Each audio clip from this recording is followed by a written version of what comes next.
Yeah, we need more agenda. Second.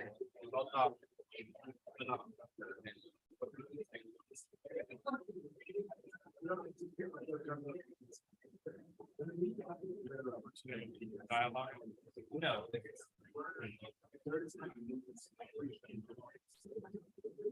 Yeah, can you ask Terry if she can print out some agendas?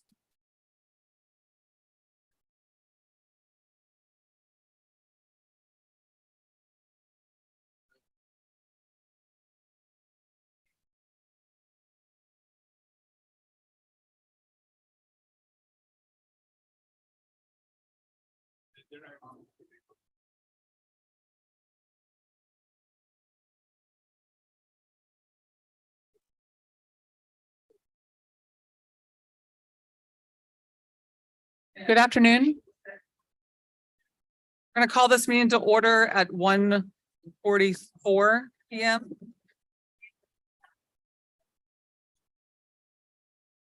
First, we'll do roll call. Commissioner Alexander. Present. Commissioner Brown. Present. Commissioner Flick, present. Commissioner Jordan. Present. Commissioner Stieg. Here. Commissioner Witchery. Present. Commissioner Lund. Present. Thank you.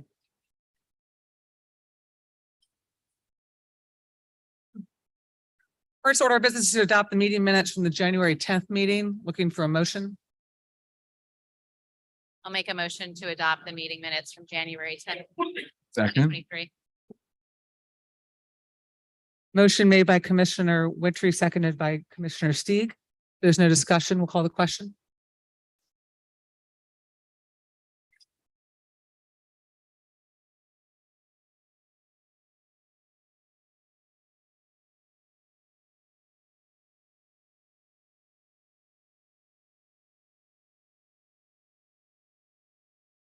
Vote your machines. Motion passes. Thank you all for being here today. I'm going to read the special public hearing rules in advance of this meeting. After reading the rules, we'll be looking for a motion from the commission. Based on the large number of people interested in speaking today and the need to finish the meeting prior to expected severe weather to occur a little bit later on today, the City Planning Commission proposes the following public hearing rules and changes to the agenda. Number one, all speakers shall be limited to a maximum of 1 minute. Proponents and opponents shall be limited to a maximum of 45 minutes per side. No ceding of time shall be allowed. We'll first work through items that are expected to be the shortest. Then following the changes shall be made to the order of dockets based on the agenda that's listed on the website. So I'm just going to identify those agenda changes. So zoning docket 9522 and 223 shall be moved in number 12 and 13. The end of the agenda and testimony for both shall be taken together. Zoning docket 122 shall be moved to number 11. And then all other items shall be heard in the original order of the agenda. And I'm looking for a motion to adopt those special rules for this meeting. We need a motion to suspend the rules to do that. Well, I move to suspend the rules and adopt the special public hearing rules that you just read. Second. Thank you. If there's no discussion, we'll call the question.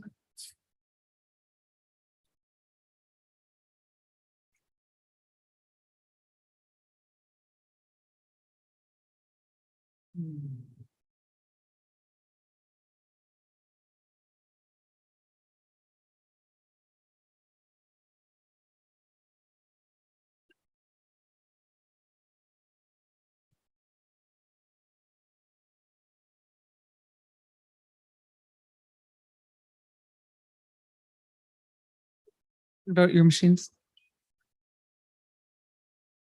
Motion passes. And with that, we'll start with our first docket item. Zoning docket 00723.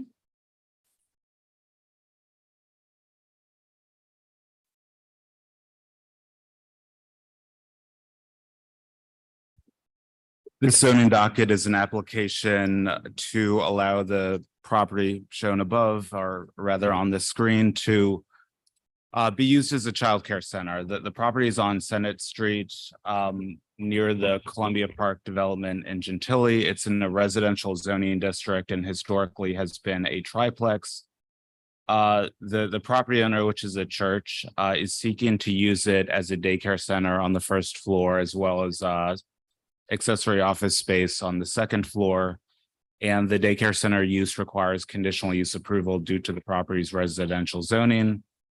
The standards for non-residential uses, including childcare centers in the zoning district, require really an institutional scale site. So rather than kind of a smaller parcel where you might find a home, it's the regulations are written to seek a larger property like you might find on a larger school. And so this property, which is a residential, historically a residential property, residential in scale, is deficient of the lot size requirements as well as the parking requirements. And so based on that, the staff is finding that this isn't eligible for or shouldn't be granted conditional use approval because it's inconsistent with the intent of the regulations to limit non-residential use to larger parcels. And the staff recommends denial of the application. Thank you. I have no cards for this docket item. Is there anyone here to speak on behalf of this zoning docket? Pastor Lionel Roberts, that property originally, Mr. Roberts, would you mind stating your name for the record and your name and address? I'm sorry. Lionel Roberts, 6727 Congress Drive is my address.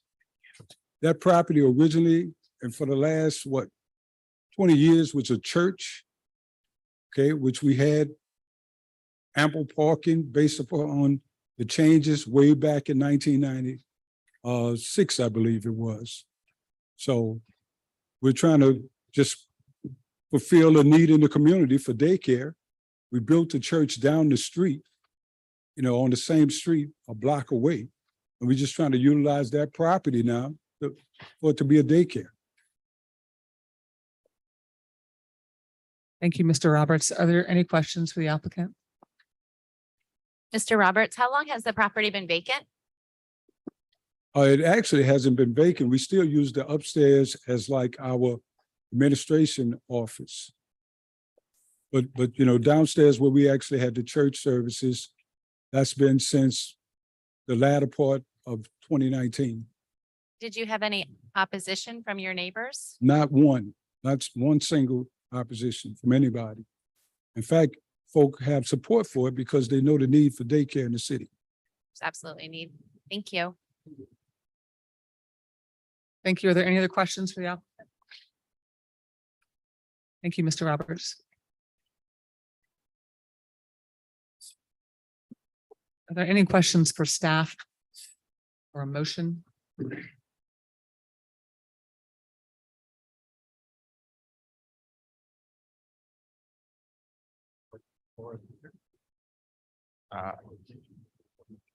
Yeah. I think Laura will back up momentarily. Mr. Kroll, we had a similar application that I had known had come through here, at least maybe within the last 3 months, that also didn't meet the criteria. It was in New Orleans East, and we were able to make a recommendation on that. Do you know if the council had voted for that? Sure. So that was on Flake Avenue. You're correct. It was in the east, similar situation, residential property to be used as a childcare center. So the same deficiencies in terms of lot size, parking, et cetera, were at play there. Yes, the commission recommended approval. The council approved it. So that is the precedent. And I should note that the childcare center regulations were revised substantially last year in an intent to open opportunities for childcare centers in residential districts. So previously in this district, there would have been no possibility for a childcare center. The possibility was established through the conditional use process, but those regulations around larger lot sizes were still included.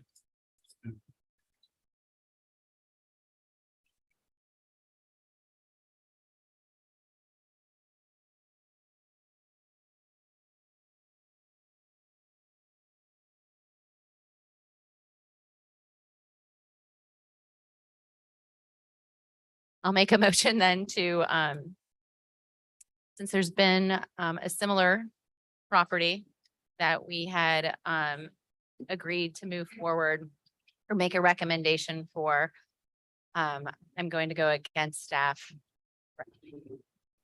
and approve zoning docket 007-23. I'll second. Motion by Commissioner Witry, seconded by Commissioner Alexander. Is there any discussion? I'd like to also just add that there is, potential owner operator across the street. I'm familiar with where the church is. It's a very active church. And so knowing that they also own this property and that it's going to be associated with the church, I think is a really a good win for the neighborhood. So there are a number of waivers that are in the staff report that would need to attach to the approval. So assuming that the approval recommendation includes those waivers, correct? Yes. Thank you. Is there any I have a further- question about that. Does that then make this a tentative approval? Not really. I mean, I would, the planning commission's role is recommending. So every approval action is contingent on subsequent action by the council.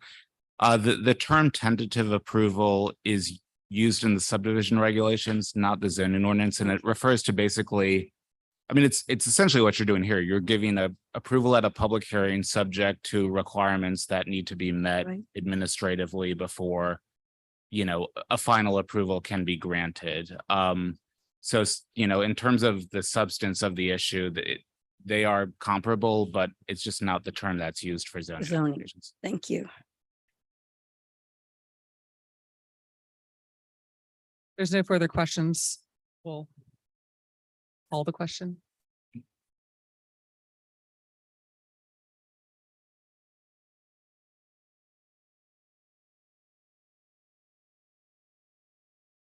Please vote your machines. Motion to approve passes. Best of luck, Mr. Robert. Next is subdivision docket 15822. Subdivision docket 15822 is a request to re-subdivide lots A, B, C3, 3, C, D, E, F, and G into lots C3, C4, C5, C6, and C7 in the HUMU Historic Urban Neighborhood Mixed Use District. The municipal addresses are 212 through 232 Thayer Street and 1301 through 1317 Patterson Street. The requested subdivision will result in 3 lots that do not comply with Article 5, Section 5.5.2.1 sidelines of the Comprehensive Zoning Ordinance, which requires newly created lots to have lot lines that run at right angles on the street which it faces. Proposed lots C3, C4, and C5 each have lot lines greater or less than the required right angle. However, the property's HUMU zoning does not require front or side yard setbacks, so the buildable area of each lot remains unaffected by the angle of the lot line. From the perspective of the subdivision regulations, the proposed lots are neither an improvement nor a continuation of existing conditions, as they are in conjunction with the future townhome community development. Staff therefore recommend tentative approval of subdivision docket 158-22, subject to one proviso. Thank you. Just want to note for the record that Commissioner Flick had to recuse herself. Is there an applicant present? State your name and address for the record, please. Seth Welty, 215 Pine Street. Okay. You have 2 minutes. This property is at the corner of Thayer and Patterson in Algiers. The overall kind of aggregate size of the development was always non-orthogonal. So no matter what we did, we'd end up with a re-subdivision that had lines that weren't 90 degrees to the street. The development plan that you see in front of you is intended to take advantage of the atypical nature of the site with the acute angles, and take advantage of the greater context in terms of orienting views towards the downriver. The site plan was developed with help from Ms. Berg, Mr. Kroll, and Mr. Kramer in the CPC staff, and we very much appreciate their help. And I'm the architect for the project. I'm here to answer any questions you have. And I just want to thank you guys again for the help that the staff's given us so far. Thank you.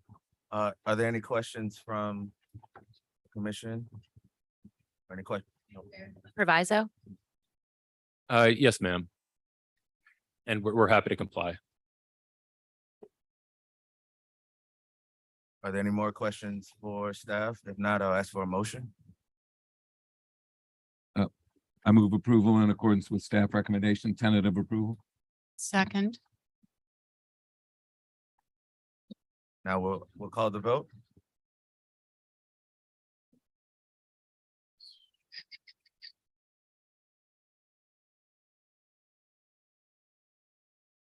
There was no opposition to your application.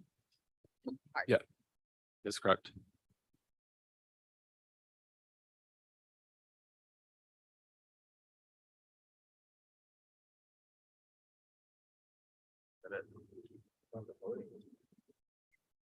Yeah, that's a good point. I didn't think about that.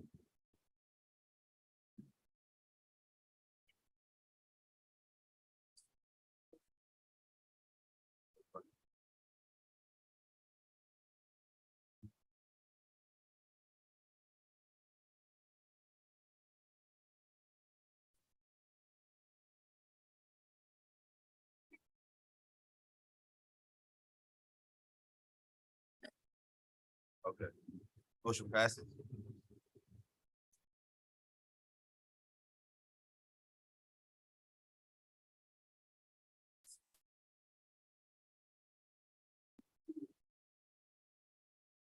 Next up is zoning docket 16222. This subdivision application is made by Pontchartrain Baptist Church to divide a series of lots, some of which are associated with 600 New Orleans Hammond Highway, which is a property developed with the church. And and the other one is for 723 Bel Air Drive, which is a residential structure. The proposal is really to just align the common lot line with an existing fence line. It results in one of the lots technically facing Bel Air Drive rather than Hammond Highway, only in a technical sense because of how these dimensions are measured. And that change requires CPC approval. As a practical real life matter, nothing is happening here except the lot lines are being consolidated to follow existing fence lines. No impact whatsoever, and the staff recommends approval. Thank you. I have one card for Jason Hernandez.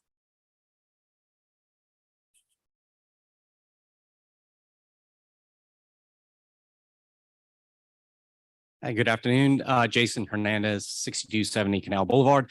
Represent both owners in the re-subdivision. So I'm here just to answer any questions if the commission has any. This resulted from a fence being built in conjunction with new construction. And so as I mentioned, it's just to kind of move the lot line. The Bel Air owners are purchasing the portion from the church on Hammond Highway. Thank you.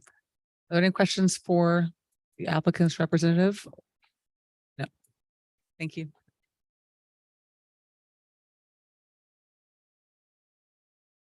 It's the only card I have on file. There's any other questions for staff or a motion? I'll move for to recommend approval for subdivision docket 16222 as recommended by staff. Vitri will second. Commissioner Lund made a motion for approval, seconded by Commissioner Witry. Is there any discussion? Not, we'll call the question.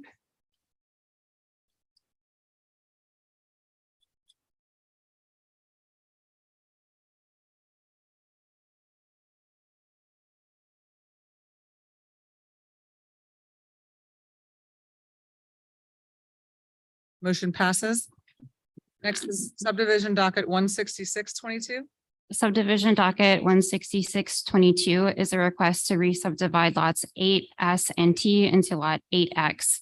The proposed subdivision would consolidate 3 existing lots of record into 1 new lot situated on the corner of Bourbon Street and Bienville Street.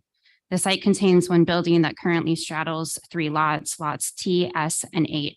This is a building code issue that would be rectified by the proposed consolidation of lots.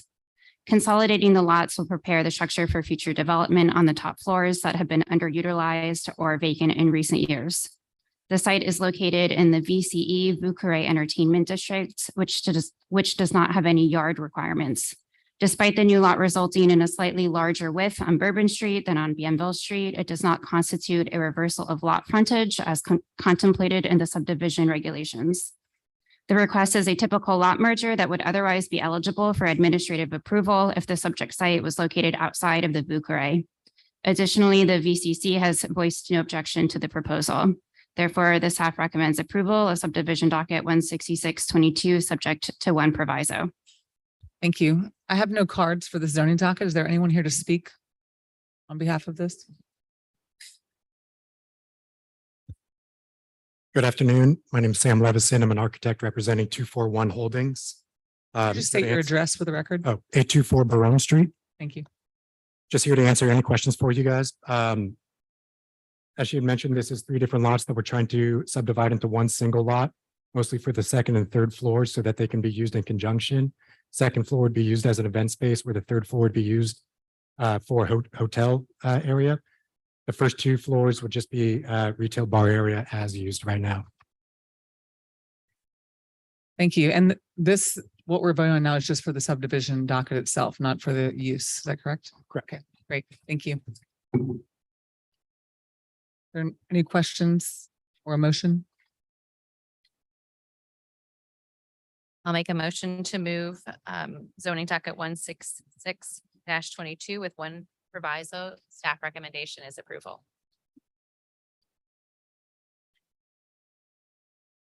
I have a motion by Commissioner Witchery, seconded by Commissioner Alexander. Is there any discussion?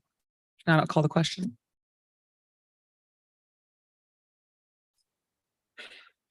Motion passes. Next is subdivision docket 16722. Subdivision 167-22 is a request for a subdivision of 2 lots, lots B and C-2, located at 1969 through 1981 North Miro Street and 2206 through 2212 St. Anthony Street into lots B-1, B-2, B-3, B-4, B-5, and B-6. The subdivision attempts to subdivide one large lot that contains multiple buildings into 6 individual lots in order for the parcels to be sold at a future date individually. The subdivision is the most straightforward approach to accomplish this intention. Subdividing these 2 lots would create 4 substandard lots for lot area, lots B1 through B4. As the minimum lot area for a single family dwelling is 2,250 square feet per dwelling unit. Despite creating substandard lots through the subdivision, if granted, this would move the lots further into compliance with the CZO of having one principal structure on each lot of record. Additionally, the subdivision does create 2 compliant lots within the HURD2 zoning district, which can be seen as an improvement to the site overall. Given the regulations of the HURD2 district, the approval of the subdivision requires only waivers of the minimum lot area requirements for both lots and the minimum lot depth requirement for proposed lots B-1, B-2, B-3, and B-4. Staff is seeking approval of subdivision 167-22 for subject to 3 provisos. Thank you. I have one card for Jason Hernandez.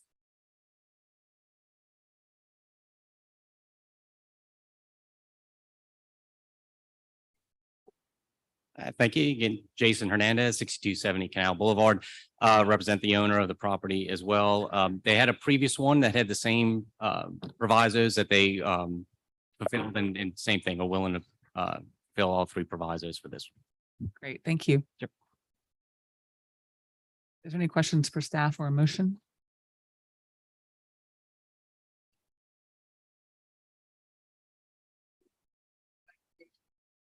I on? Yeah. There you go. Move for recommendation for approval for the re-subdivision, subdivision docket 16722, subject to 3 provisos.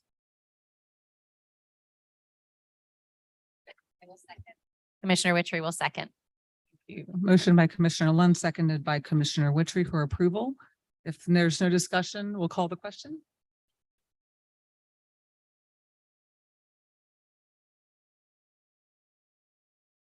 Motion passes.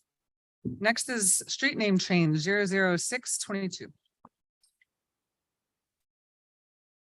Thank you, Madam Chair. This is street name change 00622, the consideration of renaming Cadillac Street from I-610 to Park Island Drive as Ron Eagle Way. This was one that was previously seen by the commission that was withdrawn by the city council and then resubmitted to meet the commission's standards that the entirety of the street be renamed. Unfortunately, staff had to recommend deferral of this street name change due to an inability to get the list for property addresses in time to get it out before this meeting. So the staff recommends deferral to February 14th. Thank you. Looking for a motion for deferral to February 14th.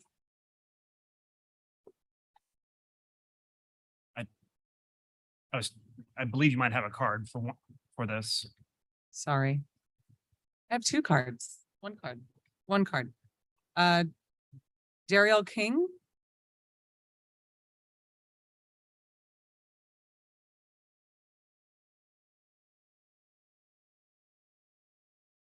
Good afternoon, committee. My name is Dariel King, 1517 Harrison Avenue.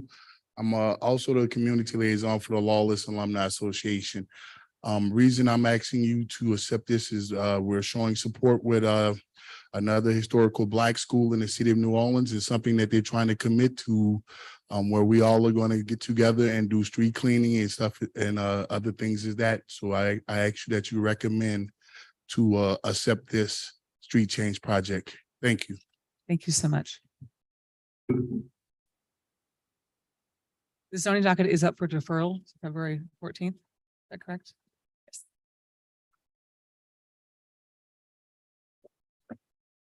Does staff have a recommendation? Yes, the staff has completed the report, which did not release due to the need for us to recommend deferral, but being that it met our criteria, the staff report does recommend approval.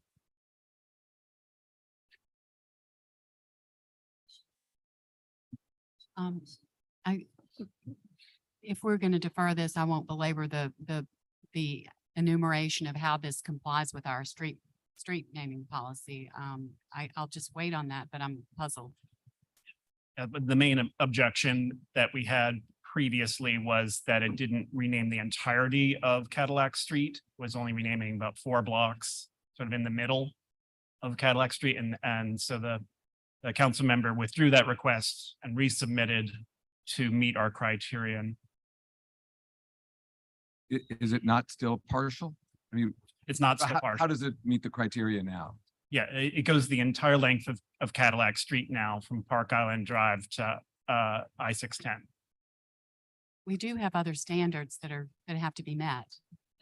We do, but I don't have the staff report with me, but If you recall, we this, felt it met those. this item did come before us rather recently, and that was the one thing that was the hangup, was the fact that it was just a portion of that. So they've resubmitted to correct that one issue. Notice be given by the time this actually reaches city council for their vote. So notice has gone out now to for the February 14th meeting to all the property owners along Cadillac Street. And what percentage of those owners have to approve of this? What- Is that still part of?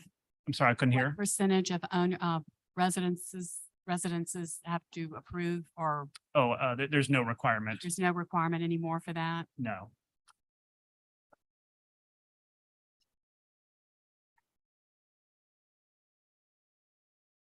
I'll make the motion for deferral of docket item 00623. Second by Commissioner Stewart. February 14th. A second. Oh, Motion for deferral, second. Motion for deferral by Commissioner Jordan, seconded by Commissioner Stewart. Is there any discussion? No. Now we'll call the question.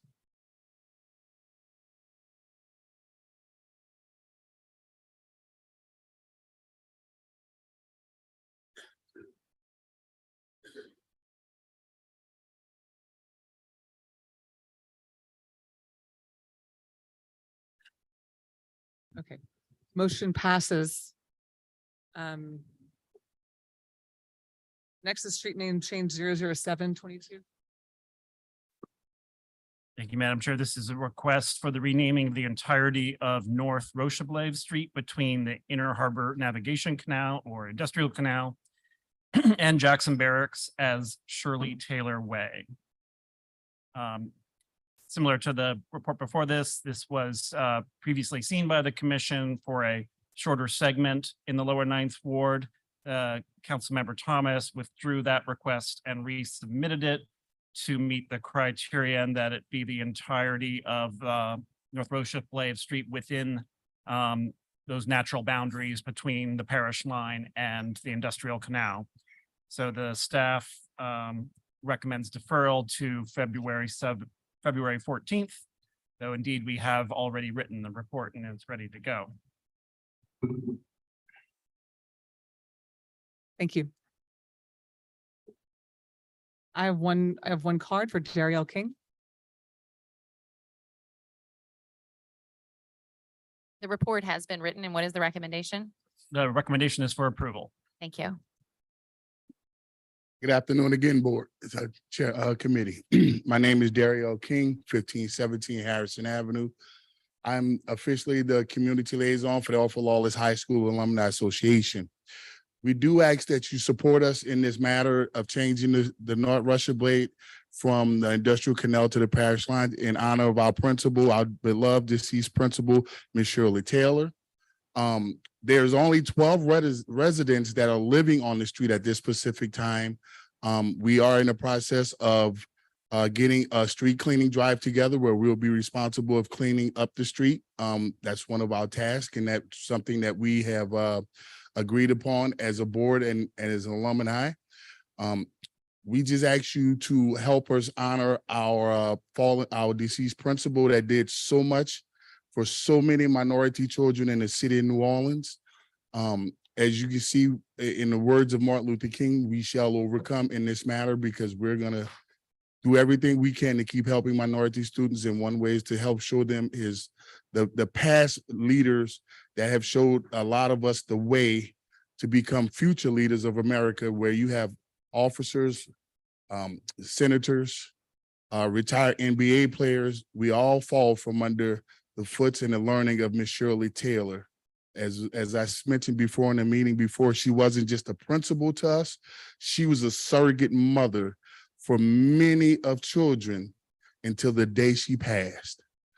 So we ask again that we ask you humbly to please accept this recommendation in honor of Ms. Taylor. Thank you so much. Are there any questions for staff?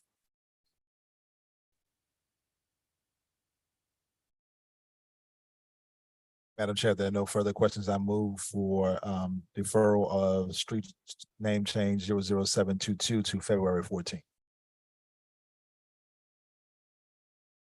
I do have some questions. So we have 12 individuals, residents living. Yes, ma'am. on the It's street. 12 individual houses that are being lived on in the whole segment that we are asking to be a name change. And are they aware of? Yes, ma'am. We actually went door to door, myself and our alumni president. We went physically door to door and spoke to people. And if you notice, there is no opposition at all concerning this matter.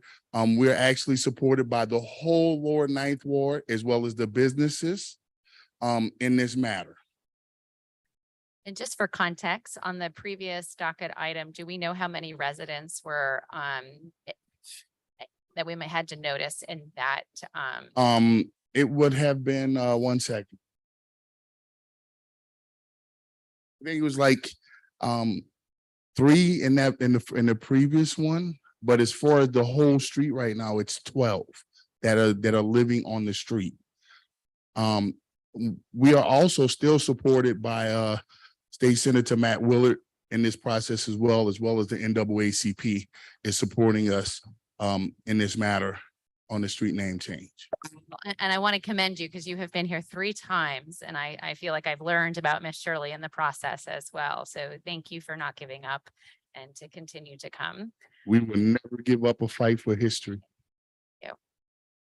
Can we just confirm that there's no opposition and that there are just 12 residences from this We had not received any opposition for any of the times it was advertised. We would have been sending notice to all the property owners, not just the residents on the lot, on the street. So it would have been all the vacant lots as well to the mailing address of record. But we have not heard any opposition at all. And I have one question for staff, which is there any part of North Rocha Blave that's not included between the industrial canal and Jackson Barracks?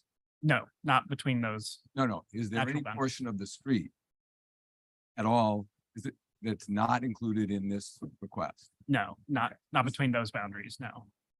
No, that's not what I'm asking. The entirety of North Rocha Blave Street, does it lie between Oh, the industrial canal and Jackson Barracks? no, it's a long street that, So this is a portion of North Rocha Blave, not the entirety of North Rocha Blave. yes, but the city planning commission criteria allows for you to make an exception when when it's already separated by natural boundaries. Natural boundaries. Okay, great. That's what I was getting at. It's kind of like what we did for UNO, where it was from Leon C. Simon to the lake or something like that. Okay. Okay, I currently have a motion without a second for deferral. Second.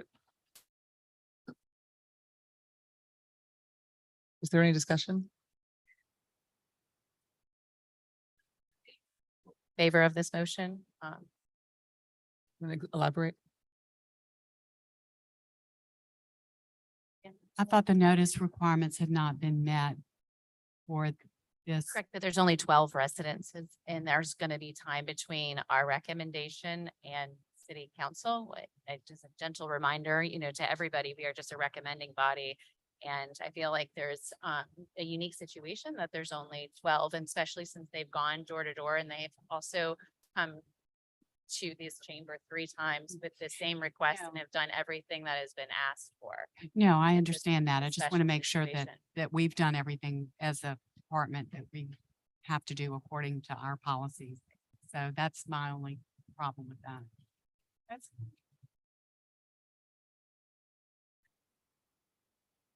There's no further discussion. This is a motion for deferral. And are we on time? Do we run into any time issues if we defer? No, there's no time issue. And the reason for the deferral, whoever made Jonathan, So it's based off of staff recommendation because I don't think it was publicly, the notices were correctly sent I out. didn't want to have a defective Correct, vote out there. right. There's no further discussion. I'll call the question.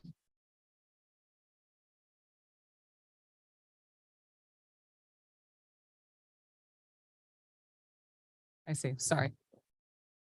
Commissioner Jordan's going to second the motion. There's no further questions or comments. We'll call the question.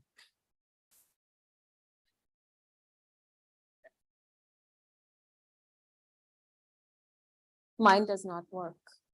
Motion for deferral passes. And let's note Commissioner Joshi Gupta's aye.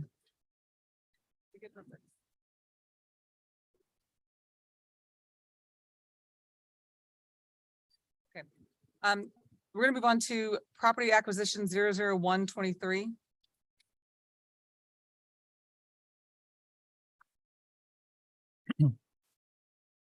Thank you, Madam Chair. This is a request by the City of New Orleans Department of Property Management for the consideration of the acquisition of immovable property consisting of lots 1 through 47 on square 5A, lots 1 through 15 through 20, 8A and C on square 8, square 10B, square 9C, old 1812, square 6, lot A1, square 1, lot 1C, square 7, lots 7A and 7C, square 11A, lot 11B, square part 1695 and 1814, lot L, square 1605, part 1606, lot 11, square 1603, lots 19 through 21, square 12, lot 12A. The municipal addresses are 1, 2, 9, 10, 17, 18, 25, 26, 32, 33, 36, 40, 44, 48, 51, 52, 55, 56, 59, 60, 63, 64, 67, 68, 71, 72, 76, and 80 Gordon Plaza Drive, 2900, 2920, 2926, 2932, 2938 Benefit Street, 2, 3, 4, 5, and 6 Agriculture Place, 2900, 2903, 3000, 3100, 3101 Industry Street, 2722, 2906, 2912, 2918, and 2924 Press Street, 2800 Higgins Boulevard, 2941 Florida Avenue, 2900 Feliciana Street, 2800, 2801, 2850, 2861, 2867, 2870, 2873, 2876, 2885, 2891, 2897, 2900, 3000, and 78, 79 Abundant Street, 1, 2, 3, 4, 6, 7 Visions Drive, 1, 2, 3, 4, 5, 6, and 8 Marcus Christian Circle. The area proposed to be acquired is part of the 95-acre Agriculture Street closed landfill site. This site was a municipal landfill from the early 1900s to 1965. For much of that time, this was the city's primary landfill, with sites along the riverfront and rail lines designated as transfer stations to take garbage that ultimately would be transported to the Agriculture Street landfill. In the 1970s and 80s, portions of the site were redeveloped with residences of the Gordon Plaza and Press Park communities, as well as Moton Elementary School. In 1994, the landfill was declared a Superfund site. The city proposes to acquire the land and improvements to address the public health issues unknowingly endured by residents, as described recently in their testimony before both the City Council and City Planning Commission. The city is interested in developing at least 40 acres of the land as a solar farm. Staff recommends approval of the proposed property acquisition, noting also that it is supported by the city's master plan. Thank you. I don't have any cards for this zoning docket. If there's any questions or a motion. Commission, Move for a recommendation for approval of property acquisition 00122 for the city of New Orleans as recommended by staff. A second. Commissioner Lund made a motion for approval, seconded by Commissioner Joshi Gupta. Please note that Commissioner Alexander has recused herself. There's no further discussion or questions. Let's call the question. My screen still has the last vote on it. Okay.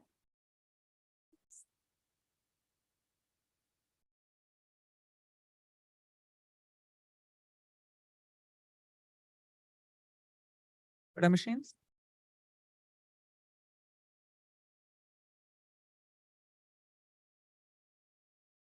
Eight yeas and 1 recusal. Motion passes. Okay.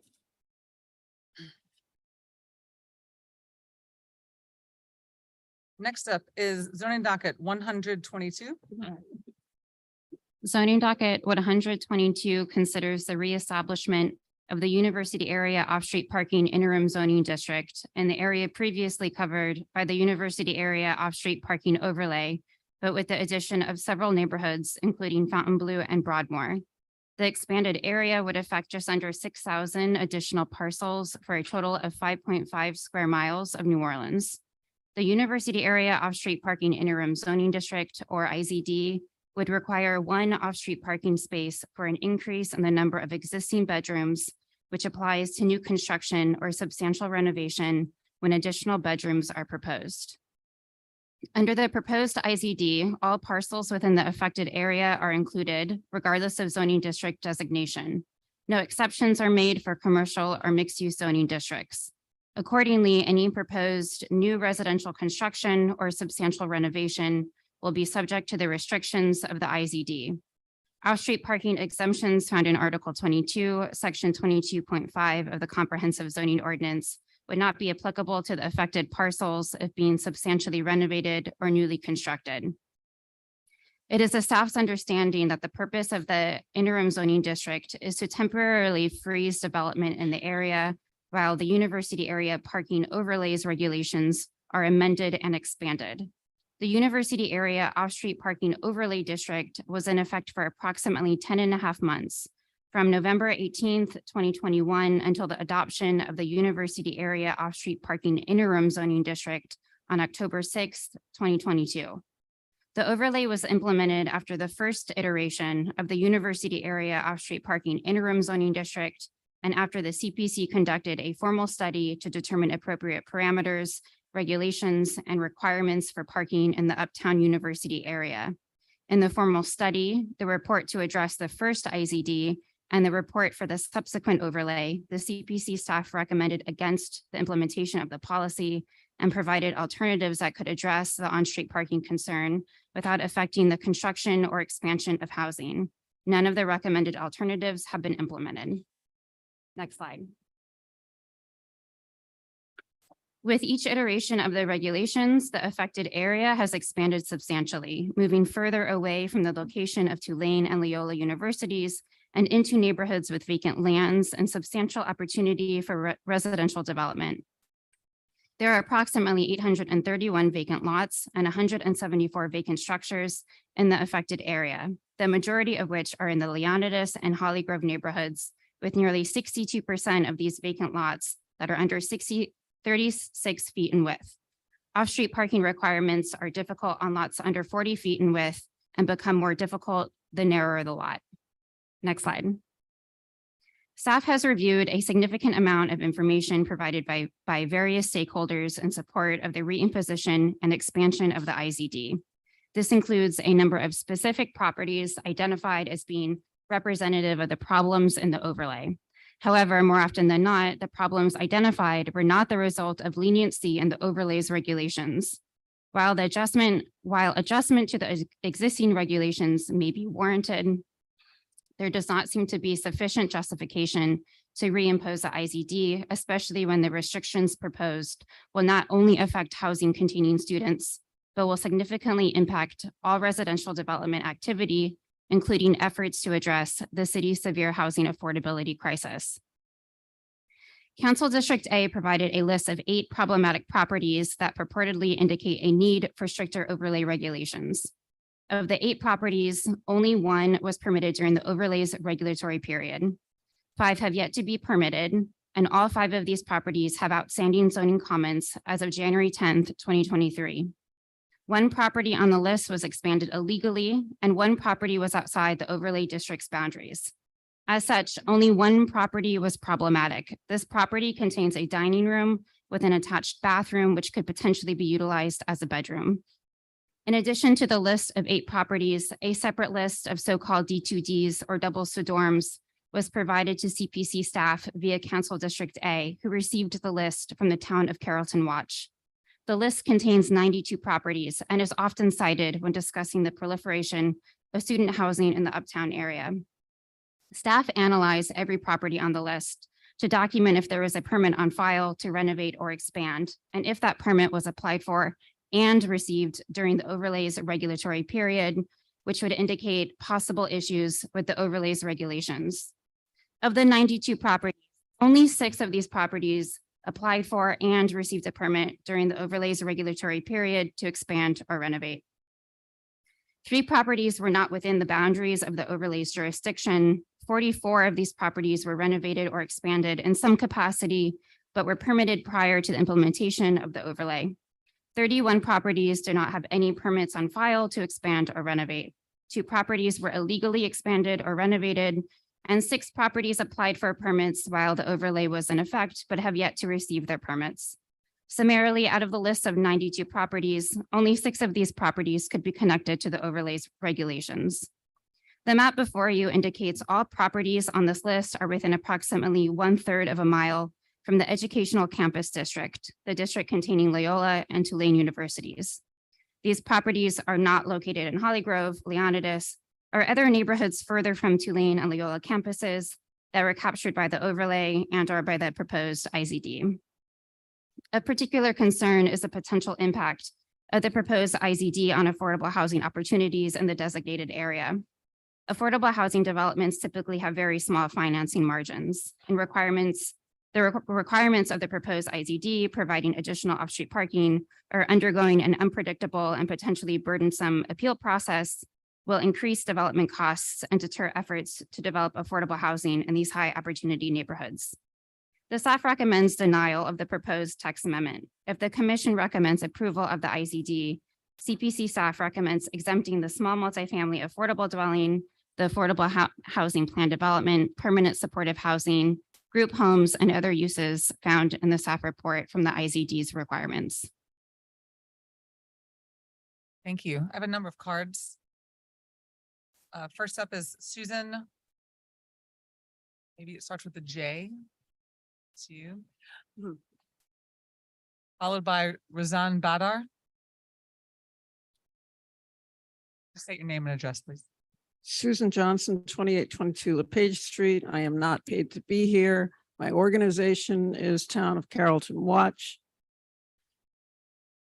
Again, this amended IZD is an emergency measure intended to put a temporary clamp on development activity. Please support it. Emergency, temporary.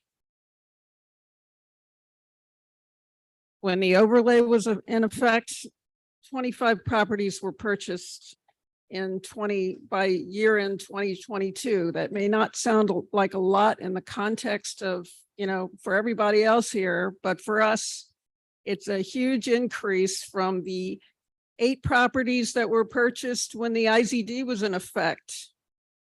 I appreciate the analysis by CPC staff, but it's a distortion. You have flung my data, which was not intended for this purpose, down the permitting rabbit hole.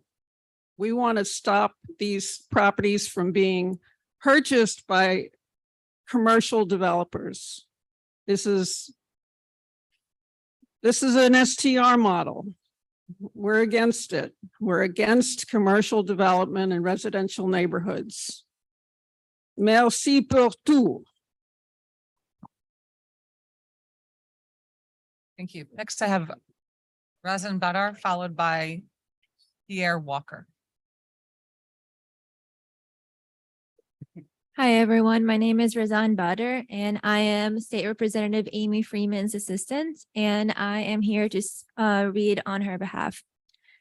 She writes a letter saying, "Members of the City Planning Commission, I am in full support of the zoning docket 122 to add the amendment to the text of the comprehensive zoning ordinance to amend Article 19 to reestablish the university area of street parking interim zoning district. Please consider the fabric of our neighborhoods. While double-story dorms started out as a Carrollton area problem, it has grown into other neighborhoods such as Broadmoor and Hollygrove. I am not a housing expert, but I can see that we are losing quality family homes and converting them into both D2Ds and Airbnbs. Our neighborhoods are the fabric of our city.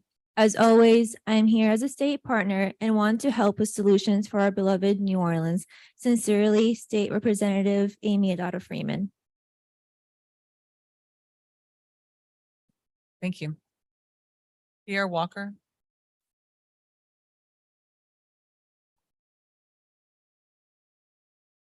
Good afternoon.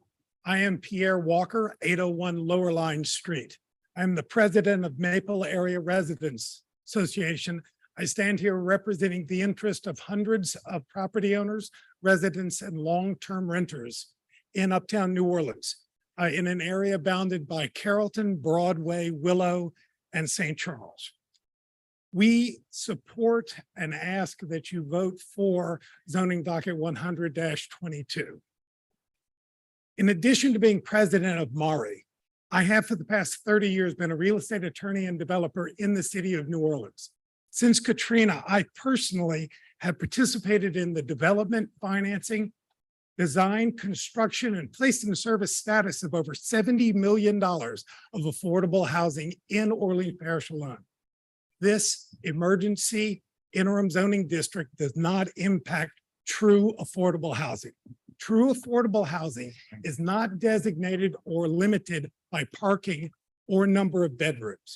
It has to do with how much it costs. Rent, the actual price. That's why the Louisiana Housing Corporation restricts its rents to 60% of area median income.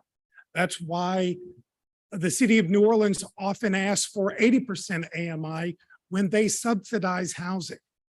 The buildings being built currently without this overlay, while we create a permanent solution, are turning two-bedroom doubles into 2 5 or 7 bedroom doubles, increasing the density, putting stressors on the neighborhood, and destroying the fabric of our city.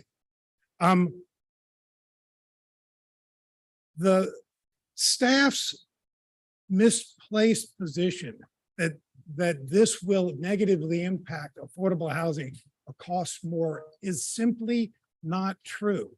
This is not affordable housing being built. These are dormitories for students, charging $900 to $1,200 per bedroom. Anyway, we ask that you support this motion and Councilmember Harris's and Giarrusso's motion. I have a Thank you. question for the speaker. Excuse me, Mr. Walker. So I have a question for you.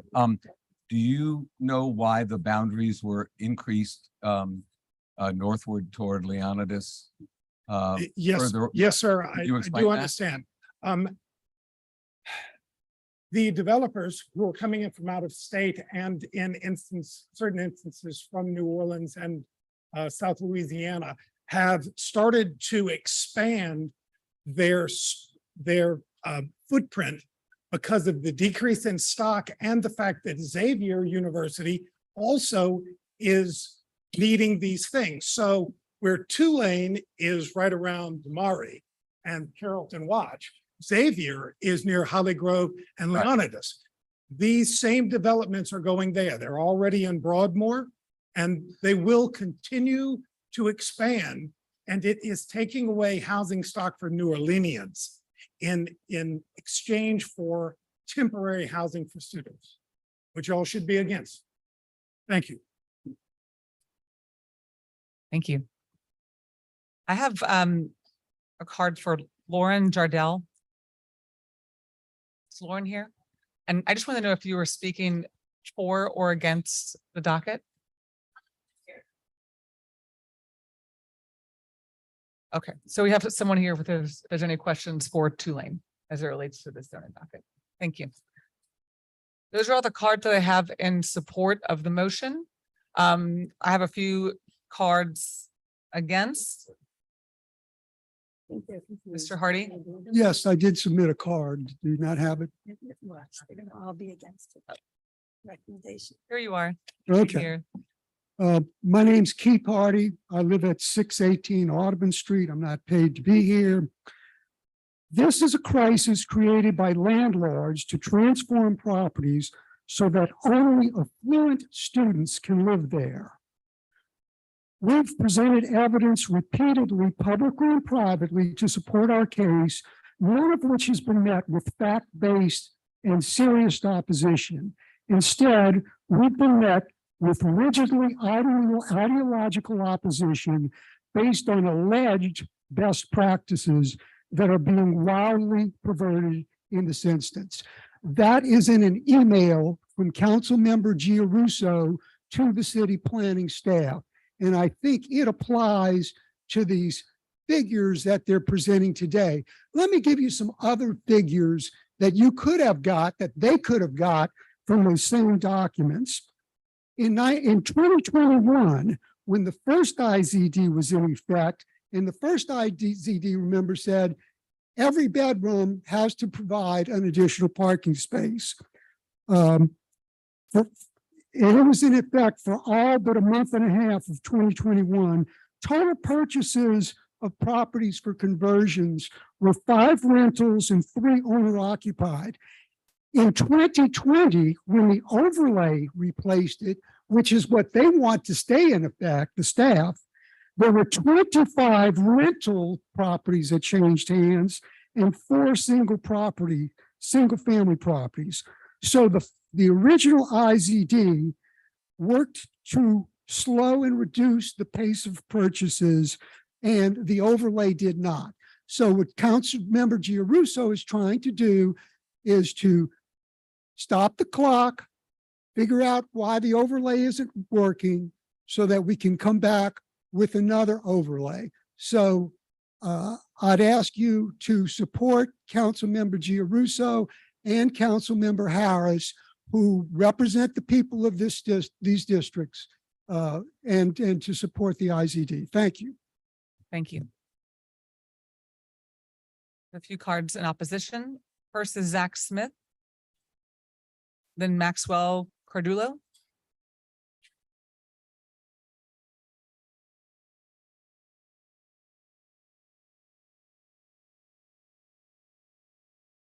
Good afternoon, Commissioners. Zach Smith Consulting, 530 South Norman C. Francis.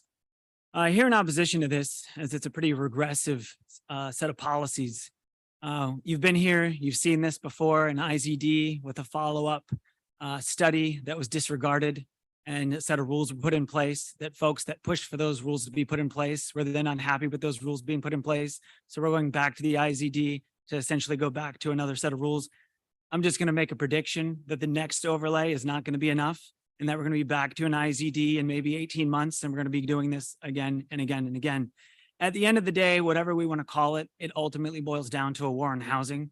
I know the next thing that we're going to talk about well after this with most of the people in this room is about housing. This in its simplest form is housing. Specifically, I'm not paid to be here, but I will tell you that I do have a couple clients that are locals that have projects that have to go through the city council now in order to get things done in Leonidas. Folks that have no idea, when I told them about double dorms, they said, what the hell is that, Zach?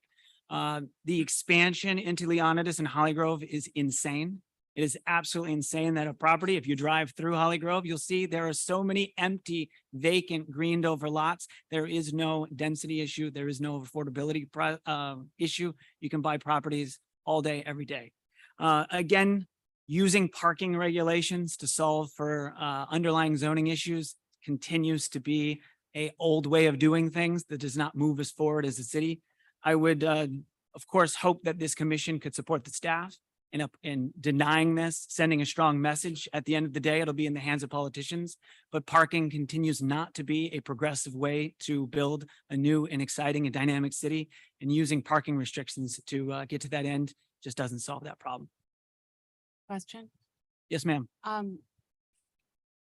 Of the ample properties that you're mentioning, why is the urgency then to add density to the existing? What are developers seeking, if not that? Is my microphone not working? What is the urgency if there's such ample property? I'm assuming the urgency you're talking about is in some of the areas like Leonidas and Holly Grove? Or are we talking about citywide?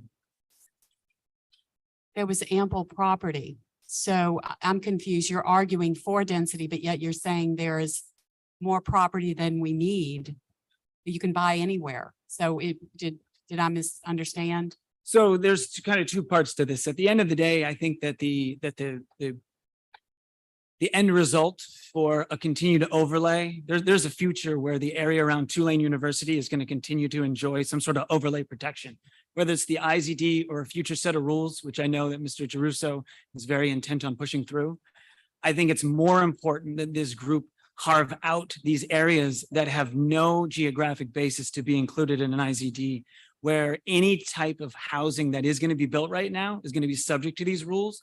And every single property that you're going to be building new would have to go through a special permission through CPC and eventually through council, which we know adds time and money to every single project. So to build essentially a shotgun style double on Olive Street, let's say, you have to go to the city council because there's no way on a 30-foot wide lot you can put that parking unless you jack the house up and put the parking below. So we are asking government to continue to overregulate areas of town which do not have this issue. At the end of the day, I do think that there's some merit and there's a middle ground between folks that are developing these properties and folks that are against some of this development. But pushing out in the outskirts, in the areas of Holly Grove and the Ondas, I find to just be inexcusable. Thank you. Thank you. Thank you. Next, I have Maxwell Cardulo. That'll be followed by Brandy Todd. Thank you, Commissioners. Maxwell Chardillo, Louisiana Fair Housing Action Center, 1340 Poydras. So we agree that doubles of dorms are a problem and are driving up the cost of housing. But what this report makes clear is that the new IZD isn't going to fix the problem and will actually make it worse. That's because, as was explained, nearly all of the D2D properties that neighbors have identified were either permitted before the first overlay or have just been built illegally without permits. That means the actual solution here is better enforcement of what's already on the books. Instead, what council is proposing will further raise prices for residents. Here's what I mean. What this IZD says is that for the next 6 months or more, we're going to treat the D2D developer and the developer of a 2-bedroom apartment exactly the same. We're going to increase their costs, slow them down, and try to make it impossible for them to build. It makes zero sense to me why we would be trying to stop the construction of or increase the price of 2-bedroom units in Marleyville, Broadmoor, Hollygrove, Leonidas, or frankly, anywhere in the city. We're in a housing crisis. Why are we increasing the prices of 2-bedroom apartments? And so it's unnecessary collateral damage. It's going to increase housing prices in scarcity, and it won't stop D2D developers who are just ignoring the law anyway. Thank you. A card for Brandy Todd.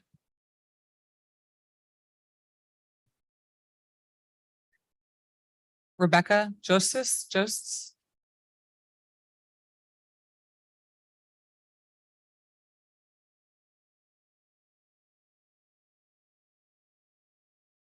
Hi, good afternoon. I'm Rebecca Justice, 1530 Monroe Street in Leonidas.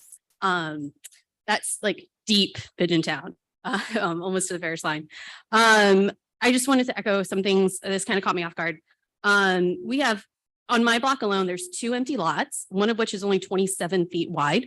There are 3 empty properties, and about 35% of all of the houses in that area have blue tarps on them still. Leonidas needs as much help as they can get. Parking is not an issue. When I drive around, it's easy to find parking. It's easy to get to where you need to be, minus the potholes. But Leonidas really does need as much help as they can get. And that 27-foot wide lot could be somebody's dream home, as long as you didn't have to put a parking spot on it.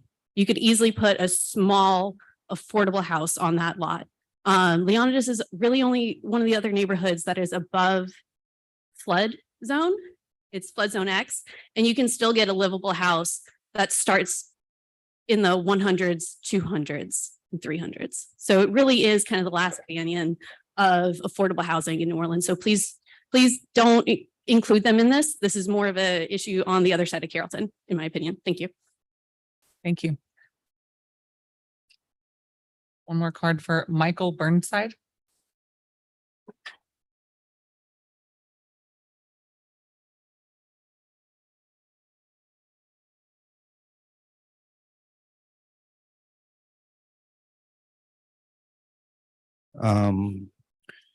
My name is Michael Rick Burnside. I live at 2215 Felicity Street.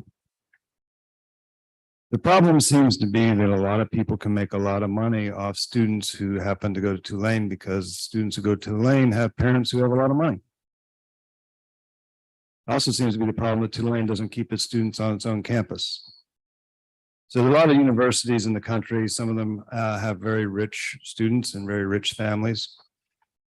I think that the real solution to the problem might be for those of you in the political sphere who have friends to talk to people who are on the board of Tulane and suggest to them seriously that it's time that Tulane actually put more of its students on its own campus. Because quite frankly, as long as you have money, there's going to be people who want that money, and they will do whatever reasonable or unreasonable actions it takes to get it. So I think solving a problem by arguing about parking isn't going to work when the problem is not parking. The problem is a lot of money can be made by packing some young people into a building where they can all have fun off campus. And using parking to solve the problem is just not going to work. Thank you. It's the last card that I have. I wanted to call Lauren Jardell from Tulane up. If you don't mind, I have to have a few questions for you.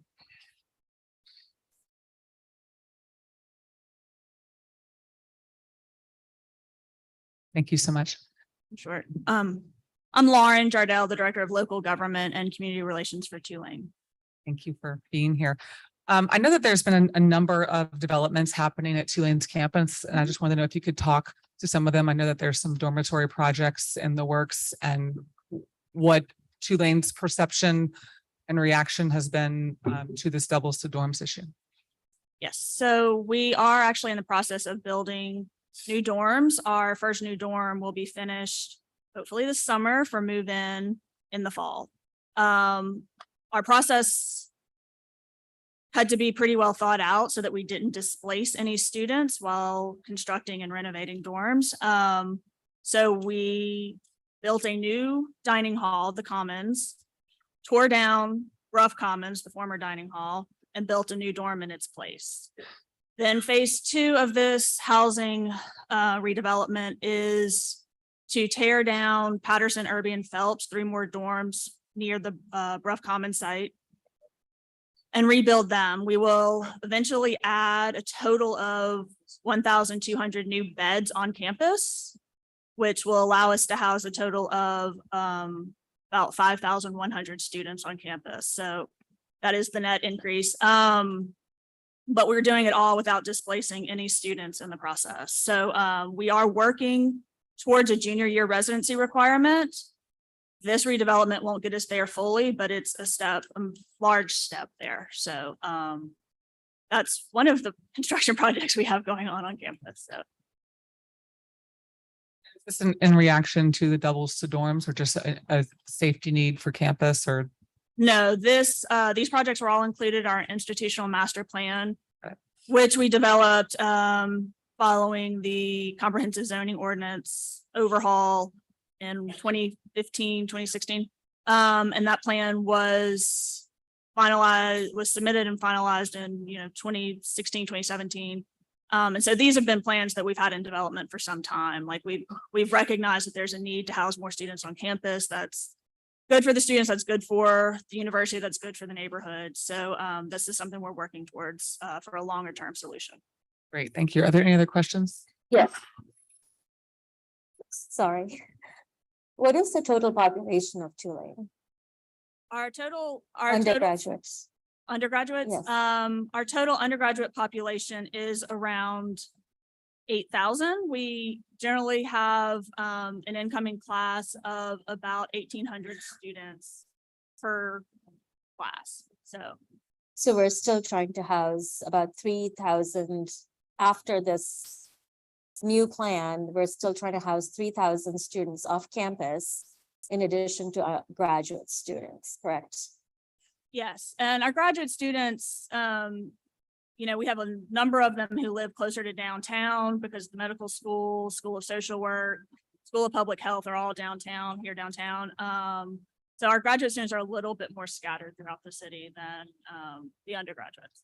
I also want to ask you some questions on housing currently, because there is a crisis on Tulane campus in terms of finding housing for students. Is the Tulane campus housing actually placing these students into these doubles and No. finding housing for them from who No. arrive as juniors No. to campus? Students find their own housing when they move off campus.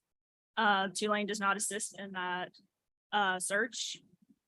We do provide educational guidance in terms of, how to work with the landlord, how to find a roommate, how to be good neighbors and pick up your trash and not to park illegally and those kinds of things. But no, we don't assist in their housing search. Because personally, I find since I live very close to the neighborhood, that I think there should be more done by Tulane, and not just Tulane, but the other universities, to really place their students off campus in a fair rent situation, because I feel a lot of these landlords are really price gouging the kids and students and their families and taking advantage of the situation. And there's also a little bit of, safety issues with some of these people living off campus and hearing in the neighborhood chatter about safety concerns in the neighborhood and things that have been going on. So in that sense, yes, parking is an issue, parking is important because then a child can actually walk to their residence or be right outside their residence, in my opinion. But right now, that's a big problem with young girls walking alone or young girls not being able to park near their homes. Right, and TUPD does provide escort services, and they patrol the area bound by Carrollton and Jefferson, Claiborne, and St. Charles. So roughly a mile perimeter around the Uptown campus, to help with some of those issues. It's not perfect, but it is what we can do. As far as placement, part of that, I mean, I'm not aware of too many universities that place their students in off-campus housing not owned or operated in any way by the university. There's a liability issue, so we don't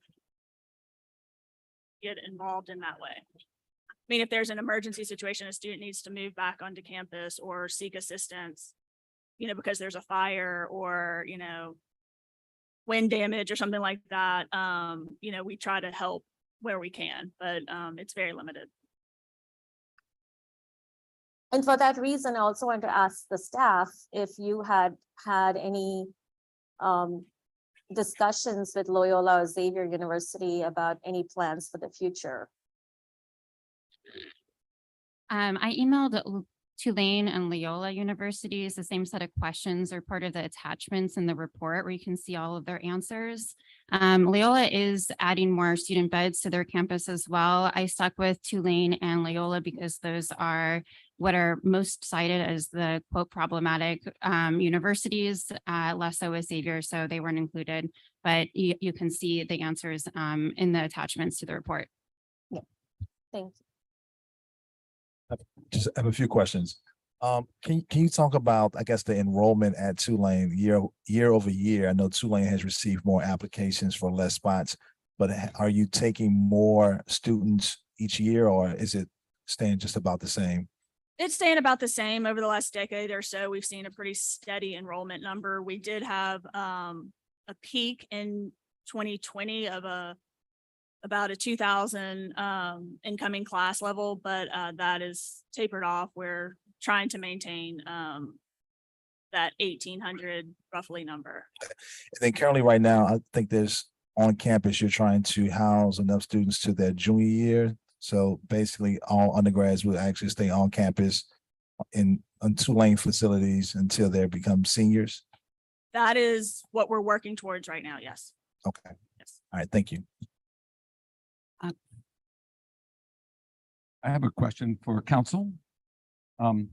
Is what is in front of us an all or nothing proposition? In other words, we either vote up or down on what the council members, both of them have put forward, or can we make a motion for approval with modifications to what they've submitted?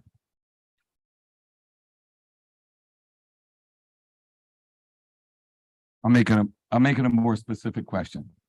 Can I make a motion that would alter the geographic boundaries of what's been proposed to us? So I would say this is, the fact that it's an IZD doesn't change the fact that it's a zoning docket. It's here for you all to consider. And just like any other zoning docket, you can approve as is, deny, or recommend modifications. Ultimately, that recommendation goes to the city council and they're the ones who make the final decision. Then I'd like to make a motion if that's permissible. Can I ask the staff, if the zoning docket is in its interim status for a little longer, what happens in that time period? What are the studies and what else needs to be accomplished in that time period, and how long will that time period last in an interim phase? This is the study that we conducted / report. And there's also been a former study and 2 other reports that have addressed the same issue. So this interim zoning district is in effect for a year, council can choose to extend it if they want. It will most likely be, there will most likely be a subsequent overlay that will have more permanent regulations. But in terms of what will happen in the interim, this is what's happening right now. And the permanent regulations, you will obviously have to study. There would be another report, a fifth report. So if we were to approve this as recommended, It would basically hinder the ability to construct new residential development in 5.5 miles of the city. residential meaning two-family or multifamily or just All of the doubles? above, Or just doubles, all of the above. new construction. New construction and substantial renovation. Commissioner Steele, right before you move to that point, I just have a few questions for staff, right? Is this on deadline? It's on deadline. It's on deadline. All right. And just for the record, is it possible for you to talk about the negative impacts other than just like what you just stated about new developments in the 5 mile areas that this IZD would actually have? Sure. So the current regulations require 1 off-street parking space per dwelling unit. A dwelling unit can have multiple bedrooms, according to the comprehensive zoning ordinance. And density is defined not by bedrooms, just as a side note, but by dwelling units. There are exemptions in the comprehensive zoning ordinance that allow for new construction in the historic urban districts to not have any off-street parking if the lot is under 30 feet in width or below, or if 40% of the block does not have any off-street parking. This IZD, there are no exceptions at all allowed. So even if you have a lot that's 20 feet in lot width, they would have to provide, if they have 3 bedrooms, they would have to provide 3 off-street parking spaces or go through the appeal process, which is $1,000, and it has to go through the city planning commission and then ultimately through city council. So it prevents really the new construction of any type of vacant lot. And then for substantial renovation, it hinders the ability to add more bedrooms, but really the concern is the new construction. And there's also some clarification that is probably necessary, which is that the first 2 bedrooms as part of this motion would require 1 off-street parking spaces or 1 off-street parking space. So it's really, and which would be the same as what is currently required. So it's really the 3 bedrooms and above that would be affected. But most single family homes that are newly constructed have 3 bedrooms. Right. So there'll be significant impact to 3 bedrooms. Now this issue is more of a. Sorry, I just wanted to elaborate. The real issue, and I think it was alluded to in one of the speakers previously. We're talking about affordable housing. We're talking about projects that are, whether it's a single family, whether it's a double, whether it's a multifamily, whether it's whatever. The reason it's allowed, it's able to be offered at affordable prices because the cost of construction, the cost of producing the development are minimized. And so one of the things, and we've been working on an affordable housing opportunity study for a number of years, and the thing we hear time and time again from individuals who are trying to develop affordable housing is that excessive regulation, excessive process, excessive requirements all add costs to affordable housing development and all serve to, in the choices of deciding between this project and this project, the one that has the more costs attached to it is going to be the project that gets left on the table. And so this is a high opportunity neighborhood. There's lots of, there are, in addition to there being lots of vacant property and lots of opportunities to build, there are lots of amenities. There are schools, there are transit, there's shopping, there's all of the things, that we want to focus on when we're trying to locate where affordable housing should go. increasing the cost of developing housing in these areas is going to make it less likely that you're going to see people be able to develop and then afford to purchase properties that are built. And it's not just a cost factor, it's an uncertainty factor. So if there's all sorts of process that is required to ask permission whether or not something can be built, nobody's going to loan money up front. Nobody's going to front the design costs. Nobody's going to front the acquisition costs, because the uncertainty of ultimately getting to an approval at the end of the day, it's a risk that a project on very thin margins is not able to take. So it is a very severe impact on the ability to provide and to build and facilitate affordable housing in these areas. Right. So, and I'm looking at this, we're talking about parking when it comes down to like actual zoning, right? For one issue, which is D2D, right? So what other alternatives, and it was slightly mentioned in the report, but can we talk about the other alternatives to kind of combat D2D without necessarily talking about parking restrictions and requirements? Yeah, so we've recommended different alternatives in the study and the two reports for the former IZD and the overlay. They include things such as requiring like a residential parking permit and limiting it to 2 per dwelling unit. That would allow, 2 vehicles per dwelling unit, regardless of how many bedrooms they have. That was a recommendation that we had. Another recommendation is expanding the full control district of HDLC, which would oversee all development, and there would be a public hearing process. We probably would recommend as part of the overlay, which is when we'll flesh out even more of the alternatives, the subsequent overlay that will be coming to us shortly, to implement a design overlay district that would look at perhaps limiting an expansion of existing houses so they don't exceed a certain percentage of the existing square footage, or they don't exceed a certain height, similar to a former design overlay district that was implemented in the Bucharest that limited the height of different residences, so that or of structures. But I think one of the issues that we have is that we're not sure really if the issue is with the design of these structures themselves or with the residents themselves.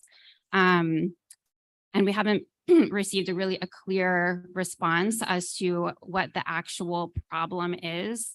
And it makes it hard to create alternatives when we don't know what the specific issue is. I think the specific issue, I think you're right in all of those counts. I think the specific issue is the house that's being built or developed, is it rented or is it owner occupied? So if it is owner occupied, of course, you do not want to put that person through all the hardships that were mentioned, to develop affordable housing. But obviously, these are developments that are being developed to be rented at profit. So these are really for-profit businesses that are cropping up, and yes, I agree, a 20-foot lot or a 27-foot lot. Do you want to put someone through a hardship of creating parking there? The answer is yes and no. With creative architecture, yes, you can.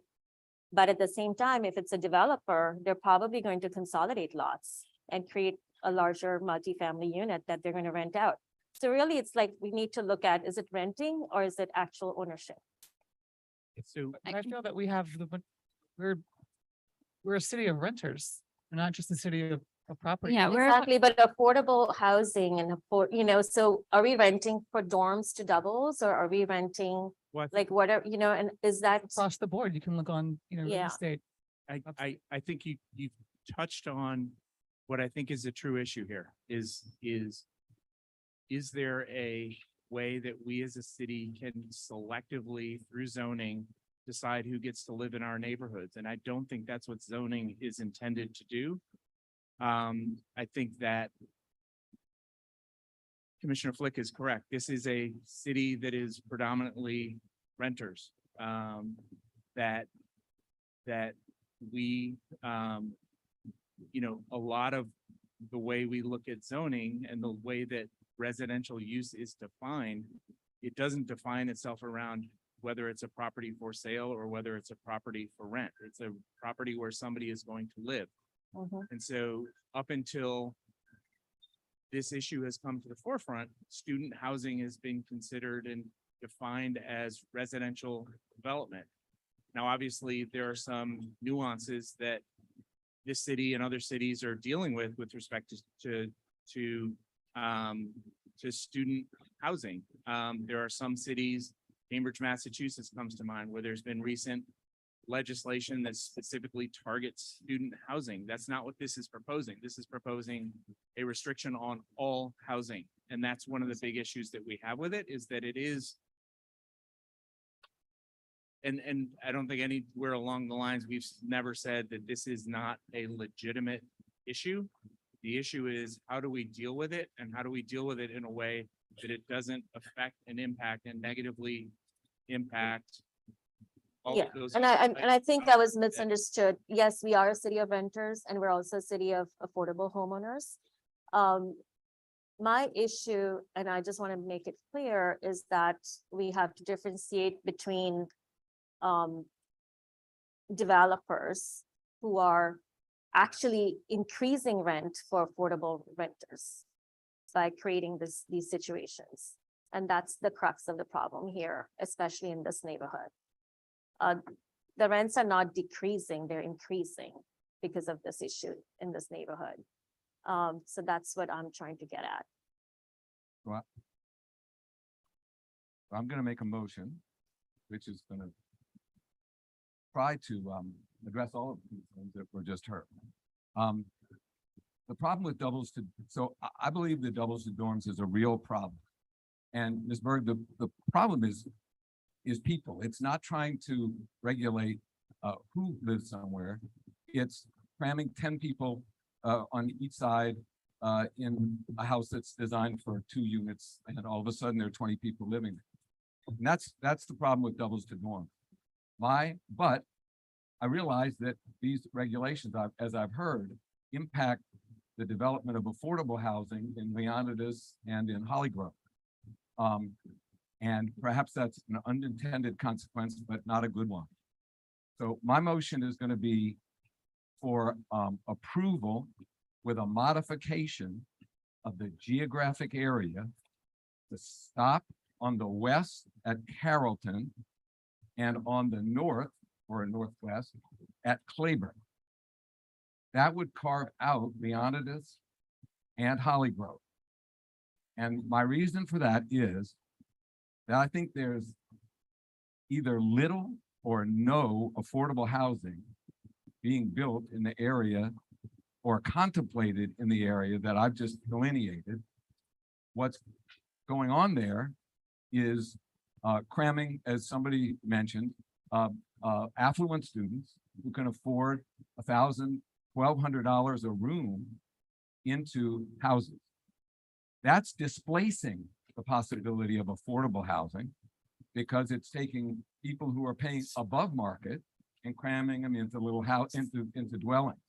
And I don't think that would adversely impact affordable housing in the area as long as Leonidas and Holly Grove are excluded. So so I think what my motion is trying to do is address a very real problem in the area that I've delineated and acknowledge that it could adversely affect affordable housing in Leonidas and Holly Grove, and therefore excluding it. And then if it turns out that there's a doubles to dorms problem toward the north and west affecting Xavier, as one speaker said, then that can be addressed later. Thank you, Commissioner Steig. There was a portion in the recommendation that if CPC approved, that we would accept I'm not that. including that. Thank you. Looking for a second? I'll second. I also want to say, I know there was some singling out of one university, and even if all universities were included in this, having had experience in other cities with limited housing for students,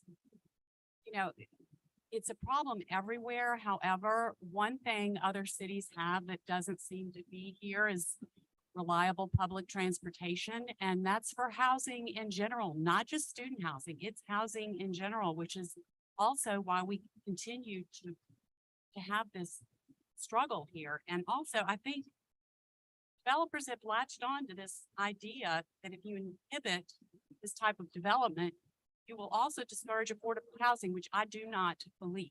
And so I might have supported the entire region or the area that the council members had proposed.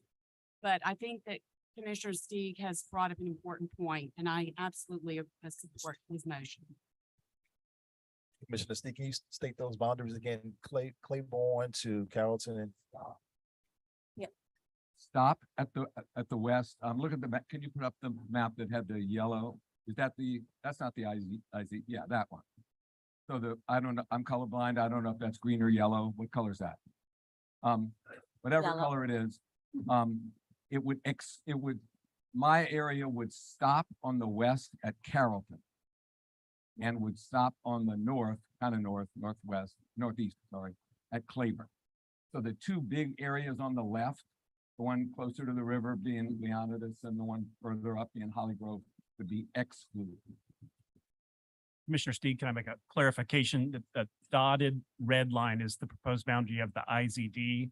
The yellow is the current boundary of the overlay district. So there's also just want to make sure you're taking into account Broadmoor, Maryville and Fountain Blue. Yeah, so I'm stopping at Claiborne though. Stopping at Claiborne and Carrollton. Right? You want to go there? And my reason for that is that I don't think doubles to dorms Right is here. really a problem on the other side of Just- Claiborne, and I think affordable housing is available on the other side of Claiborne. So I'm trying to protect the doubles to dorms in the area where it's really a problem, but make room for the affordable housing in the area where it seems more likely. I'm all for that. Any other discussion?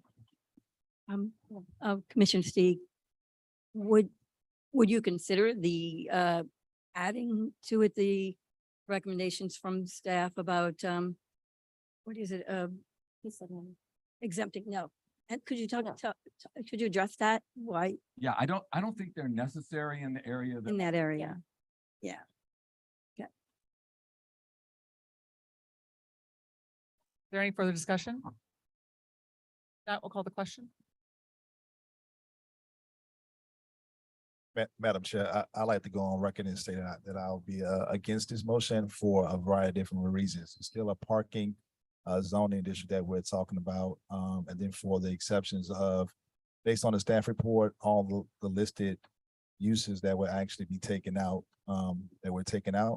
Then my last point is I think we achieve more by collaboration. Staff has made recommendations. We've heard from a design overlay exceeding a certain amount that we can use, parking requirements of actually using parking permits in the area, because I don't think this actually solves the issue. We set a boundary. So if you're if a developer is listening to this, they're just essentially, now they're going to go outside of the boundary that is set by presidents of this commission. So for those reasons, I oppose this motion. Thank you. And to clarify, the IZD is enacted for 1 year. Is that correct? And John, Commissioner Stewart, I respect what you said, and I think I tried to think about that. In the area that I delineated, I don't think there are very many vacant lots, so that kind of eliminates some of that. And with respect to existing structures, it's only adding bedrooms. And so as I've seen it in that area, people are developing maybe by improving, but not necessarily by adding a bedroom. Anyway, at least I've tried to think about those issues. So just to, were you suggesting that we go back to the entire map? That the entire I guess my suggestion would be, and since this is on deadline, I guess I would actually my preference would be like we move for a deferral so that we can take real solutions from that CPC staff has offered to solve the solution of dorms to dorms, as opposed to just putting an overlay or just making a motion just so that we're doing something, but not actually solving a problem. We heard from Tulane that they're adding more dorms on campus. So I think there's something that we can do as a commission to really alleviate this problem and address the real issue, as opposed to just kind of kicking the can down the road. And you know, I would agree with you, except that there seems to be an urgency. There is an urgency here with what's going on with the neighborhoods and developers taking advantage of what they can do right now. And if we do that, I think that there needs to be some sort of way to stop this and contemplate what you're talking about, which is, I think, where this is going. And if I can add to that, Commissioner Stewart, you know, while Tulane and other universities are adding dormitories, those things take time. A number of them are in design and in construction. So we're talking about something that's 1.5 to 2 years from today before even move in. So while I think these issues will be alleviated themselves over time, once all of these new beds are made available on campus, there's still an immediate issue happening right now. Can I make one more comment just to Mr. Stewart's? There are two opportunities to continue this dialogue. One is the housing opportunity study. And the second is when the legislation motion is introduced for the permanent regulations that this IZD is teed up for, then we can certainly continue that conversation.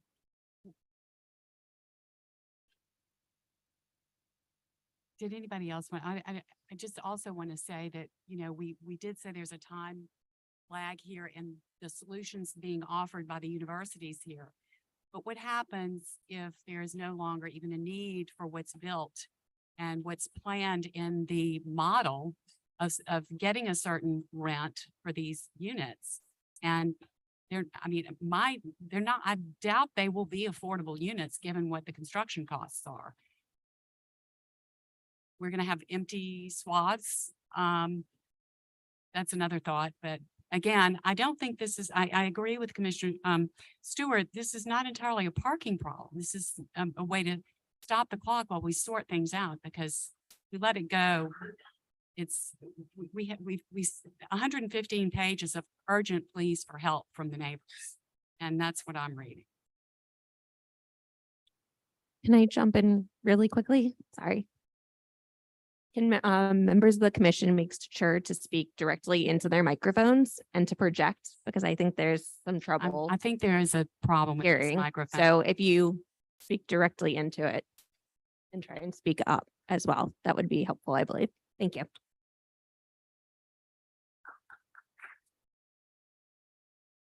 Is this better?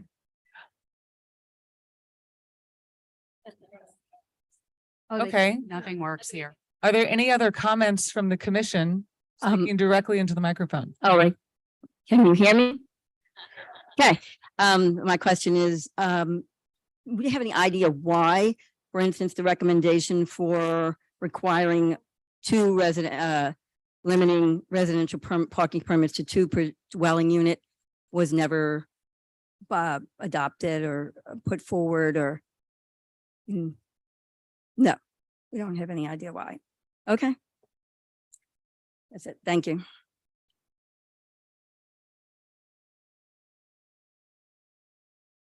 Is there any further discussion? The motion on the table for approval with a modified district map location? I'm going to support the motion. I want to be able to reach out to the universities and share. We really need to get students back on campuses. I am bombarded by Tulane and Loyola parents just always trying to find housing as freshmen, sophomores, juniors, and they're really taking up a lot of the housing stock. And I think that this is a measure that we can at least try to investigate more and more, but the universities, we really need to be able to. We have such a small footprint, and what we don't have as a city is land. We don't have any land to actually expand on. So we need to really make some modifications on the campuses as well. Thank you. If there's no further discussion, we'll vote on machines.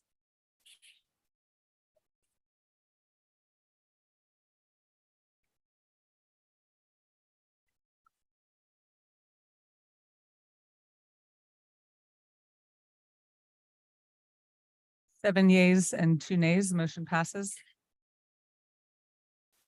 Okay, so now we're on the next 2 zoning docket items for short-term rentals. Thank you all for being here. I think we're making great time, in case you're wondering. We're making great time. So what we're gonna do is we are going to take all of the comments at once, meaning we're not going to separate them by docket items. So we have all of the cards here. If you would still like to speak, please fill out a card. And we're going to be applying the rules that we mentioned at the beginning of the meeting, which is each side will have up to 45 minutes with 1 minute per speaker. And we will go from there once we get done with that. And I'll call names a few at a time, just so you know who's next, and you can come and queue near the front or in the side, and we'll get started. So with that,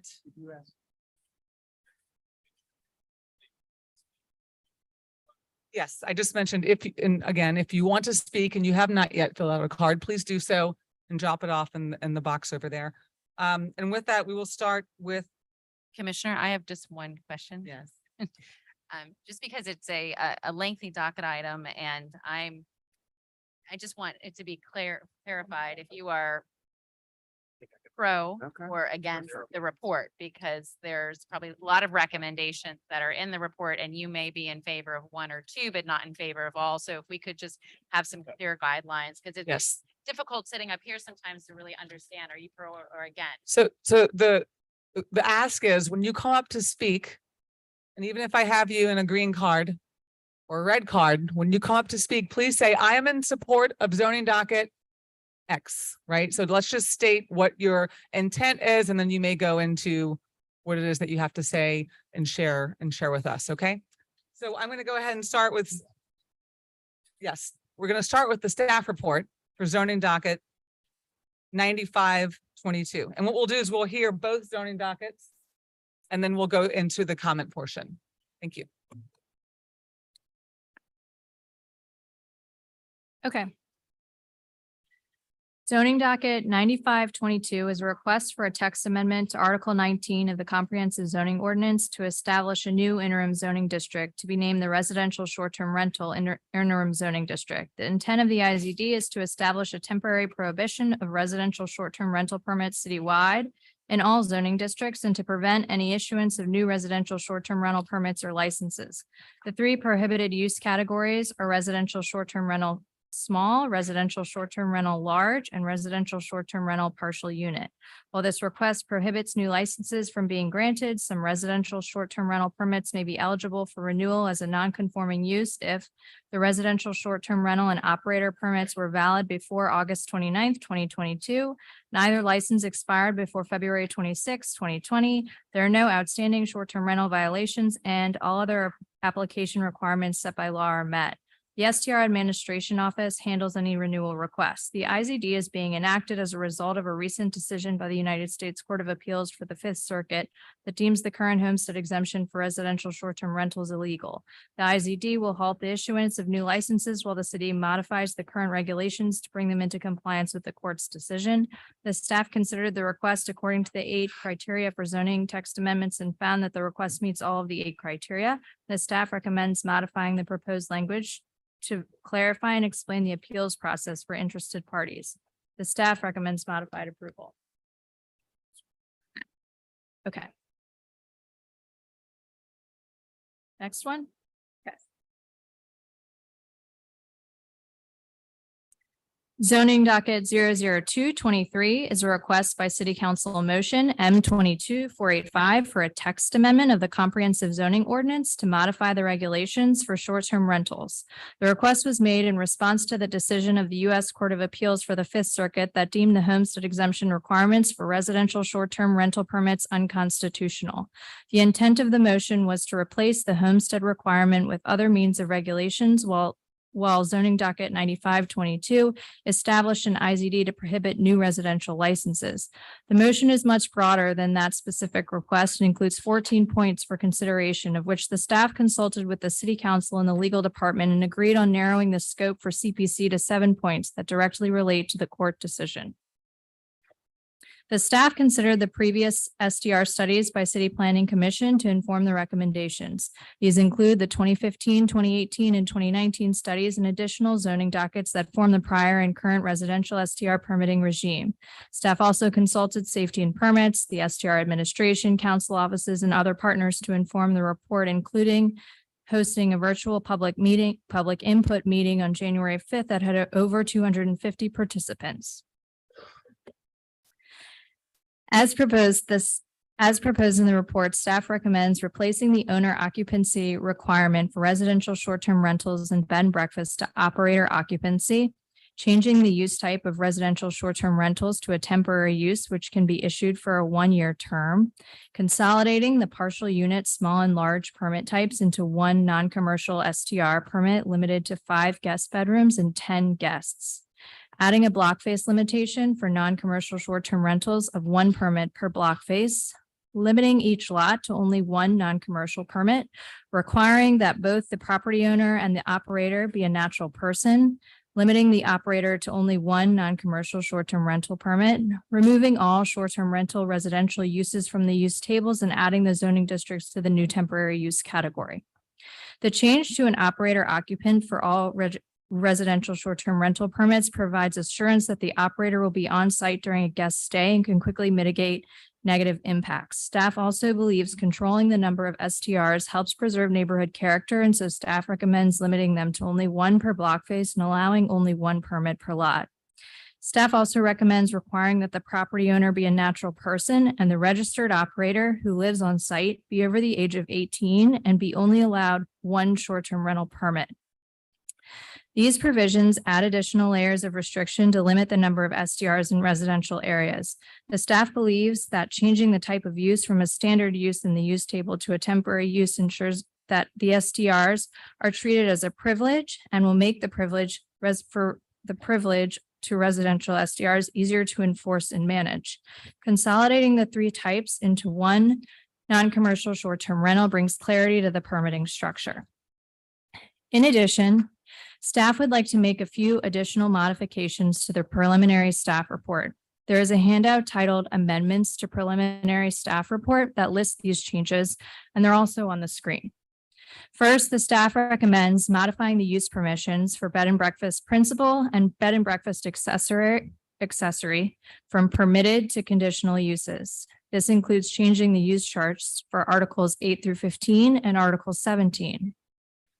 Second, staff recommends a couple technical corrections to the temporary use table entry for short-term rental non-commercial to add an inadvertently omitted zoning district, SLRS 1, and to add the citation for the general short-term rental use standards in Article 20. And third, the staff would like to add, if applicable, to the first sentence in the definition of proof of residence. It was brought to our attention that owner-operators will not have a lease agreement. The staff considered the request according to the 8 criteria of our zoning text amendment, found that the request meets all the 8 criteria, and recommends modified approval. Thank you. The number of cards. We'll start with the proponents. First up is Andrew Graff, followed by Amy Stelly, followed by Alan Johnson. As a reminder, please state your name and address. We'll have 1 minute.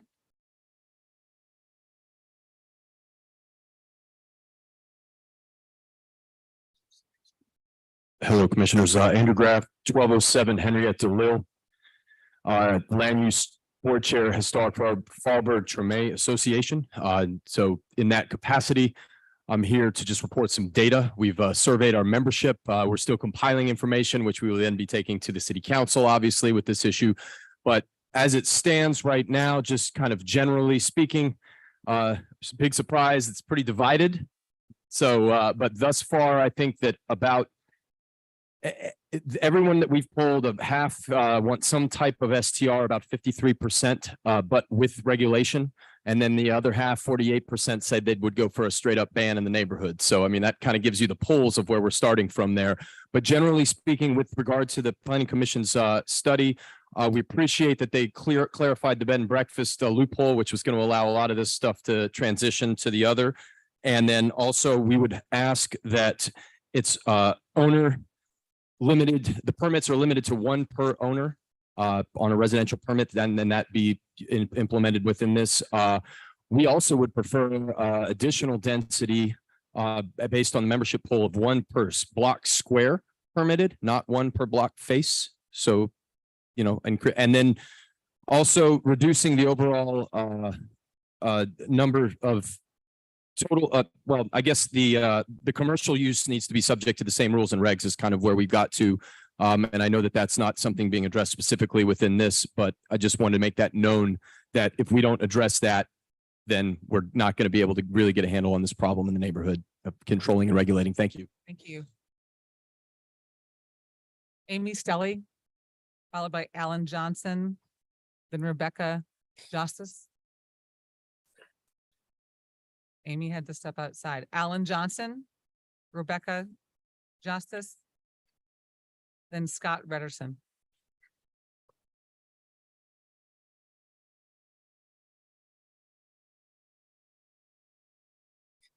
Hello, my name is Alan Johnson. I'm the president of Faubourg Marigny Improvement Association.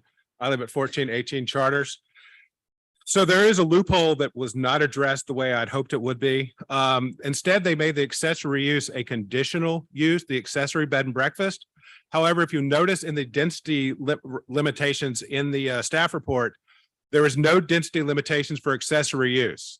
So in my neighborhood of the Marigny, you could have commercials on the corners, one STR, non-commercial STR, excuse me, or principal bed and breakfast. And then you could theoretically have every other house on the property, if they got the conditional use, and there's no reason to think they wouldn't, could be an accessory STR. We believe the accessory STR, the principal STR, as well as the accessory, all three of those, you know what I mean, I'm getting confused, should all be subject to a one per square block face limitation. The reason for this is this: we have 399 STRs in the Marigny right now. A one per block face limitation would be 385 in the Marigny, not counting the commercials that aren't included. So this was actually an expansion of the STR program when you were actually asked to dial it back. That's why we think one per square is sufficient at this time. Thank you for your consideration. And I think that we need to limit them, which we were asked to do. Thank you. Thank you, Mr. Johnson. Rebecca Justice, Scott Redderson, Karen Lodrig. Please just line up in the front or the side if you can. It'll help things move along. Oh, I'm sorry. And we've already messed up. Please identify if you're for or against the measure. Thank you. Hi, everyone. My name is Rebecca Justice with Rare Space Hospitality, 1530 Monroe Street. I guess I'm paid to be here. I am for regulations on homeowners being able to STR their homes. So I think the one per block face limit is very problematic. It's going to be starting to hit neighbors against neighbors, especially when there's limits of people who have proven that they can operate in the means of the regulations. So I would say that one is not enough, especially grouping one bed and breakfast and one STR in the same block face is not enough. I please recommend either allowing no cap or upping that to 2. Additionally, I think that there was a slight modification that I would like to recommend for operator occupied. There is no verbiage in there that if an operator is in there, that the owner or the landlord should be able to approve it.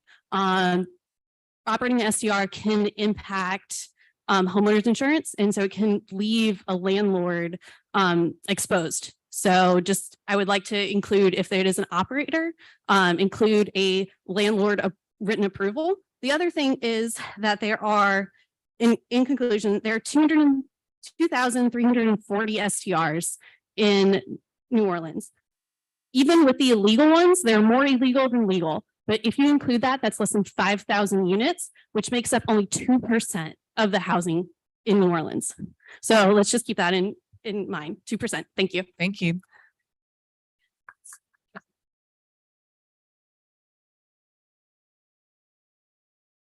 Scott Rederson.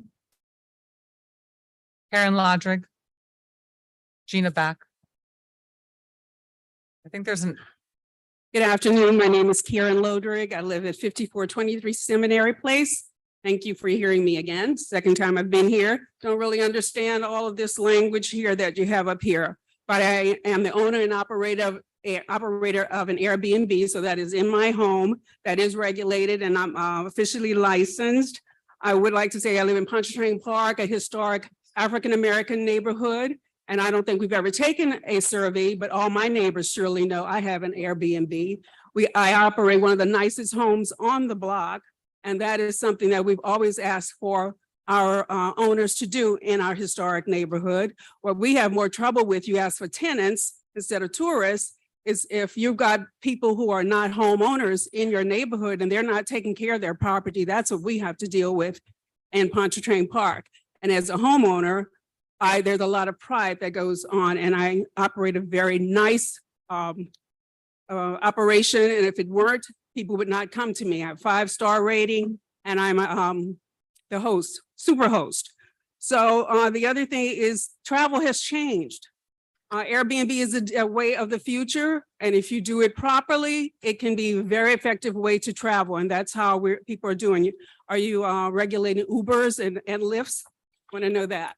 thank you, Ms. Lodrig. Scott Rederson, Gina Bach.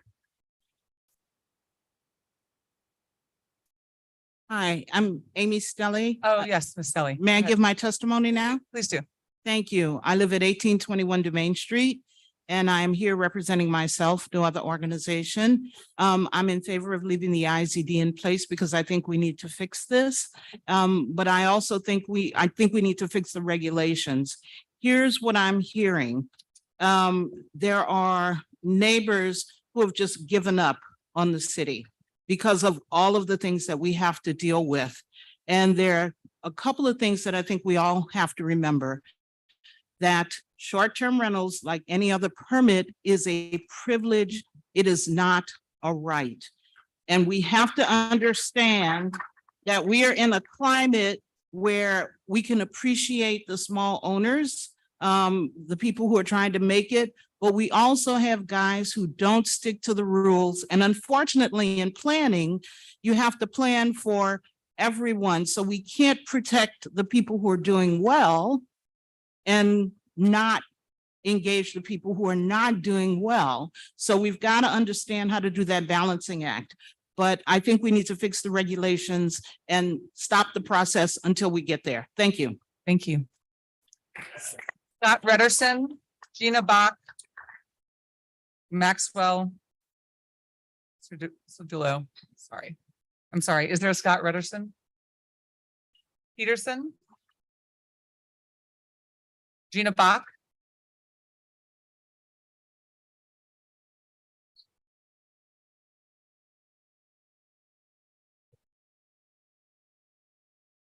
My name is Gina Bach and I live at 1554 North Johnson Street. I am a short-term rental host. I am also part of the fabric of my neighborhood and part of that residential character of my neighborhood. The requirements of a lottery system and one residential STR per block face are excessively restrictive and will undoubtedly create more issues than they resolve.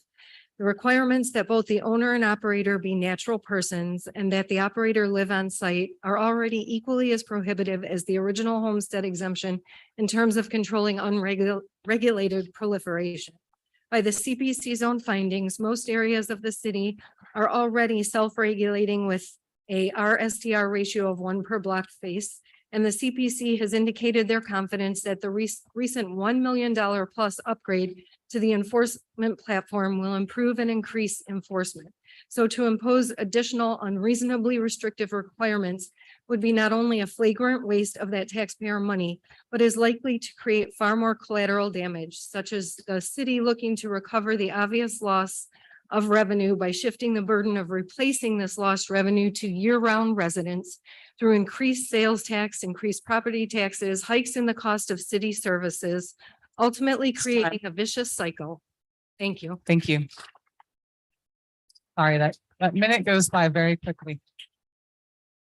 Maxwell Geraldo, this looks like maybe Rob O'Neill or O'Neill. Then Dana Dolder. We've lost our AC. Hi, Maxwell Chardula, Louisiana Fair Housing Action Center, 1340 Poydras Street. So we care about short-term rentals because they've ramped up displacement and the hollowing out of historically Black neighborhoods just to cater to wealthy tourists. We appreciate the city CPC's many reports, but the latest one is unfortunately out of step with what the overwhelming majority of New Orleanians want, which is not 2 tourist party houses displacing their neighbors on every single block. These sort of lenient restrictions will increase the total number of short-term rentals in the city and will specifically increase STRs in Black neighborhoods by creating a squeeze in areas like the Marigny, where there are often 3 or more STRs per block. And the speculators will just push farther across into the 7th Ward, Central City, and other places, furthering gentrification and displacing more of our neighbors.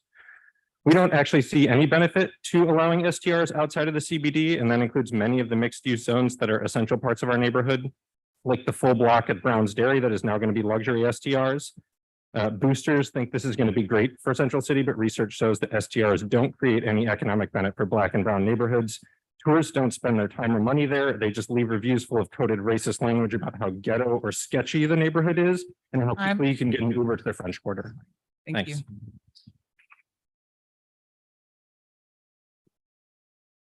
Rob O'Neill or Nell, Dana Dolder, Jordan Jacobs.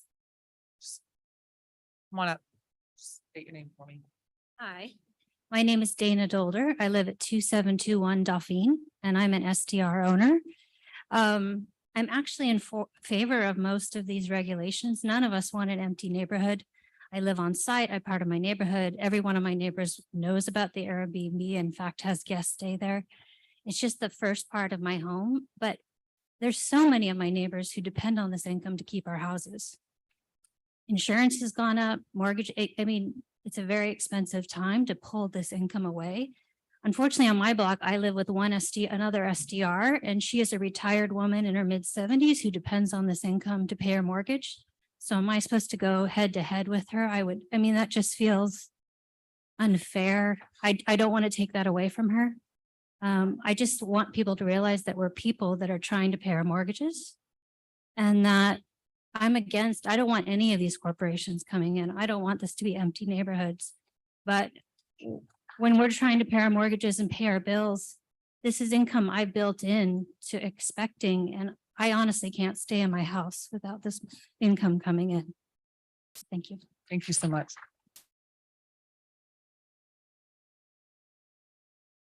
Jordan Jacobs. Jennifer Johnson.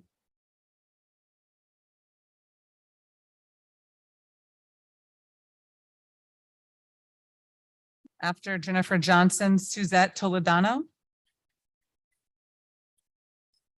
Hello, I'm Jennifer Johnson. I live at 11165 Winchester Park Drive in New Orleans East.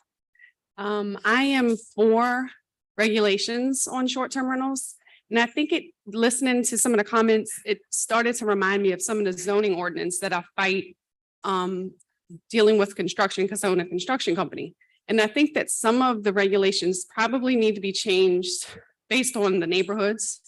Obviously, in some of the more tight neighborhoods with not off-street parking and not a lot of room in between houses, those regulations wouldn't necessarily apply to places like Gentilly in New Orleans East, where we have tons of off-street parking and tons of yard. But also, if we talk about maybe limiting 1 per block face, I think we're going to overflow the market with people selling houses. And with the rates that they are right now with mortgage companies and flood insurance and house insurance, it's just going to make the property rates drop real low. I think the resale value. And then I think we're going to have a lot of empty houses after that, because nobody really wants to buy right now based on mortgage rates. just to begin with. So I think if we limit that to one per block face, I think that's something that we might have. Thank you. Thank you. Yeah, I'm Jordan Jacobs. I missed you. Can I go? Yes. Okay, perfect. My name is Jordan Jacobs. I live at 1937 North Rampart Street. So we don't need an Airbnb on every single block in the city, and we do need on-site operators. But we also need to consider that Airbnbs contribute jobs to the city and contribute to the economy. We need to allow good faith property owners who have followed all the rules for the last 5-6 years to continue to do so, and to not hang them out to dry while insurance and property tax rates and mortgage rates are skyrocketing and people are depending on this income. We also don't need Airbnb operators to buy a property on every single block that may not already have one. To find a way to allow people who have been following the rules this entire time to obtain permits while simultaneously not creating a bonanza for investors to scoop up one property on every block in the whole city, which I think would be not what you guys are trying to achieve here. Thank you. Thank you. Suzette Toledano, followed by Nick Enman. Then Suzette Toledano. Yes, I'm here, present. Thank you. 215 Decatur, Suzette Toledano. I have a property in the VCE 1. I think that it would help alleviate all of the problems in the residential areas if we could have short-term rentals in VCE 1, just like VCE. Thank you. No caps, no restrictions. Thanks. Thank you so much. Nick Enman, followed by Julie Lori Allen.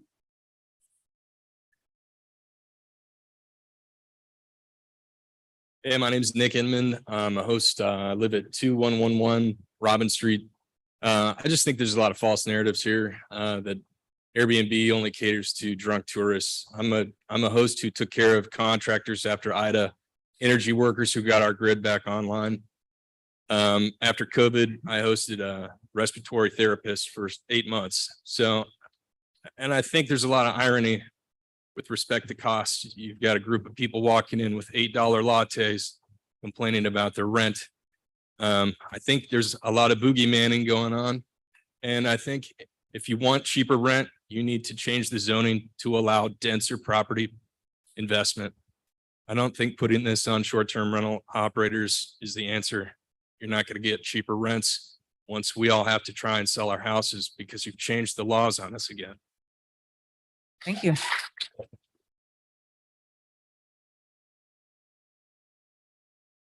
Lori Allen, I'm probably saying this wrong. I'm sorry. Chris, there's no last name on Burgundy, and Nathan Lott.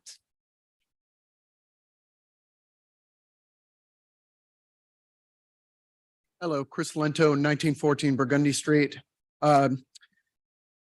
Residential short-term rentals, residential short-term rentals are not the only reason that property costs and rent are going up. As anybody who has a home here, if you think that, you probably haven't got your insurance costs yet for the upcoming bill. Louisiana Citizens just raised a 65% increase. Our insurance went from $2,000 to $8,000. Long-term tenants can't afford to pay what we'd have to charge. So in a lot of cases, the only way these people are going to be able to afford insurance, the homeowners, is to do short-term rentals. And if you do one per block face, who's going to get that? How are you going to pit homeowner against homeowner who are just trying to stay in their homes? And a lot of time, we are maybe able to bear that, but a lot of other citizens can't bear that.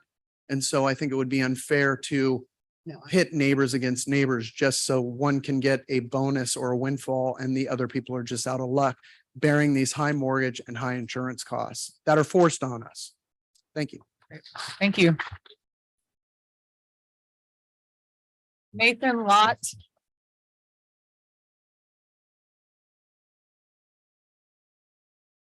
Yes, good evening, Commissioners. Nathan Lott here on behalf of the Preservation Resource Center, 923 Tchoupitoulas.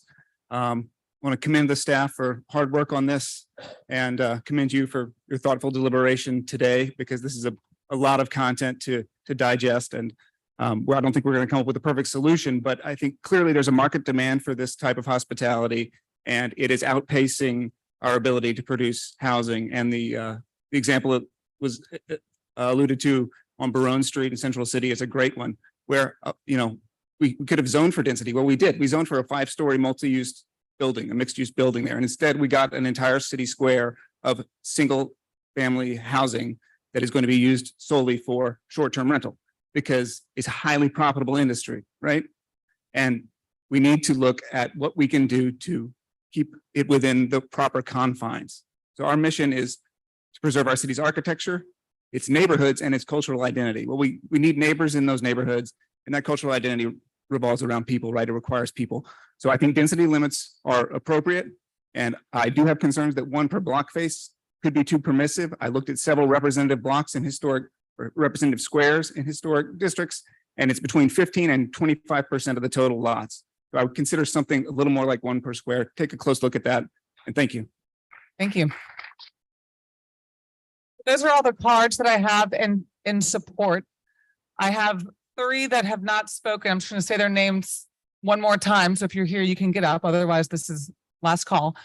Rob O'Neill, 2751 St. Anne. Scott Peterson, 1526 Ursuline. Rob Owen, 27, Rob Owen. yes. Never would have gotten that. Okay. Sorry, Please, go sloppy handwriting. Yeah, I'd like to speak out. I'm a resident. I rent out a room and I'd like to keep doing it. I invested in it, in my house, making it proper and pretty, and my guests act nice. They love the city and I love sharing it with them. And it's a big part of my income for my house. So let's keep that going. Thank you. All right.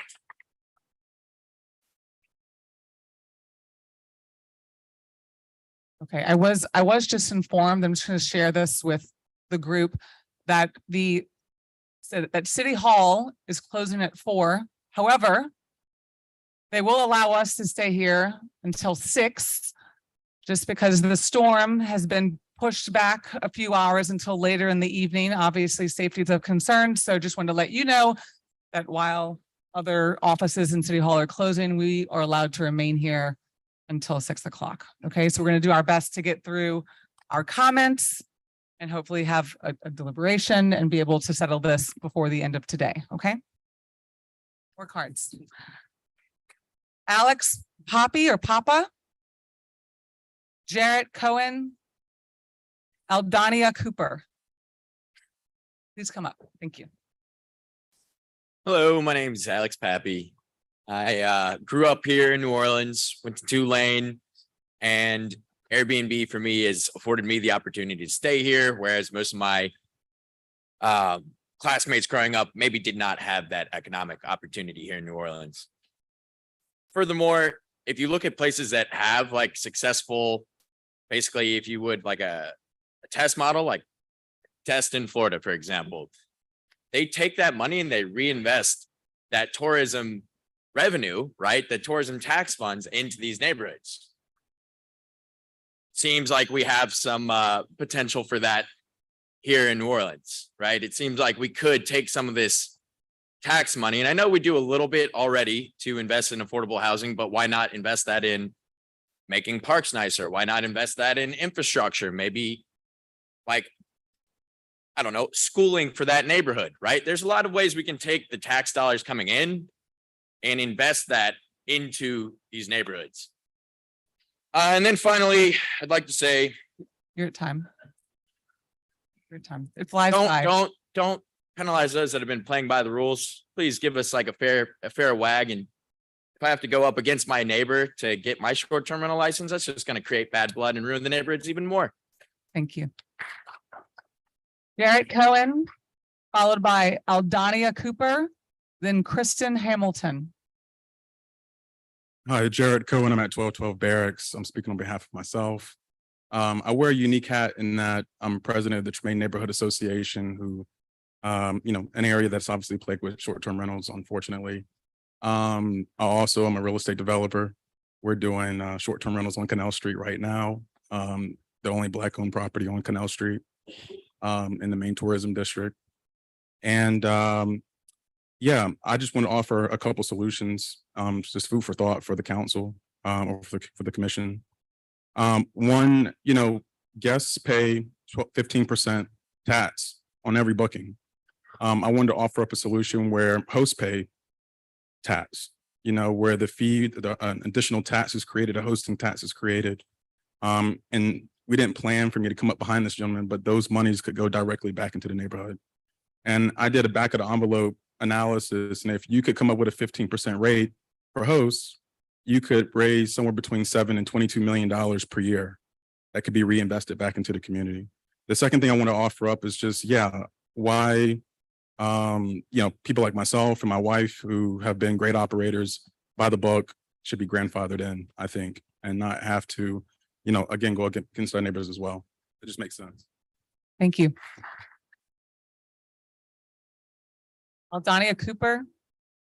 Kristen Hamilton. Hi, I'm Eldonia Cooper, 239 South Cortez Street here in New Orleans and a native New Orleanian. And I'm here to urge you to please support STRs. My husband and I are both retirees and we live in our property and the house is below us.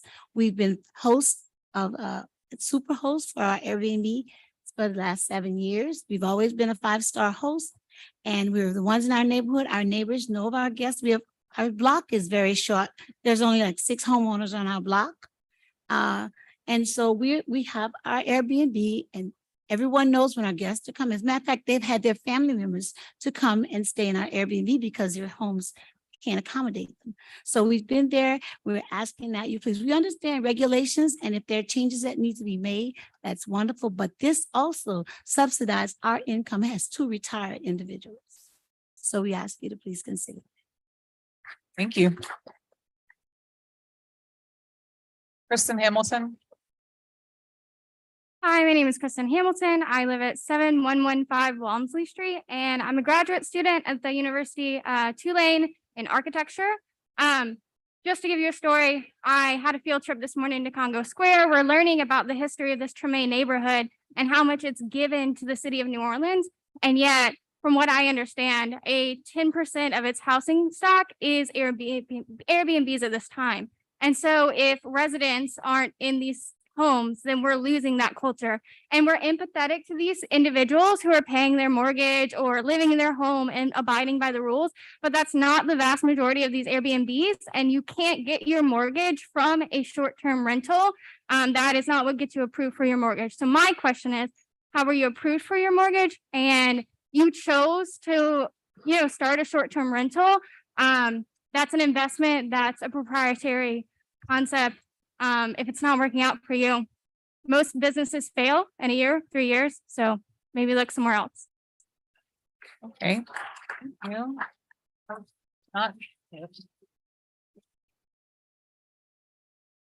Okay, Excuse so- me. I think you were calling my name earlier, but you were saying like Lori Allen, but I'm Jamie Allen. Yes. Is that true? Yes. 1504 North Trier? 1504. That's why I said the address. Please go ahead. Okay. Hello, my name is Jamie. I've been a resident of New Orleans for 14 years. I've owned my home for the past 8, and I've been an owner operator, STR runner for 6.5 years. I have a 5-star rating. Operating my Airbnb allowed me to get out of the bar industry and not only start my Airbnb business, but also start an art business that I now run that the city and state and federal government all profit from. I've always had all of my permits through the city. I've played by all the rules, and I'm so happy to host and have this as an opportunity. And if this were taken away from me, not only would my other business probably fail, but then I would be led into a tailspin where I don't know how I'm going to afford my mortgage, how I'm going to inform the ballooning insurance, flood insurance, etc. So I really urge you to not do the 1 per block face. focus the energy on regulating these corporations that are coming in and buying up all the properties. Thank you very much. Thank you. Okay, so I have a number of white cards, and these are typically for information only. You read my name is Scott Pedersen originally, and I got confused at 1526 Ursuline. Is it Peterson? Yes. There we go. Go ahead. I just want to say, like everybody else, I did buy an affordable house, and now the house has become unaffordable because my property insurance taxes in the past 10 years that I've lived here have gone up from just a few $1,000s to over $15,000. There's a sign here saying line cooks, not somebody else. Line cooks here make $15 an hour. How can they pay $15,000 worth of property insurance and property taxes on a $15 a year, $15 an hour wage? The problem is not short-term rentals. The problem is also an income problem. And so please don't punish the short-term rental people who are using that income to be able to have affordable housing for themselves. Thank you.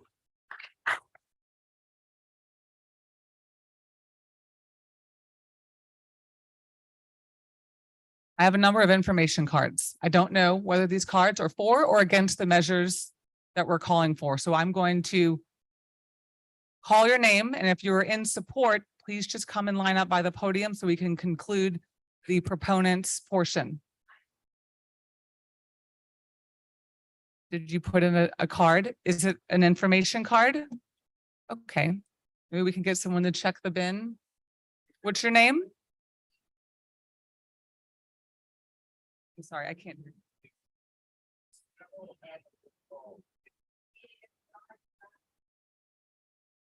I just wanted to point something out. It seems that we've been going through the support cards, but that we've Yes. actually had people who are on both sides of the issue. I've had the one person who was on the other side of the issue that's over here on this side. It is supposed to be, there's a tally happening. So what, all good. okay, based on how people are Yes. speaking, okay. Yes. Thank you. Thank you. Okay. I have a number of white cards. Could address the, do you want to come up? Sure.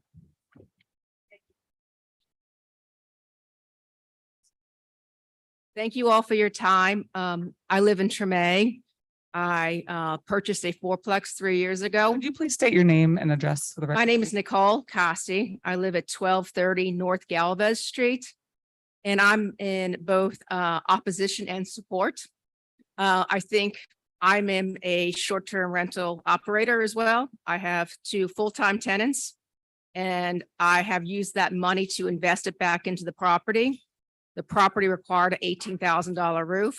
The property required $30,000 to compensate for the damage from termites. So this is money that comes back to the community that is taken out from the short-term rental. I also want to mention one more thing. I walk Tremay 3 to 5 miles every day, and on every single block, there is 1 to 2 vacant or blighted homes. In 2019, it was discovered that 25 to 30,000 homes in the city of New Orleans were unoccupied because of vacancy or blight. And the city council was asking and looking to reinvest in those homes, to give incentives, to have them reinvigorated. That represents 20% of the city population right there. And I ask you to consider that as well as an alternative to affordable housing. Thank you. Okay. Guys, I'm going to read the names of these white cards, okay? And then what we're going to do is if you're for or against, please just stand. This is the best way that I know how to do this because this is all that I have right now. Michael Ernol, 2215 Felicity. Yeah, I've got a minute. I don't know how to use it. Sure. I'm neither opposed nor against nor for nor in love with any of this. It reminds me a lot of the family farm argument that we had back in the 1970s in this country. Who could be against a family farm? Been in 5 generations, people out there toiling away, making food for people. And yet all the federal programs that were designed for the family farm 30 years later being used by corporate farmers. to their extreme benefit. And the family farms are gone because the corporate farmers bought them.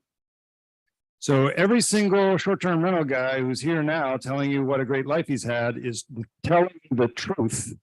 And at the same time, he's 30 years from now, this city is going to look a lot different than it looks right now. So long as a family farm there as an example, we have ITEP in this state. The state has big forms to fill out for big corporations in order to lure them here because they promise us jobs that then somehow never materialize. If big government can bring in big business, then I argue that this city could figure out a way to ITEP all the short-term rental people it wanted here as a one-on-one contract with a specific short-term rental person, natural person that they happen to like and want to be part of the city and this culture. It's time. Thank you so much. Robert Beck. Robert Beck, followed by Willard Doucette. Thank you, Madam Chair. I'm Robert Beck. I live at 840 Spain. I'm in favor of the staff recommendation with some closing of a few more loopholes. We want the one per block face should be every category, so we don't end up with a Airbnb and one or two other kinds of short-term rentals in the same block. There should just be one of whatever category it is. The owner should be one per customer, just like the operator should be one per customer. And the you're not there yet, but we need to not just go hog wild in the commercially zoned areas of especially the historic neighborhoods, the Marigny, the Bywater, and Treme. Those need to be controlled adequately as well. Thank you. Thank you. Willard Doucette and Glade Bilby. Hi, Willard Doucette, 1625 Milton Street. I operate both rentals and Airbnb. And so I can tell you that since 2016, when I came here, moved here, the city was rocked with so many blighted homes. It's unbelievable.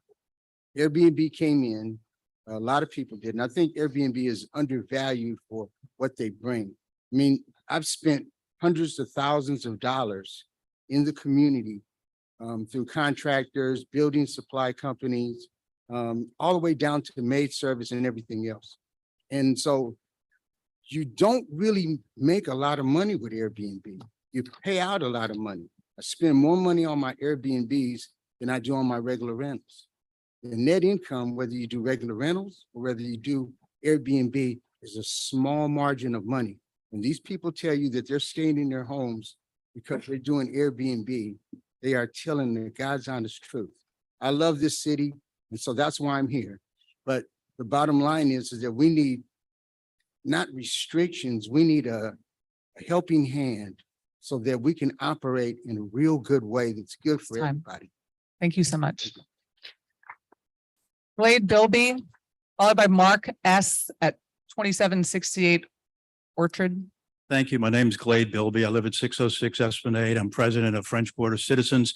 As you've heard both sides of the story here, that there's opportunities and there's problems. And I think that the escalation of short-term rentals has caused a lot of problems in neighborhoods. One of these is a failure to realize what the economy is in New Orleans. We have a large service-based economy here in the city, and it provides a lot of jobs to service workers. What short-term rentals are doing in a lot of our neighborhoods is taking away affordable housing that could go to these service workers. We need to have affordable housing close to where people work so they don't have to rely on expensive public transportation. The loss of long-term rental units to transient short-term use will only make this problem worse. One of the other problems is that short-term rental hosts are operating at an unfair advantage compared to the hotel and lodging industry by not abiding by the same building and safety and taxing requirements, and thus externalizing those costs to our neighborhoods, and who are forced to subsidize the niche business by allowing commercial opportunities in residentially zoned areas. Time. One statement left. Looking at the lack of credible citywide enforcement and a loophole, we urge you to please close the loopholes and help our neighborhoods out. Angie Bolin, Mark S. Ryan Hancock. Mark S., go ahead. My name is Mark Shetler. I'm at 2768 Orchid Street. I'm a bar manager. I run a nonprofit focused on the service and hospitality industry, and I'm a former Airbnb host. The numbers show that STR market is overwhelmingly populated by scofflaws wreaking havoc on our local housing. If you want to open a hotel, open a hotel. I'll help you. Be regulated like a hotel, be on site. But right now, STRs would have us believe that they can walk like a duck and talk like a duck, but be regulated like a multinational extractive wealth corporation that's too big for y'all to attempt to rein it in, and a poor little mom and pop with hat in hand. No matter what effect continuing the status quo will have on this community's short-term and long-term well-being. It was cynical at worst and regrettably short-sighted at best for the few individuals and many more multi-property operators to make the decision to take on a risky investment to partner with short-term rental companies that hadn't yet had its regulations settled. Investments have risk. I'm very sorry that the companies responsible here hold essentially none, but they banked on government not being able to move fast enough to catch on, to be effective enough to stop them, Time. or smart enough to get around them if you do catch up. Thank you. I support the Jane Place and VC Pora 5-point plan. I hope y'all let it guide your work. Thank you. Everyone, please do your best to comply with the minute rule. I know that it's hard, but we have a lot of notes to get through, a lot of comments. We want everyone to have their fair turn and time. So please do your best. When I say time politely, sometimes I just raise my hand and look you in the eye. Please just wrap it up. Okay. Thank you.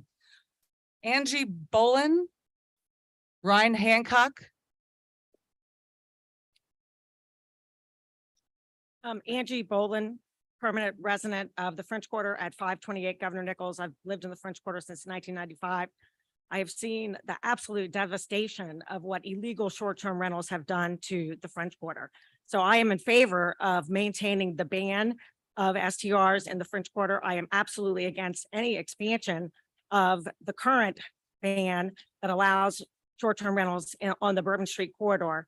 And I'm also in favor of the City Planning Commission reconsidering extending the bans that we have in the French Quarter to our other historic core neighborhoods, such as the Marigny, the Bywater, and the Treme, because we've all seen that nobody lives there anymore. And soon, nobody will live in the French Quarter. So I support the VC Pora 5-point plan. I support Jane Place's white paper and all of the positions that they take in that. And I would ask you to strongly consider those. Thank you. Thank you. Ryan, I'm sorry, what's your name? And okay. Peters. Oh, we're not yet to red. We're still going through these white ones. Sorry. Okay, Rick Byfield. Sasha Ballag. Christian Kenshin. Anyone here with those names? Mavis Early. Hi, Christian Cancian, 220 Decatur Street.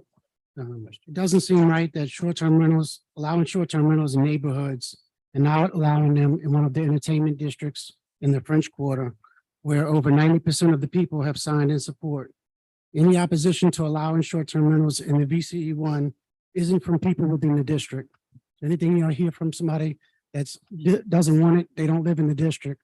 We've talked to over 90% of them and not one has opposed it. Not allowing them only puts more pressure on real neighborhoods. It only protects the hotel's interest and just is wrong. It's not what the people want that's in the district. Thank you. Thank you.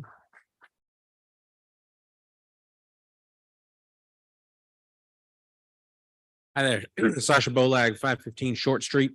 I submitted a white card because, well, I think, I'm in favor of most of these changes.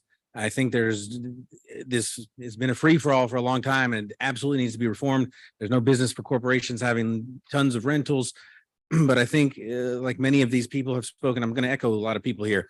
I mean, my biggest concern here is this one per block thing, because as I think multiple people have said, it's a terrible situation that's being set up potentially to pit neighbors against neighbors who've had good relationships. And then, so I mean, at the bare minimum, I would think there should be a grandfathering in of people in these situations.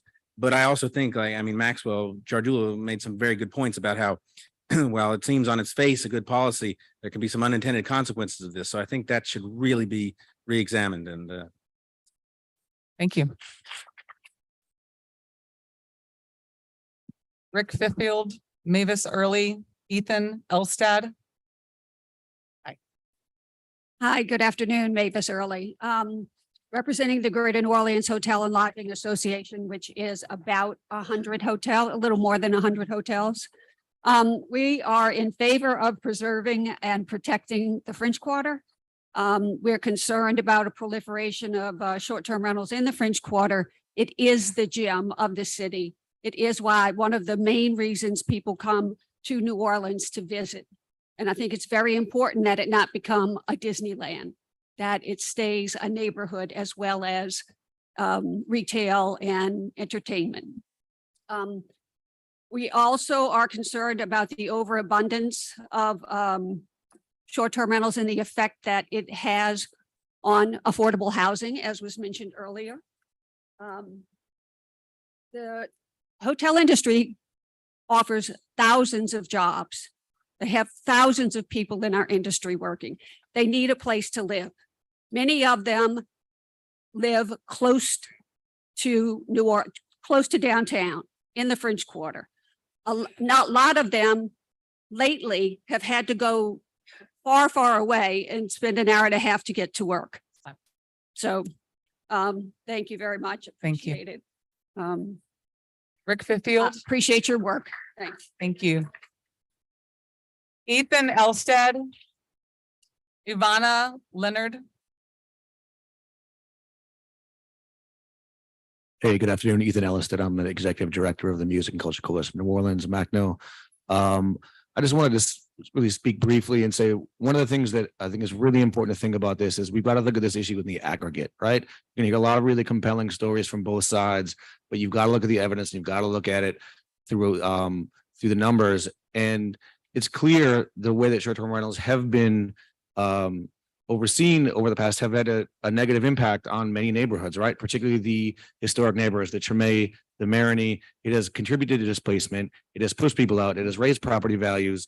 So what has happened can't continue. So unfortunately, block phase limits are going to be important, but also tying permits to individual people, right? So one permit per person can prevent the ability to have people buying multiple properties throughout. So we can actually start to limit the spread of that. So I would really, hope you can look into that. I know time is up. The weather's bad, so I'll leave it at that. We'll talk again. Thank you.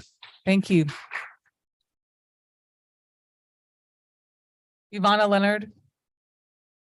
Hi, I did an informational card for the second item on the docket. I understand that the city must follow the court ruling and therefore writing the laws to limit the number of STRs. So it's not the Wild West here, like before we had the laws. I completely understand. However, I asked the CPC and the city council to follow the state law. One of the strongest and oldest use of property laws is grandfathering in. Legal residents and STR owners should be grandfathered in based on those laws. I also wanted to ask for the CPP to explain in detail the lottery system that you proposed. It's impossible to run an STR under the assumption of crossing my fingers that I get picked for just that 1 year. It goes against the very foundation of STR business, which is a long-term investment with reservations, sometimes several months ahead. Thank you. Thank you. Leah LeBlanc. Clara Potter. Thank you. Jared Stanton. Hi, my name is Leah LeBlanc. I'm speaking on behalf of the Greater New Orleans Housing Alliance and Housing NOLA, and I live on Oak Street. As news broke last week covering the selling of a Browns Dairy site parcel to short-term rental developers, we were reminded of the long-term consequences of poorly executed housing policy. Housing advocates have been calling on our city leaders for years prior to include affordability requirements for homeownership developments within the smart housing mix to avoid situations just like this. It is unfortunate that it took a crisis to push our elected officials to act on this policy recommendation, and we see the same sense of reactive policy making mirrored in these new short-term rental regulations. We encourage our city leaders to look beyond these proposed Band-Aid solutions and prioritize guaranteeing affordable housing development within all land use, zoning, and short-term rental policies moving forward, not just in times of crisis or urgency. Issues such as homelessness and a lack of available housing stock are ongoing and will continue beyond whatever short-term rental regulations are put in place. Thank you. Thank you so much. Jared Stanton, James Goodwin, Eldania Cooper. Thank you all for your time. Jared Stanton, 6604 Bel Air Drive. I submitted a white card because regulation is needed, but there's a lot proposed here. And it's hard to say, I don't agree with all of it, but I know we need some of it. So I thought, well, I'd use my minute to just tell you about my rental. It's the other side of my house. It's a double. We did buy it to make it a long-term rental. I think a lot of people are aware of what property insurance has done in the state. It wouldn't work as a long-term rental anymore. It could, but it wouldn't be affordable housing. So we have the Airbnb. We don't do parties. We host grandparents who come to Lakeview to meet their grandkids for the first time. We had a guy who graduated from high school here 40 years ago, came back to see his friends. He made us chili one night. Like we make New Orleans special for them. We get to meet great people. I would love to have a solution for affordable housing. I don't think, I worry that if we lose ours, that's not a solution. Like it doesn't solve that. A lot of people have brought up grandfathering. I'd ask that you consider that. Thank you. Thank you.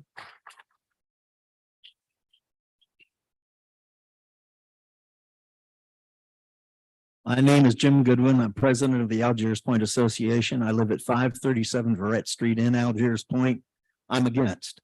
The main objection that the Algiers Point Association has is the density. It's way too dense. We support one per block, but not one per block face. I live on a block that has a large business and only 3 houses on it. One of them is mine. So guess how I feel about this. I also support the idea that homeowners, I understand why they need extra income because of insurance and everything else. I'm going through the same trials, but they can get additional income through longer term rentals than just a short term rental. And last, this is my own personal, not as president of the APA, but I think that the historic districts, all of them, including Algiers Point Association, should have the opportunity to ban STRs, just like the Vieux Carré and the Garden District. Algiers is the second oldest neighborhood in the city. The Vieux Carré is 1 year older than us. And that's the board does not support that, but that's strictly me. They're in favor of STR. Thank you. Thank you. Lisa Farine and Wanderica Arnold. Hi, I'm Eldona Cooper. I submitted the white card because I was confused, but I want to just say, if it's okay, have the other time. No, you it's okay. We have you down. No problem. Oh, okay. What I want. No, you've already spoken. I'm sorry. Yeah, we're on a time situation. I'm sorry. Hi, my name is Lisa Green. I'll be quick. I live at 1628 North Broad. I use my short-term rental. I live on the property. I take care of my mother there. After I bought the property out here, I lost my job. Short-term rental is the only way I can make, I don't know, my mortgage. You know, after I moved here the first year was Ida. My insurance went up by $2,000 from $4,000 to $6,000. My property tax went up because of the price of the house. And I bought from a company that bought from the previous person for $60,000. So when I bought this property, I bought from a company that made money off of it. And now I'm being told that I'm not going to be able to make money off of my own property that I bought with short-term rentals. So I'm for short-term rentals. The one per block phase, I mean, I'm really not affected by it. I know that people are, but I don't believe in the lottery and I don't think you should pit, neighbors against neighbors. There should be some sort of grandfathering in this instance. Thank you so much.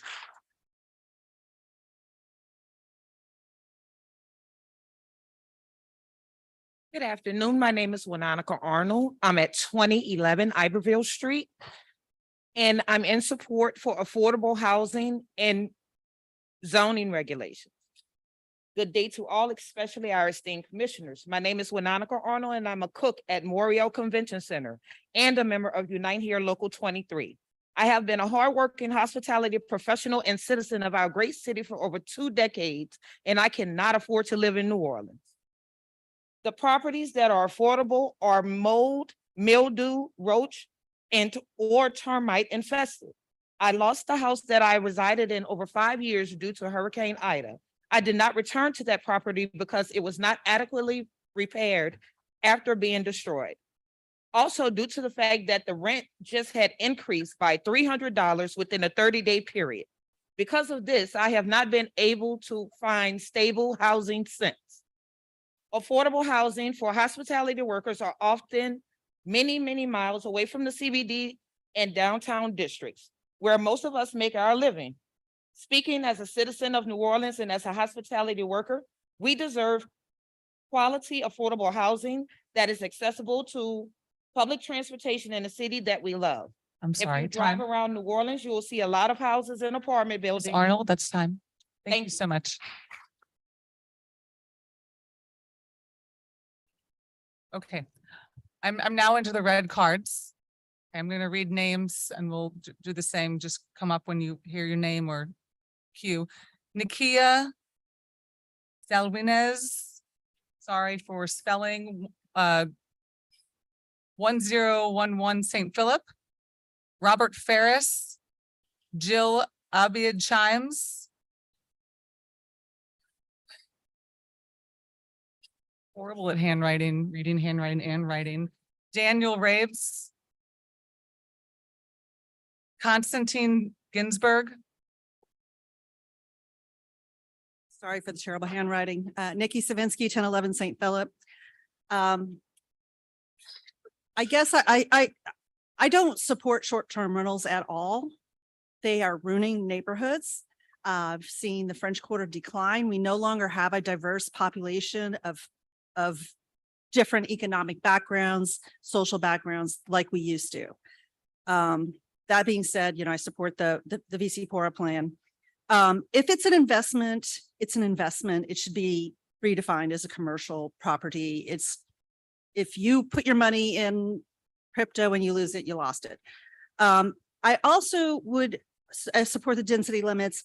I think the insurance and the taxes are going up because of short-term rentals.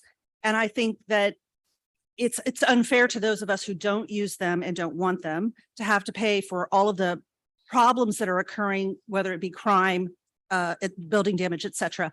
I would also suggest that y'all consider banning short-term rentals from new construction in historic neighborhoods. Meaning if someone has an addition that they've put up for the sole purpose of a short-term rental at the expense of a historic property, it just shouldn't be allowed. Thank you. Thanks.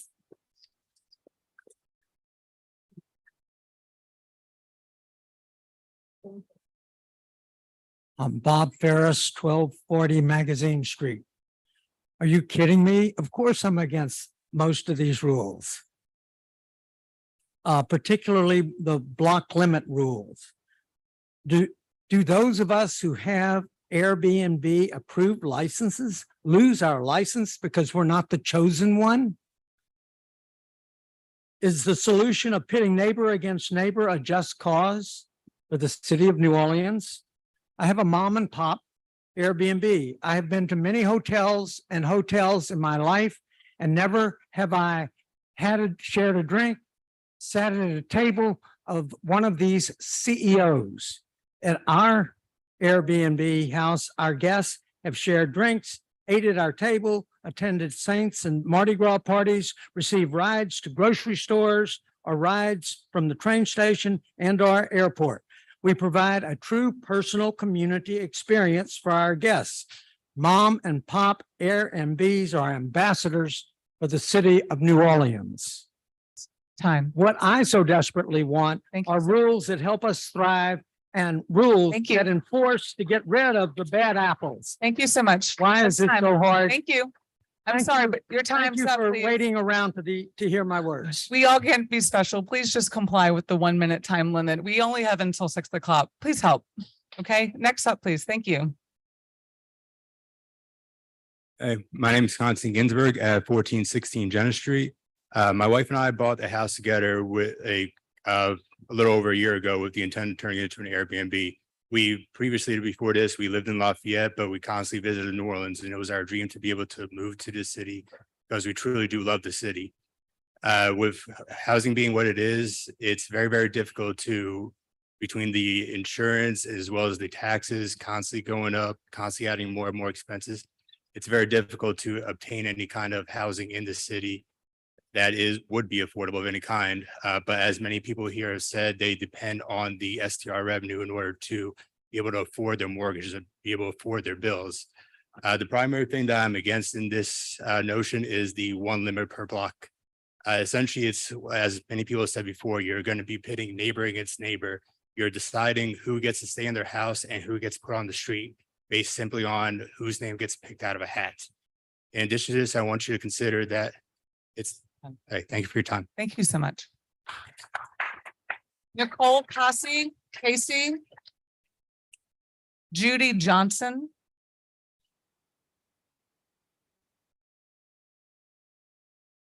After that, Nathan Chapman. Hi, thank y'all for doing this. I just wanted to let some of the people know that I think might be misinformed. I own my home and I have a 1-bedroom Airbnb in it. And I'm a super host and all that good stuff. And I've done so many things to the property to improve it and to make it so much better than it was when I took it on.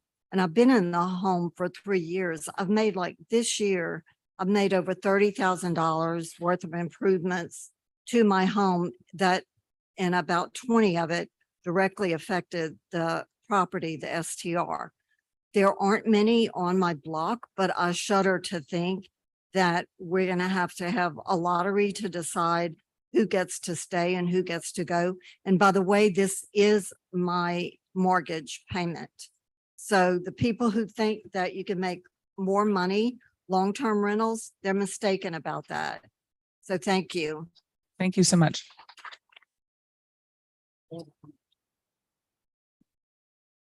Good afternoon. I'm Nathan Chapman. I'm president of the View Gray Property Owners, Residents and Associates, also called VC-PORA.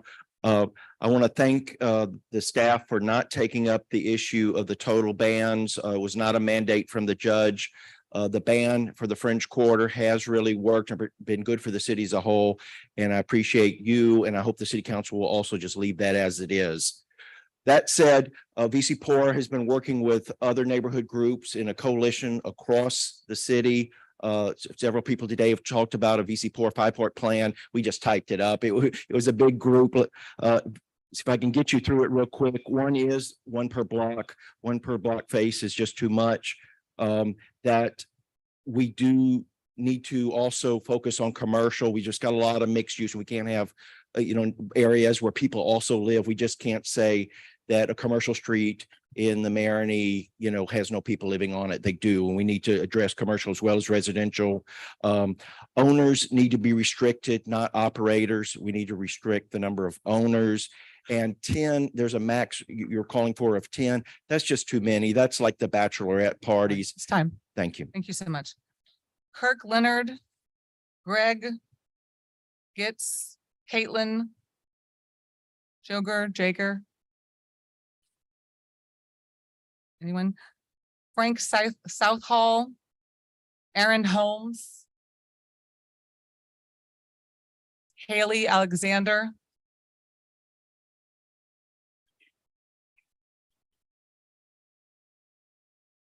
Good evening, everyone. My name is Justin Frank Southall, Organized Communication Manager at Jane Place. So I'm just going to tell y'all some of the facts. From our research, data scraping Airbnb with partners, we found that 60% of the total listings were from hosts of multiple listings. 27% of that were from people who had 10 or more listings. Additionally, when we look at Airbnb, the industry originally stated it was a cute, quaint way for people to stay in a room in someone's house.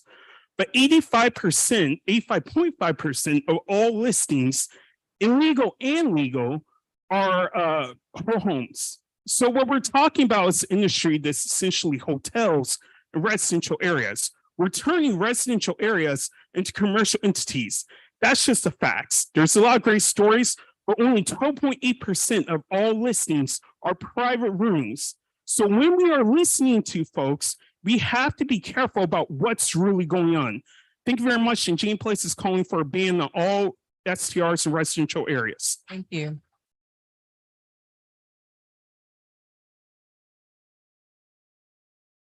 Kirk Leonard, 726 Josephine.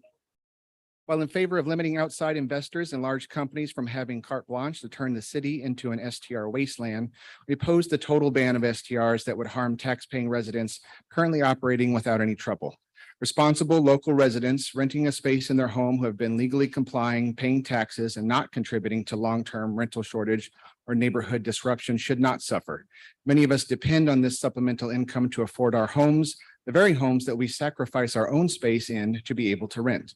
Much like renters, owners need affordable housing, and doubling or even tripling cost in taxes and insurance threaten to make our homes unaffordable.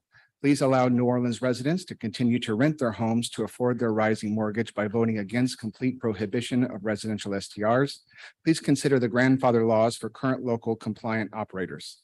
I'm opposed to the vague lottery system that would pit neighbors against each other and trying to disqualify each other. Established responsible owners should be allowed to stay in place and share their homes in order to afford it. Set a block face restriction to prevent further expansion, but allow the good operators to continue in place without punishment. Thank you. Thank you. Nice. Next. Good afternoon. My name is Erin Holmes. I'm the Executive Director of VC Pora. We have been working for nearly a decade against short-term rentals in all residential neighborhoods. They displace residents, they erode communities. By that said, in the interest of protecting neighborhoods, I wanted to follow up on this 5-point revision plan that, again, people have said they've credited VC Pora. This was created with a coalition of neighborhood groups and housing organizations. The biggest one that we need to make note of today is the accessory bed and breakfast. It is not enough to include this as a conditional use. It has got to be included in the cap that includes principal bed and breakfast and non-residential short-term rentals.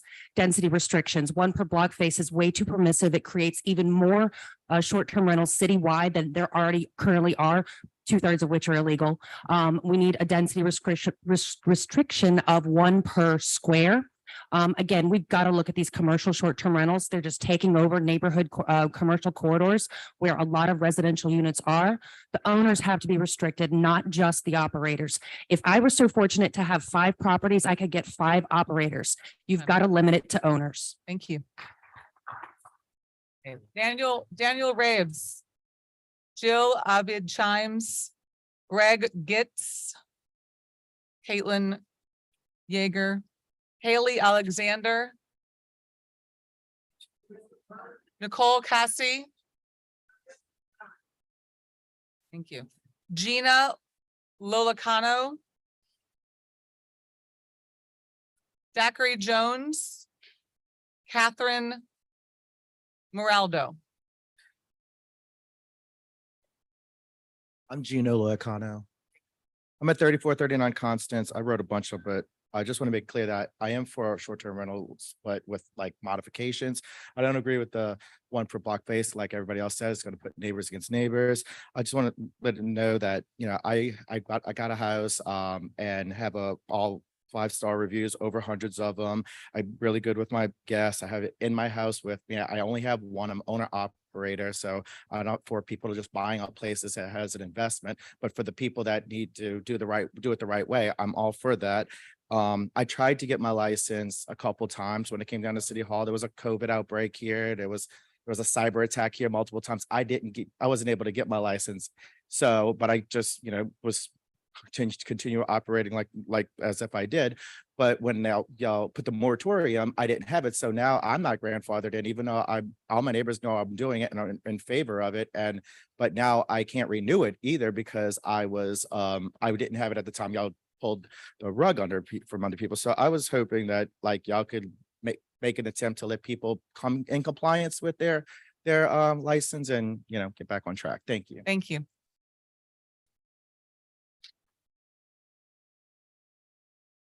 Kathleen Moraldo, JD Hartman, Joseph Rochelle. Hi, I am Daiquiri Jones. I also work for Jane Place as a housing justice organizer. I live on 2406 St. Rock Avenue. Let's be honest, people are making a lot of money off of short-term rentals that remain vacant about half the year. A lot of these talking points that I hear, neighbors against neighbors, it's absurd. I mean, I work with a lot of tenants, renters who are elderly, disabled, working class. They can't find housing. They're actually pitting homeowners against renters. In a recent report we released, a white paper, Jane Place did, we have tracked 566 evictions that were filed that were also filing for short-term permits, short-term rental permits. 75% of short-term rentals are operating illegally. The last person just admitted they were operating an illegal short-term rental. In fact, the Office of Inspector General said that the city, even just from 12 short-term rentals, if they were fined property, they could make $12 million. I mean, this is absurd that these people want to make money off of homes. Thank you.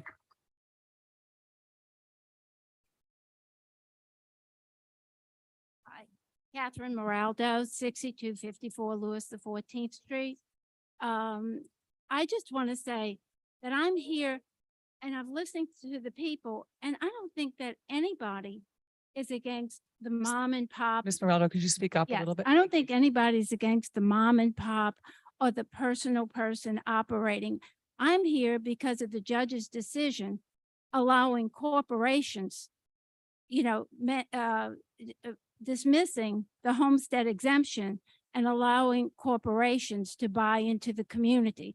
Obviously, the city council put this on to protect the residents and to protect communities, neighborhood communities, to try and do that. When this lawsuit came up, the city obviously thought that it was important enough to try and defend hundreds of man hours, thousands of dollars, and 2 years in court. And that is what we are worried about. It's that corporations coming in, not the mom and pop. Grandfather them in, do whatever you have to do. The corporations are the problems. Thank you so much.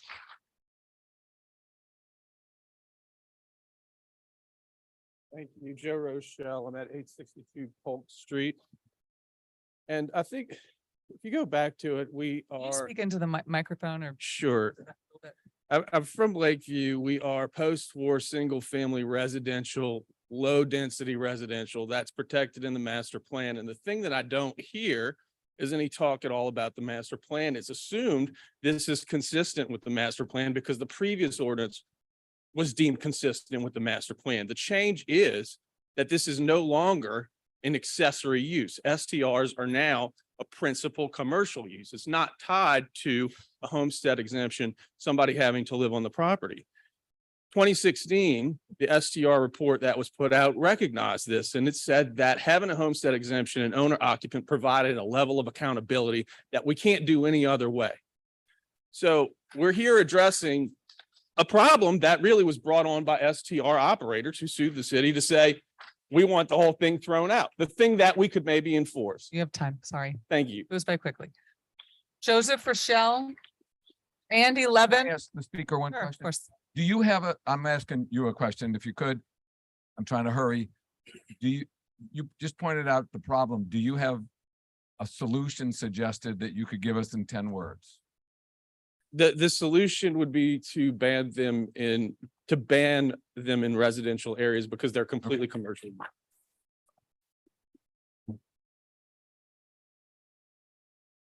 Joseph Rochelle. Oh, sorry. Doing my best here. Andy Levin, I just want to say a couple of things. what's your name? Andy Levin, 1210 South Rampart. As far as neighbors against neighbors, I think we're kind of there already. And I think that what we need to do is kind of find a solution between these folks over here who need housing and these folks over here who need to pay for their houses. And that the people that we really need to look for are probably the people who are not here. And then when I hear someone talking about hotel industry needing middle-class people to provide low-income housing, why aren't they building affordable housing for these same people who work for them? I mean, I think it's a complex problem, but we can find a solution that will allow everybody to get a little bit of what they want. These folks need help. They need lower income housing. I don't think we can provide that. Big companies can, corporations can. So we need to encourage that to happen. And maybe we'll find ourselves in a better place down the road instead of being back here again in 2 years, kicking the can again. Thank you. Val Cupid, Corey Bartel, Brett Bowden. Hi, Val Cupid, 6825 General Diaz Street, New Orleans, Louisiana. I heard the judge say discriminate against non-residents. This is a business. We live in a residential, single-family area, RD2, RS1, and we don't expect to have a business come and open up operation, a commercial business in our neighborhood. Drive down the street, go down 2 Lane, you'll see all the blight. Mercy Hospital sitting there completely vacant. You know, why isn't these places being developed and they can put short-term rentals in with affordable housing in commercial established areas? There's no reason why we can't make this work, but keep it out of residential areas. There's a mechanism to change the zoning in residential areas, and this is not the way to do it. Is the fact that businesses moving into residential areas also lowers property values. Thank you. Thank you so much.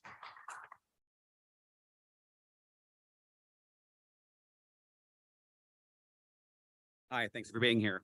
I live at 1308 and 1310 Ursuline Avenue in the Treme.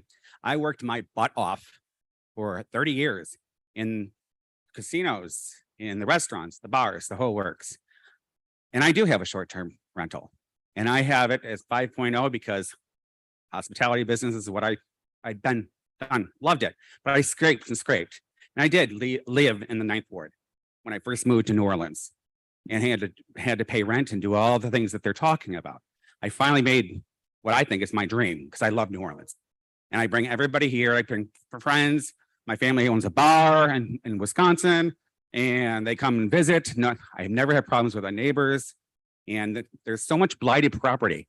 This city has all these hospitals and all these schools that have been closed since Katrina, and they're really close to the Bywater, really close to the Marigny. Why aren't we doing something, making hospitality villages or making senior citizen homes there? Why is it just sitting there? Let's reinvest in our communities, not take it away. Thank you. JD Hartman, 6125 Louisville. All I want to say is that this city is in dire trouble. We have problems all across the board with crime and income and everything else. I just don't understand why they're trying to allow big corporations to come in with a lot of money and buy up property in the city when we have a shortage of inventory to start off with and have them compete with the hotel industry.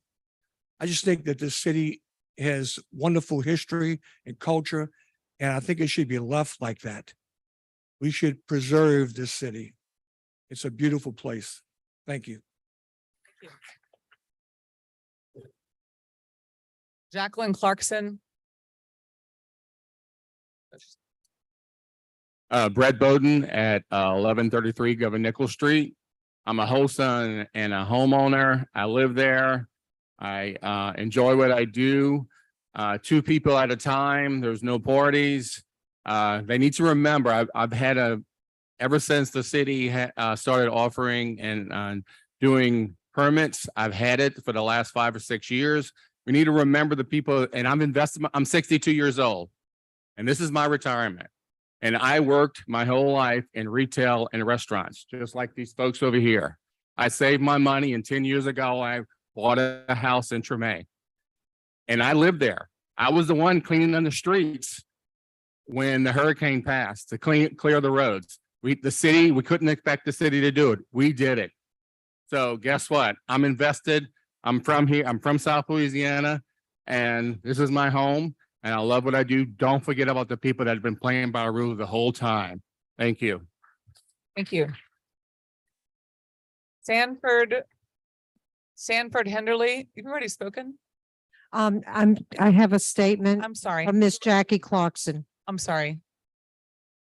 and I was just going to read it.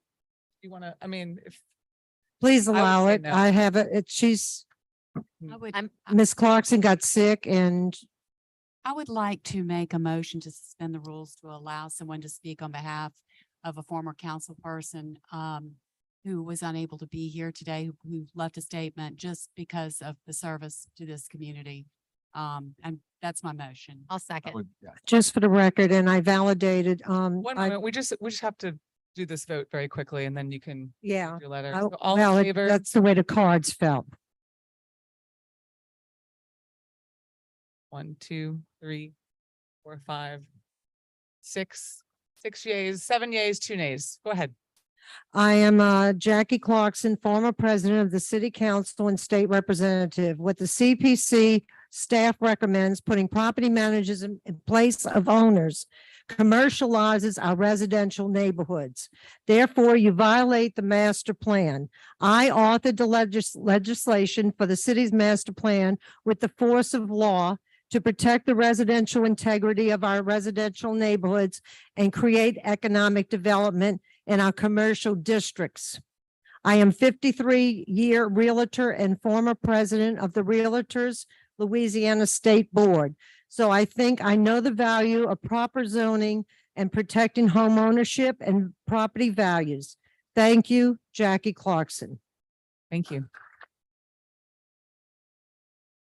Sanford Henderly, I'm Sanford Hinderly, the Hilton Chair of Music Industry at Loyola University, living at 3230 Dumaine.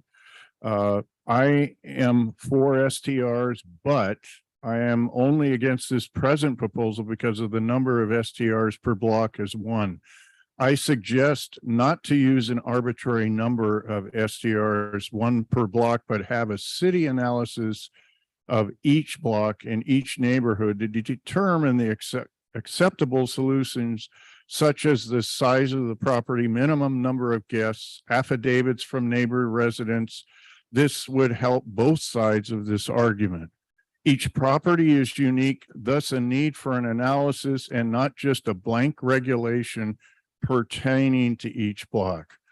Only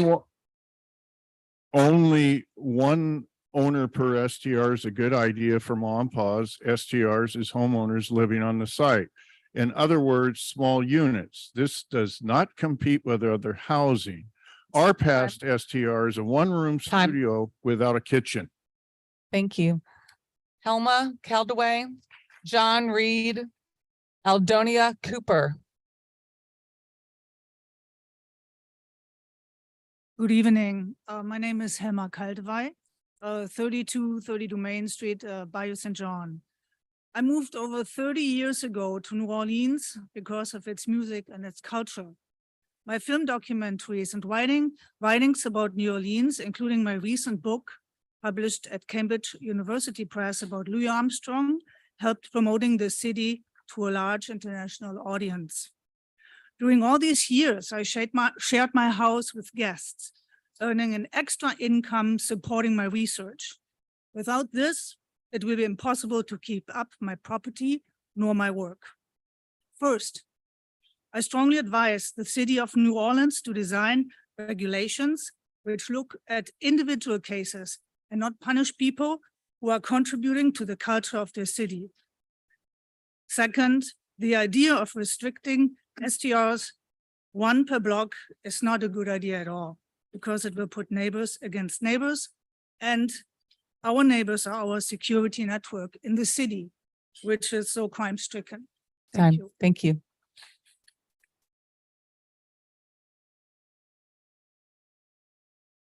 John Reed, 1218 Burgundy.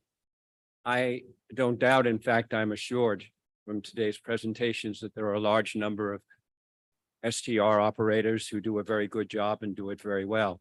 But there are far broader issues than the number of people who are here who present their personal circumstances. I think the important point of the staff report is the recognition at last that STRs are a nuisance in neighborhoods and need to be limited. I don't think that has ever been said explicitly here or by the city council, that there needs to be a limit.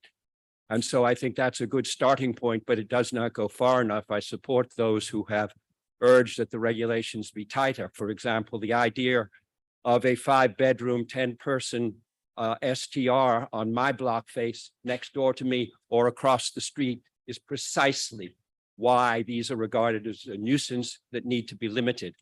And that's the starting point for this. The other problem is the city failed under a very simple plan to regulate STRs. It's far more complex now. And without figuring out how to enforce it, Thank you. this may be an empty exercise. Thank you so much. Calvin Lopez, Margaret Walker, Keith. Sure.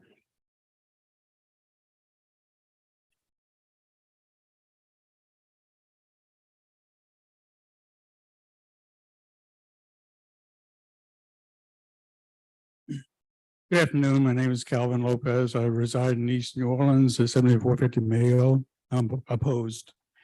The short timeline has caused this staff report to fall short of my expectations. The citywide limits on one STR or bed and breakfast should be limited to only one per real-time owner. Owners only can have STRs. A operator can be a resident representative, but he's representing the owner. An operator cannot have an STR.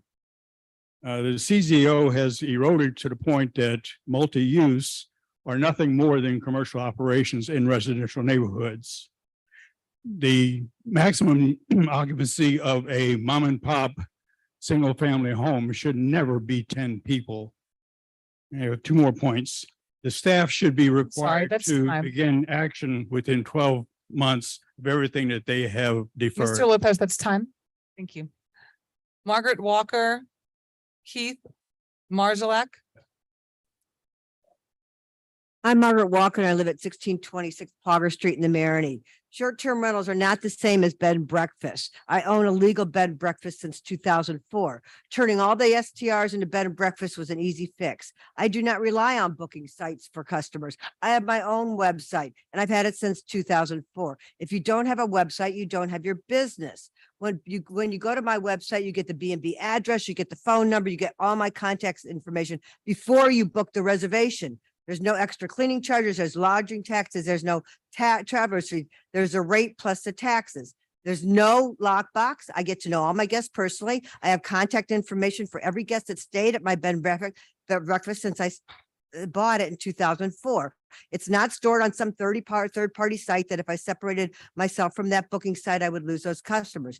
Being a legal B&B, there's no stove in my unit. I've been inspected by the city, and every month I get on the city's website and pay my city and state taxes. This money does not go to the short-term rental office. It goes to the Department of Ms. Revenue. Walker, that's time. Thank you so much.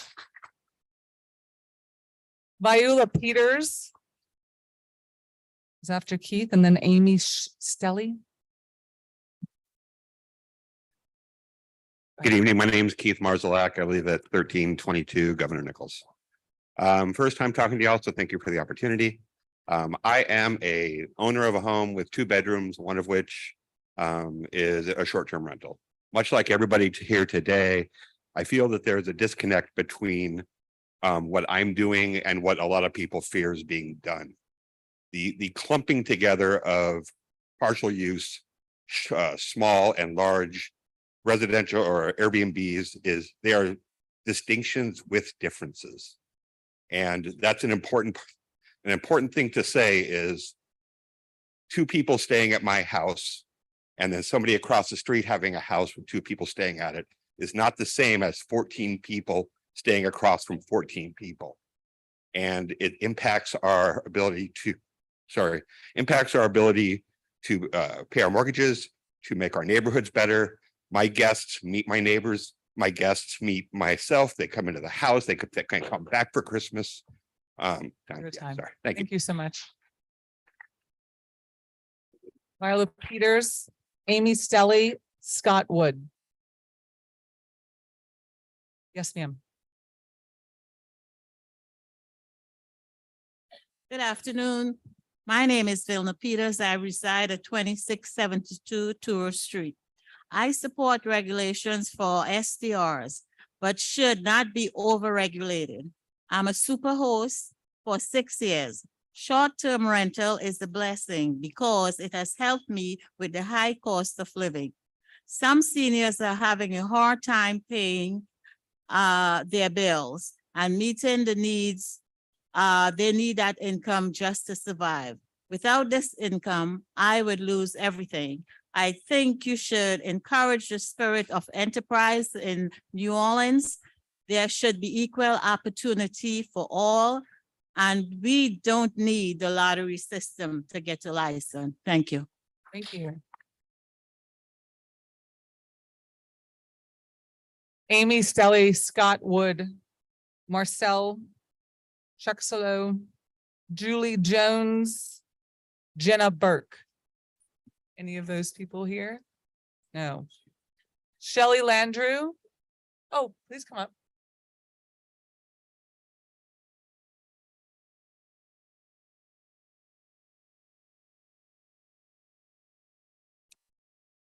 Hi, my name is Julie Jones. I live at 827 Louisa Street and have done so for 37 years.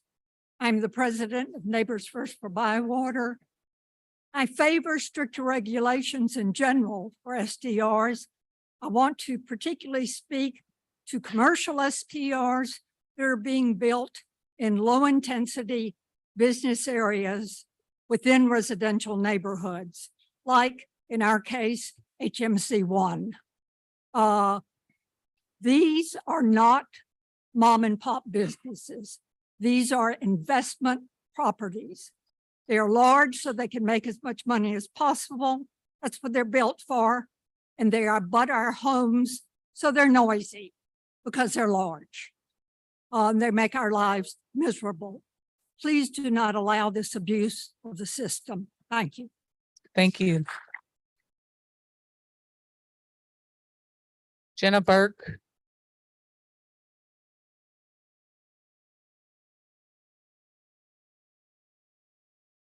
Hi, Jenna Burke, 218 North Alexander. Y'all, we're just playing side B of the same broken record. Except now there's just so little hope left for protection. I hate that my main point is how easy it is for the bad operators and the ones that we're trying to stop to get around all this. They're not geniuses. They don't have to be. They get legal and they break the rules that are hardest to police. You know, these requirements, these, even the block face restrictions, the leases, you know, those are all going to be, I mean, the homestead exemption was frauded over and over again. So I support VC Pora and Jane Place's plans. Their 5 points are really good. You know, at this point, let's ban them in residential neighborhoods. Obviously, you know, the accessory units need to be included in the caps. The construction thing that I can say is for all of us to focus on like upcoming master plan CZO process to clean up all these zoning leftovers. Ms. Burke, that's time. Oh, okay. Thank you. Wait, could I get Ms. Burke to enumerate the points that that she supports in the VC Pora plan, just real quick as you can? Oh, yeah. To maintain the neighborhood restrictions and expand them. Enforcement adjudications, just, you know, having that happen. But yeah, I mean, really all of them, anything. Well, it's like, we'll take anything, but also Thank you. Yeah, thanks. Thank you. Scott Wood, Marcel Truxillo, Shelley Landrew, Elaine Harden, Alan Harden, Andy Gallagher. Thank you. Sandra Stokes. And Jeffrey Seymour.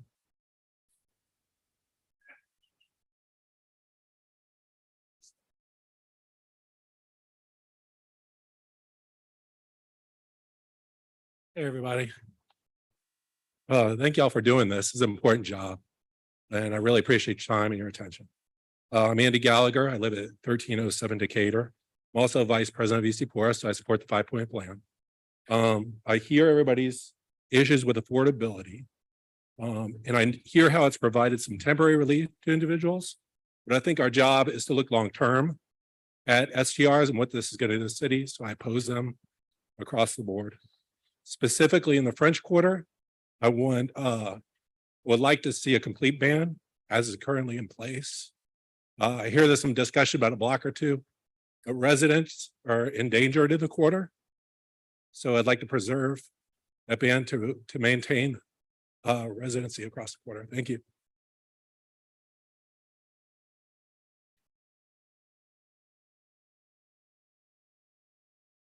Hi, I'm Sandra Stokes. I'm representing Louisiana Landmark Society, and I want to thank the CPC staff for their hard work on this. And I want to remind you what the court ruling said, that this was a privilege, not a right, to have short-term rentals. We see other cities starting to ban them outright with regrets for allowing them in the first place. So I think limiting density is one of the most important things we can do at this point, and that is 1 per square block, not 1 per block face. The question about dealing with commercial, what's going to happen if you don't deal with commercial right now is we're going to have a ton of spot zoning, people shifting to commercial just to get by with their short-term rental. I think 1 per owner, not per operator. And I think if you're going to operate as a hotel, you need to be held to the same standards as a hotel. You should have to have ADA compliance. You should have to have life safety rules. And I think I would really appreciate if you would look at that again, and raising fines and fees to help pay for enforcement would also be a good move. Thank you again. Yes. No, you're at time. Thanks. Thank you, Ms. Stokes. Okay, that concludes. I'm Jeffrey Seymour. I live at 2227 Royal. I'm the land use chair for the FMIA. 2 points I'd like to make. The first is the accessory B&B loophole. It's real and it's huge. Why is it so huge? Let's say you put in your caps. I want to open a short-term rental, but I can't because there's already one there. I simply call my short-term rental an accessory B&B, and I don't have to comply with the cap. Well, is that easy to do? Well, there's a couple of things I'd have to do, but the two major ones are I can't have more than 5 bedrooms, and I can't have kitchens in the bedrooms. As long as I have 5 bedrooms or less, and as long as okay with not having kitchens in the bedrooms, I don't have to deal with the cap. That's the loophole. Second thing I'd like to talk about is the number that the cap is. What's the right number? 1 per block face, 5 per block face, 1 per. In the Faubourg Marigny, we have 75 permitted STRs. If you were to put the cap in place right now, it would permit 308. You're at time. Thank you. Which is 4 times as many as we have. Do you have a card? Yeah.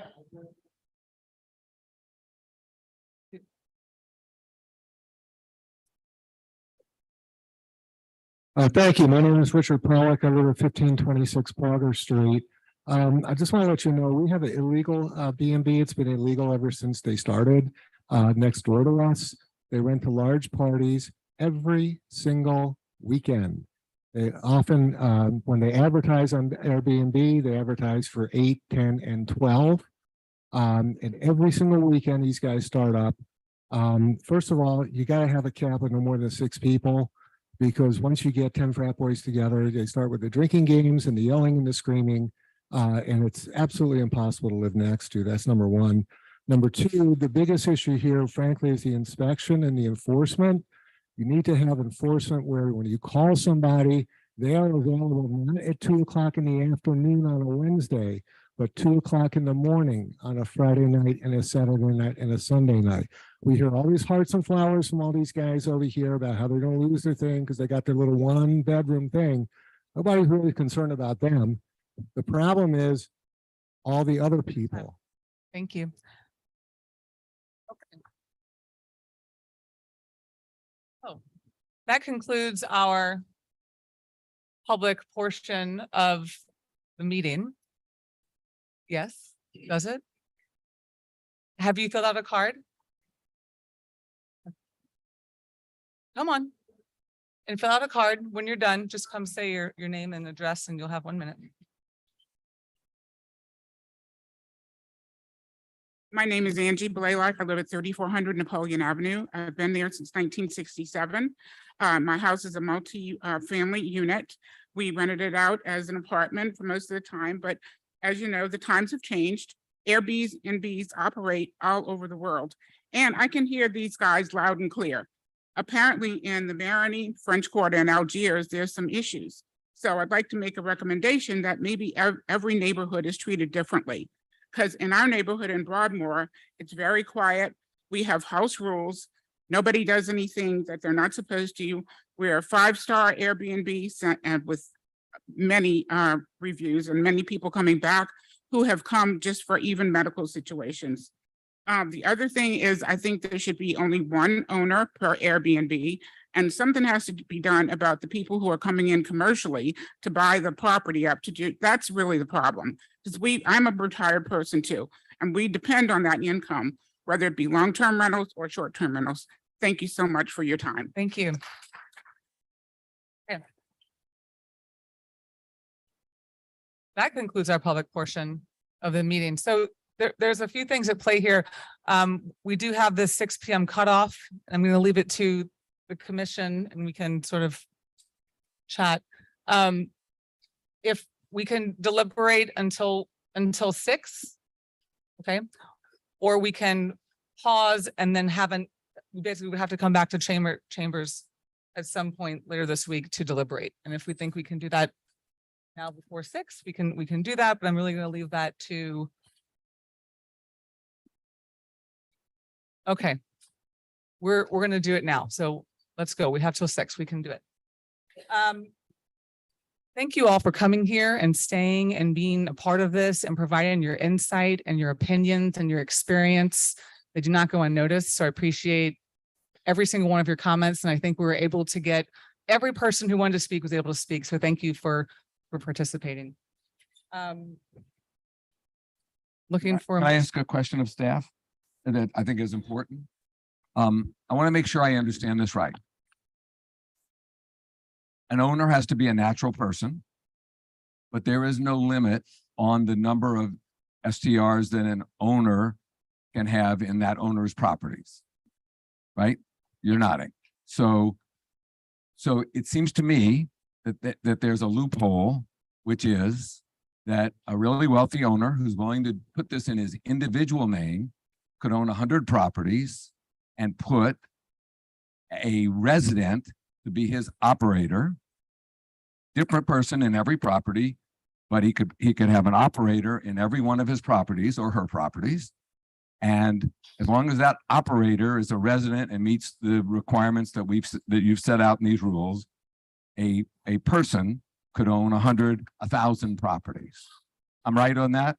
That's true? Yeah, so that is correct. I mean, we deliberated about whether or not to extend that restriction to the property owner itself. What we determined, looking at the records of property owners and the owner's permits, a lot of them are LLCs. The ones where you see multiples are usually companies and LLCs, are not usually in people's names. And so we felt as though keeping it to one owner, to allow one operator, was actually the way you would restrict that property. But that owner, if he's willing to. Yeah, lose you're the right. You're protection, right. If he would someone is have to own it willing. personally, which puts personal Yes. liability, but if it's making enough money, he might be willing to do that and he could have an operator in every property. So I would advocate for us. I think it behooves us to limit the number of properties an owner, a natural person. Very good idea to make him be a stop. I think it's a really good idea of you all to make the owner have to be a natural person, which will weed out a lot of corporations and LLCs. But I do think we ought to adopt a limit on the number of properties. So I just want to put that out there for us to. I have a clarifying question for that. Does that only apply to the Airbnbs in a residential area? Yeah, so the way it's written, it would just apply to residential STRs because Right. that's really all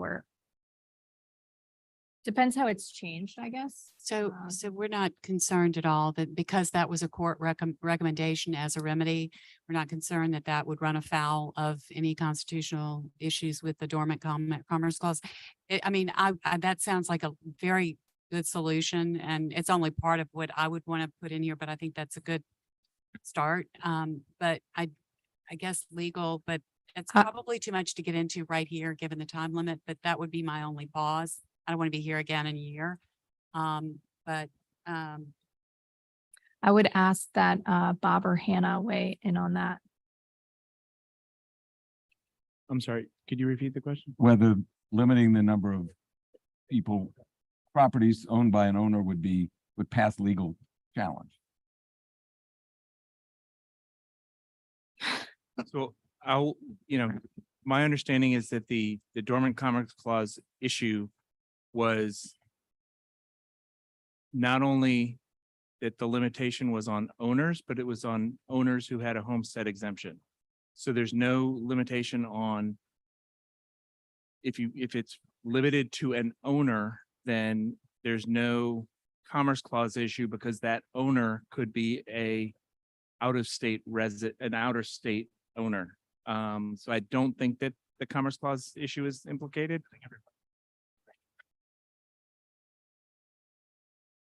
I have a question, just because there were a lot of proponents that had talked about the 5-point plan. And so I wanted to see if we could suspend the rules to have a copy of that, because I don't think that actually made it into the report, because it has been referenced multiple times. So I would like to be able to put a motion to suspend the rules so that if that is available, we could see that. Yes, I'll second that. Thank you.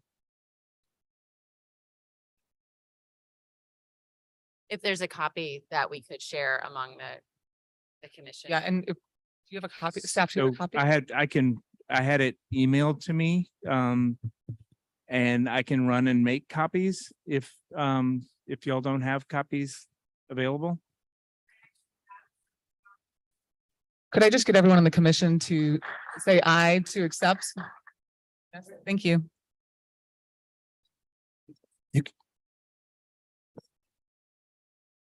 I printed up some copies to share with speakers today.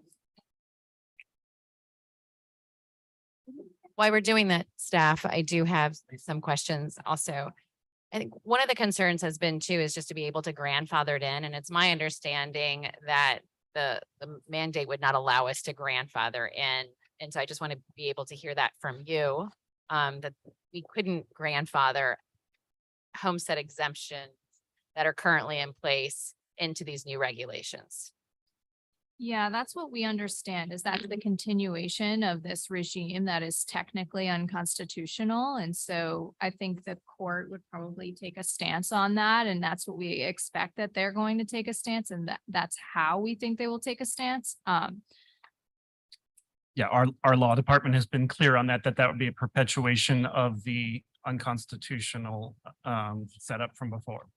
Okay, so my next question is, why isn't there every category? Because we've heard a lot about the accessory structures, and why is that not included in the density cap? So that does seem like a loophole.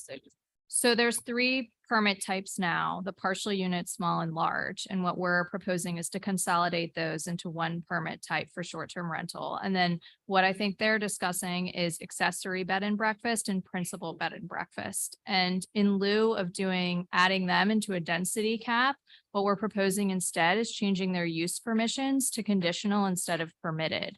So it would be a higher barrier to entry for anyone that did want to make a conversion from an STR to an accessory B&B. They'd have to go through the city planning commission. They'd have to put together the fee. the standards and the requirements for bed and breakfast are higher. There's just, I don't. Are there actually- sprinklers? So I was just gonna add, one of the problems we're having with the bed and breakfast issue is that the data on existing bed and breakfast has been difficult for us to get our hands on so far. It doesn't necessarily live with safety and permits. It lives with the Department of Revenue. And so that's one thing, is we don't have a universe right now of what all that looks like.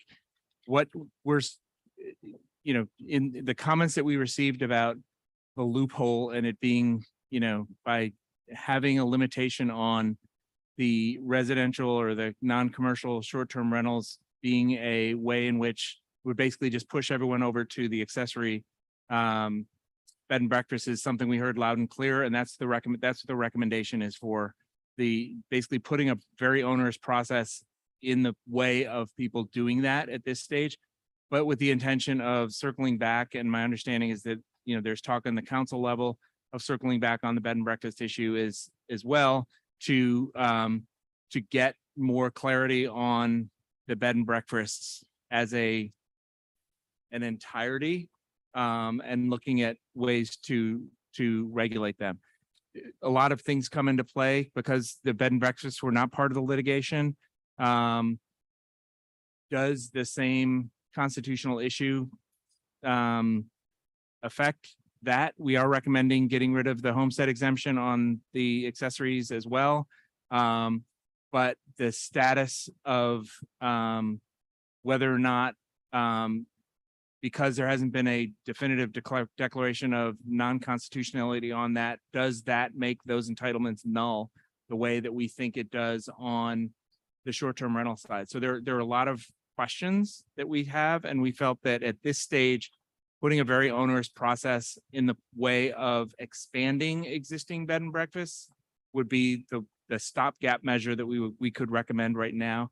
But the intention is that we want to take more time to look at it, which we just haven't had up to this point.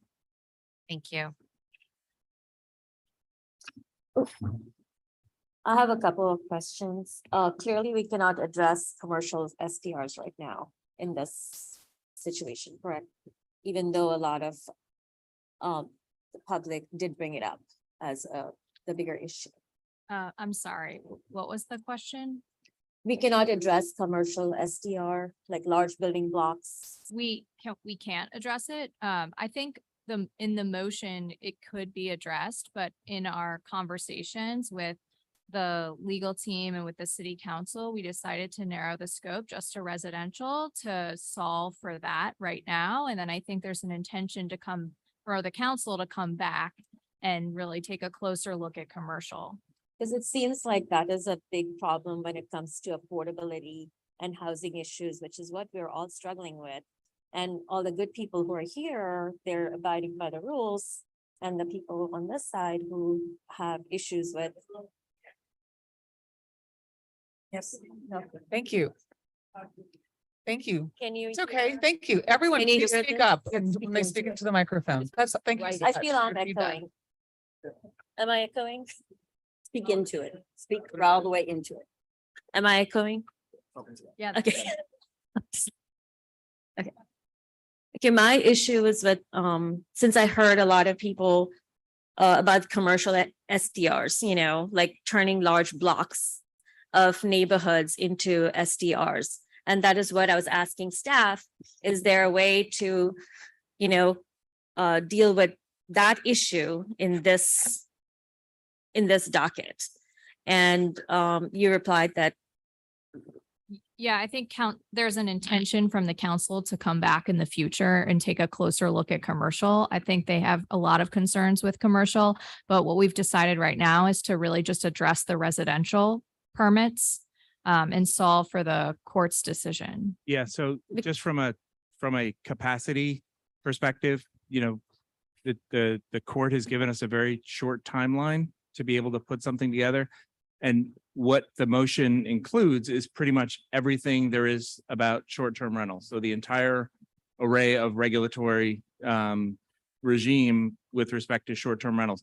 The last two times that we have dove into it on that big of a scale, we had months and months of studies and hearings and interaction with the public and stakeholders, and we had like 2 weeks to be able to put something together this time. So No, I absolutely So- agree. the motion does allow for consideration. We just didn't feel comfortable doing an off the top of a head recommendation on commercial short-term rentals, because the most urgent thing is to fix the thing that was the constitutional issue that the court decreed. Is there any other remedy other than the block face? Because seems like that's not. Are you talking about for density Density. limitations? So there have been things that have happened in other cities. They've done caps based on neighborhood, caps based on certain types of districts, caps based on total number of housing units available. We just felt that the block face is a density restriction that we already are used to using for short-term rental. We use it for large short-term rental permits and bed and breakfast principles already in the code. And there are a number of other uses that use that block face cap. And so we felt like it was the one that would work best for New Orleans. Some of those data sets, some cities have honestly like great access to their data, and they can pull those housing units, and they can pull, the amount of available housing and or dwelling units within certain areas just at their fingertips. And we don't really have that yet. Hopefully at one point we will, but for right now, that block face limitation was the best that we felt. And, there's other restrictions too. And that's why we're recommending that the operator, the unit be operator occupied, that the operator only be allowed one, that the owner be a natural person, that the operator be a natural person. So there's a series of things, and we feel like with all of those restrictions, with all of those sort of guardrails, that builds a more restrictive, a more comprehensive approach to limiting them. I still feel that the block face somehow doesn't sit well with me, just considering all the different neighborhoods and the different block faces in every neighborhood and the character of each neighborhood being so different. And the density in each neighborhood being so different. I do feel that, oh my goodness. I do feel that in terms of, I lost my train of thought. Well, I can tell you, we took a close look at the block faces to try and find the number of locations where we knew that there would need to be some kind of lottery system. And we know that there's at least 128 block faces that have at least 2 permits on that block face. In some cases, there are 2 permits within one structure. You see a lot where you have, a historic double, you have a small on one side and a partial unit permit on the other, and they're renting both sides out. That's a common thing. So some of those block faces that have 2 permits are really one of those types of structures. There's a number of block faces that have 2 or 3 different structures, and those are the cases that are going to be harder, where you're going to have to run into that lottery system. I think there's about 80 of those cases. Do you think it would be absolutely impossible if you took out the block face restriction? Whoops, let me just jump in there, because Laura's absolutely right. There's been, that's really been the main focus of a lot of the analysis that we've done. We looked at scenarios where there was 1 per block face or 2 per block face, or, dove deep into what kind of permits exist on each of these. I do think, and just hearing the testimonies today, 1 per block face is too much. It's not enough. It should be 1 per square. It should be 4 per square to get 1 per block face, but have more flexibility. I do think that there is a lot of concern that has been expressed. And again, this is something that really needs a lot of time to dive into, on finding a right cap. There has been talk about having some sort of a exception process that would be available to consider scenarios in which more than 1 would be approvable, but have a process whereby that would be and it can't be a conditional use process because conditional use only allows, only ends up with a permanent entitlement, and we're still, talking about temporary entitlements. So that is something that has been discussed. We didn't get to a point where we were comfortable making that part of a recommendation. It's certainly something that fits into the very broad language that is the motion that is before us, but it's not something that we've gotten to a recommendation on, and would love the opportunity to continue working on it, but we're kind of time crunched right now. And my second question is there any situation in where a tenant can operate an Airbnb? So it's my A understanding. renter can A operate. renter. So I think if they have an agreement with the property owner to be the operator of that, then they could probably file that paperwork. I think every permit has to be approved by the property owner, if I understand correctly, Ashley. Okay. I'm not. So the property owner will have to sign off on every permit. Can I follow up on your question? Can I follow up on it? Mhm. Is the application's made by the operator, right? With the consent of the owner, but it's made by the operator? Yes, I think that's the case. Let's get Ashley. So Ashley is from Safety and Permits. Yes, we have the In on this. chief That is- zoning official from Safety and Permits, Ashley Anybody Beckman. else? So the way that the code reads currently is that both an operator license and an owner license are required. I believe that scheme would continue going forward. There are cases where the owner and the operator may be the same person, but in the situation where an owner would lease his property to someone who would then operate it as an STR, they would each need a separate license. So the owner would have to be on board. So, but it would almost have to be that it's allowed, because if the owner lives out of town and has to occupy the property, that still prohibits out of state owners from having it, would it not? And that would still run afoul of why we're here? So what was found to be problematic was the homestead exemption. No, I understand that, but Not de necessarily facto, the de facto, if you are an out-of-state owner, You have to would have be, an operator. you would have to have an operator to live here. And if you're required to be there yourself, then you are no longer an out-of-state. The owner wouldn't be required to be there. It's the operator. Okay, So the owner has to sign off. And what Ashley's talking about is currently how it's set up, where you have to have the owner and operator permit. And that could potentially, I think, Okay. shift with the new structure. Well, I have another question, but I'll let Mr. Steve. I don't have any question. Well, let me ask you this, and this is kind of going to the caps that inherently are going to be, a problem. I would support stricter caps if I were doing this, but it seems like we're getting at the heart of differences in neighborhoods. And, we have a place-based zoning ordinance. And perhaps this, like the French Quarter and the Garden District, decided this was not something they wanted at all.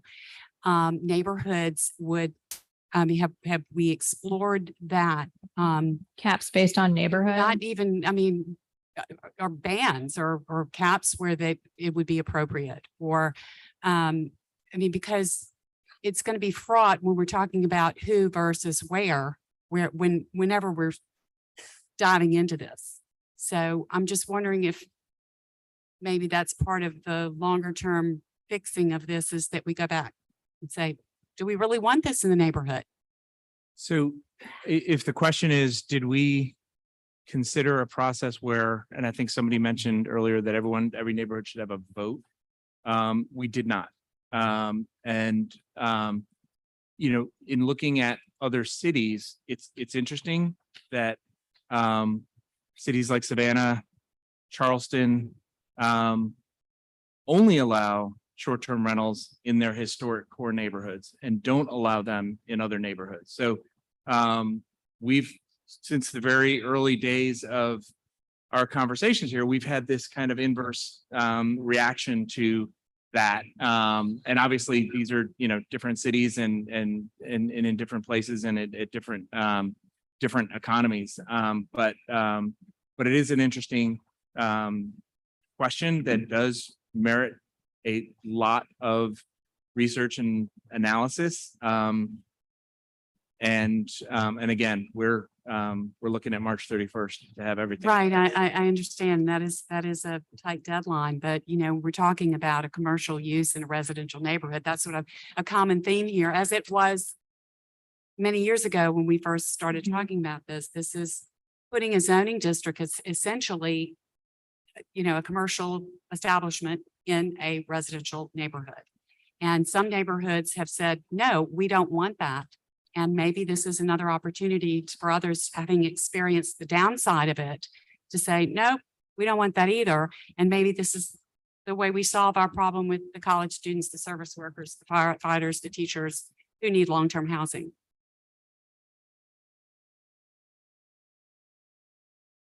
My general problem is with affordability, you know, just in general comments, SDRs and affordability in renters, and it's just it's at loggerheads with each other.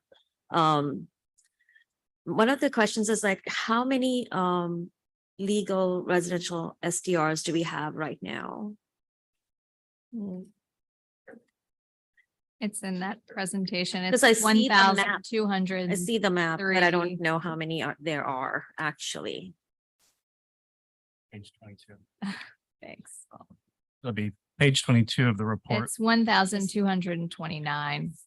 And Well, it was actually 1,229 when this data was pulled, which was January 5th. But honestly, our data sets kind of fluctuate every day. So if you pulled the data today, you would get different numbers. and how many commercial SDRs we don't know. 1,111. So we have roughly about 2,500 or 3,000 all over the city. We have 2,340 total short-term rentals. Yeah. Is More there a residential. reason why after a certain date, and I'm just kind of the discussion, is there a reason why that there cannot just be a moratorium on legal, like keep the ones that are already legal, and then anything after that is restricted? So I think the issue is that we had the Fifth Circuit declare the residential short-term rental regime to be unconstitutional. So everybody who has an entitlement or a privilege based on that residential short-term rental regime has a privilege based on an unconstitutional regime. And so our understanding is that if there were to be a grandfather of all of those people, then that would be perpetuating the unconstitutional nature of the residential short-term property or short-term rental regulations, because the only people who could be grandfathered are those who got it through an unconstitutional measure.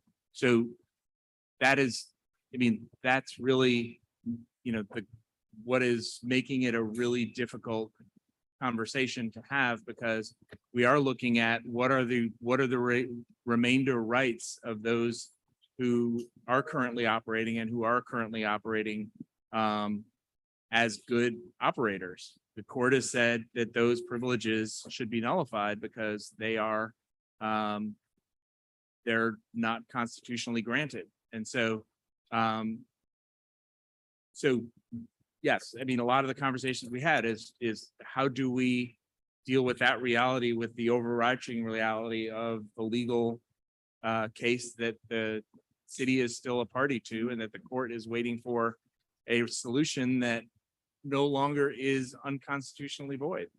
So if we create this modified approval, are you saying that somehow this becomes constitutional? I think that's certainly the hope. And then after that, can you put a moratorium or a cap on the amount of licenses granted in the city of New I think Orleans? that is a separate issue from the constitutionality. That can happen at any time. Okay. I have a question for Ashley, since you're here with us. And we've constantly heard this from speakers about like party houses or bachelor on the weekend. If an operator submits a noise abatement plan, security plan, operational plan, and there's activity going on the weekend, can you kind of just discuss like how would safety and permits kind of enforce that, or is there any type of enforcement to alleviate those issues for those residents who may live near those type of homes? Certainly, I'm happy to talk about enforcement. Our enforcement has recently changed significantly. Last year, the council was able to give us a new budget for staff that allowed us to triple the size of our inspector corps. As you can imagine, that's been a night and day change. We just finished onboarding almost all of them. Almost all of the spots are hired. We were also able to purchase a software called Granicus that allows us to better comb what is available on the internet. Between those two things, we are now able to target properties that are problematic and also to have the manpower to inspect at night and on weekends, which we did not have before. Until this new hiring initiative, we were operating with 5 inspectors who were handling both issuing licenses and inspecting violations. We were just swamped, but now we are expanding into that and we anticipate that continuing. Those violations right now are cited under the city code as quality of life violations. They would be cited in addition to any issues with the listings.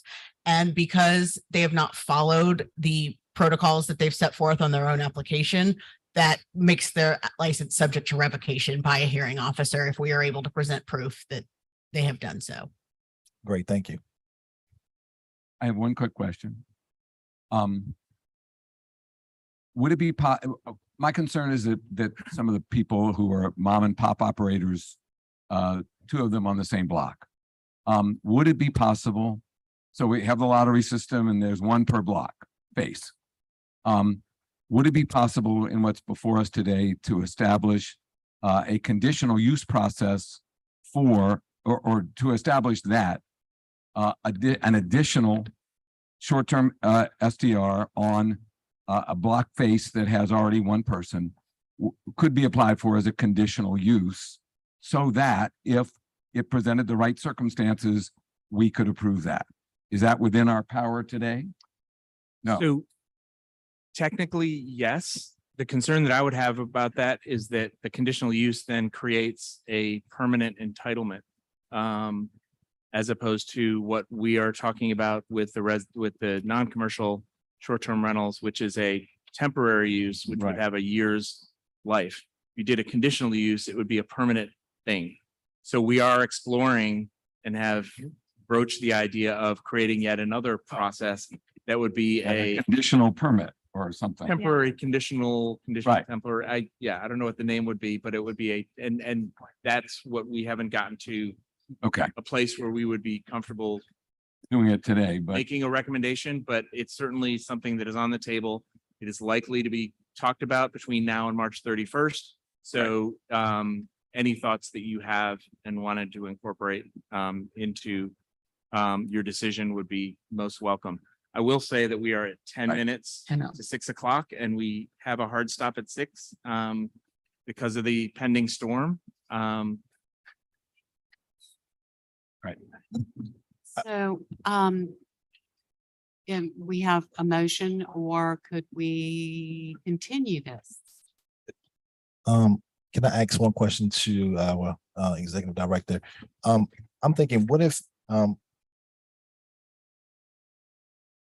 guess we can also change it to 1 per block face with a certain amount of permit numbers. So that way, we heard from Mr. Johnson from the Marigny that if you did block faces, you'll actually increase the numbers, but there's also a max number already in the Marigny. So if we limit that number to say a certain amount, but it would actually give the opportunity for individuals to apply maybe for 2 per block faces, or So depending on the blocks. Let me just comment on the analogy of saying that 1 per block face is a dramatic increase, because it's really apples and oranges. Right now, you can do a partial or a small in every single residential house that exists. And so you're talking about thousands and thousands of potential short-term rentals that are allowed under the current regulations.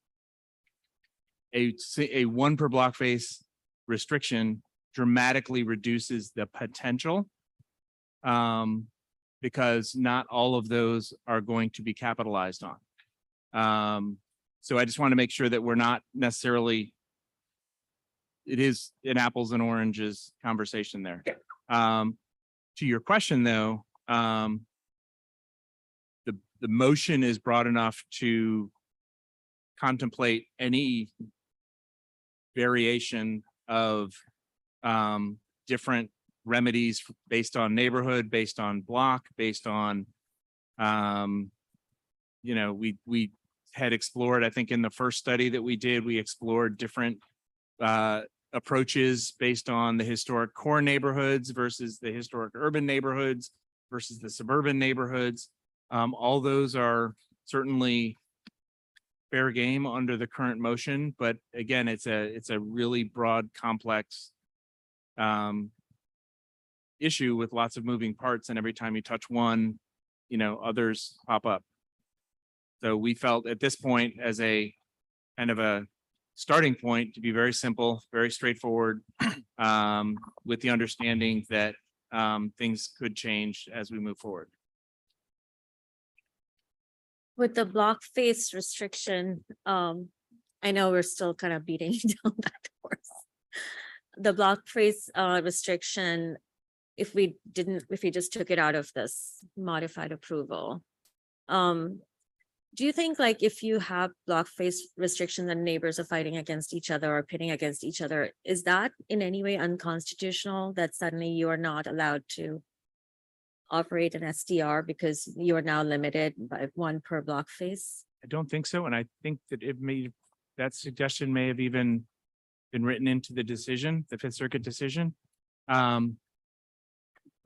no, I don't, Can someone personally- challenge that? Because now suddenly you're a property owner and somebody owns a permit on your block face and you're not allowed to develop your property as an SDR. I think one of the reasons we recommend that we go to a temporary use situation is so that when a license is granted, it's not creating a permanent entitlement.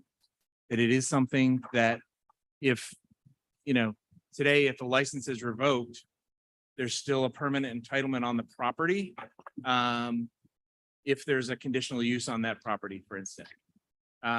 So what we are proposing, I think, is gives the city a lot more leverage in terms of enforcing, because it's not a permanent entitlement. It's a temporary. To that property. It would be yes, it doesn't run with the land, it runs with the individual that lives on the land or that Okay. owns the property. Okay, so it's not. Yeah. Oh, I was gonna make a motion to get something on the table.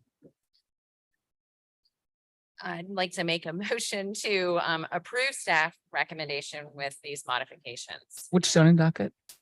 This is 01123. There's 09522 is the IZD, and then 00223 is the text change. Which one? Sorry, did everybody hear that? 09522 is the IZD and 00223 is the text change to the regulations. I was gonna do the text change. 00223. Yes. To make the modifications to limit to one owner. Commissioner Stieg had stated that, and I like that. I'm gonna say one per square, and part of that is that we can explore temporary use. I'm really concerned about the unique streetscapes that we have. You're right, we don't want to put neighbors against neighbors, but also there's some blocks that have 10 houses and there's some that have 3. And I think that there's, that's our unique fabric of the city. And so to be able to maybe create some type of temporary use for that, but really looking at the unique streetscape. I'm not certain how we should word that in there, but I think that that's an overwhelming theme here to be able to continue instead of as the lottery system. Okay, so it's those two changes. So instead of one per block face, one per square. One per square. Okay. Commissioner Witry? I don't know. So my thought was not to limit it to one per owner. Because there are people who have two or three or a small number. My thought was to control the corporations who have hundreds. So my thought was maybe 5 per owner rather than just one, because there are lots of people who own 1 or 2 or 3 STRs, they're not the ones who were, in my view, we're trying to regulate. I just wanted to clarify. I mean, it's your motion, so you can, I'm comfortable with my motion. Are we comfortable with the one per block? I would, That's more than what we have. That's offering more than what we have now, you saying one per block face? or one per square, I mean, that's much more restrictive, right? Yeah. correct? So But you then- want the much more restrictive of one per block square. Correct. And I then I don't- think to be able to come up with some type of standards for the unique streetscape. So if there are two neighbors on the block, that can actually be, there should be a procedure for that. I don't know. I think Ashley had something she needed to say. No, I was just saying, it's hard for them to. Oh, hear you right now. Can we take that particular piece out of this modified approval currently? Or no? I think that's her the- yeah, motion. that's the motion. Oh, which piece? What piece would you want out of there? Sorry, the block.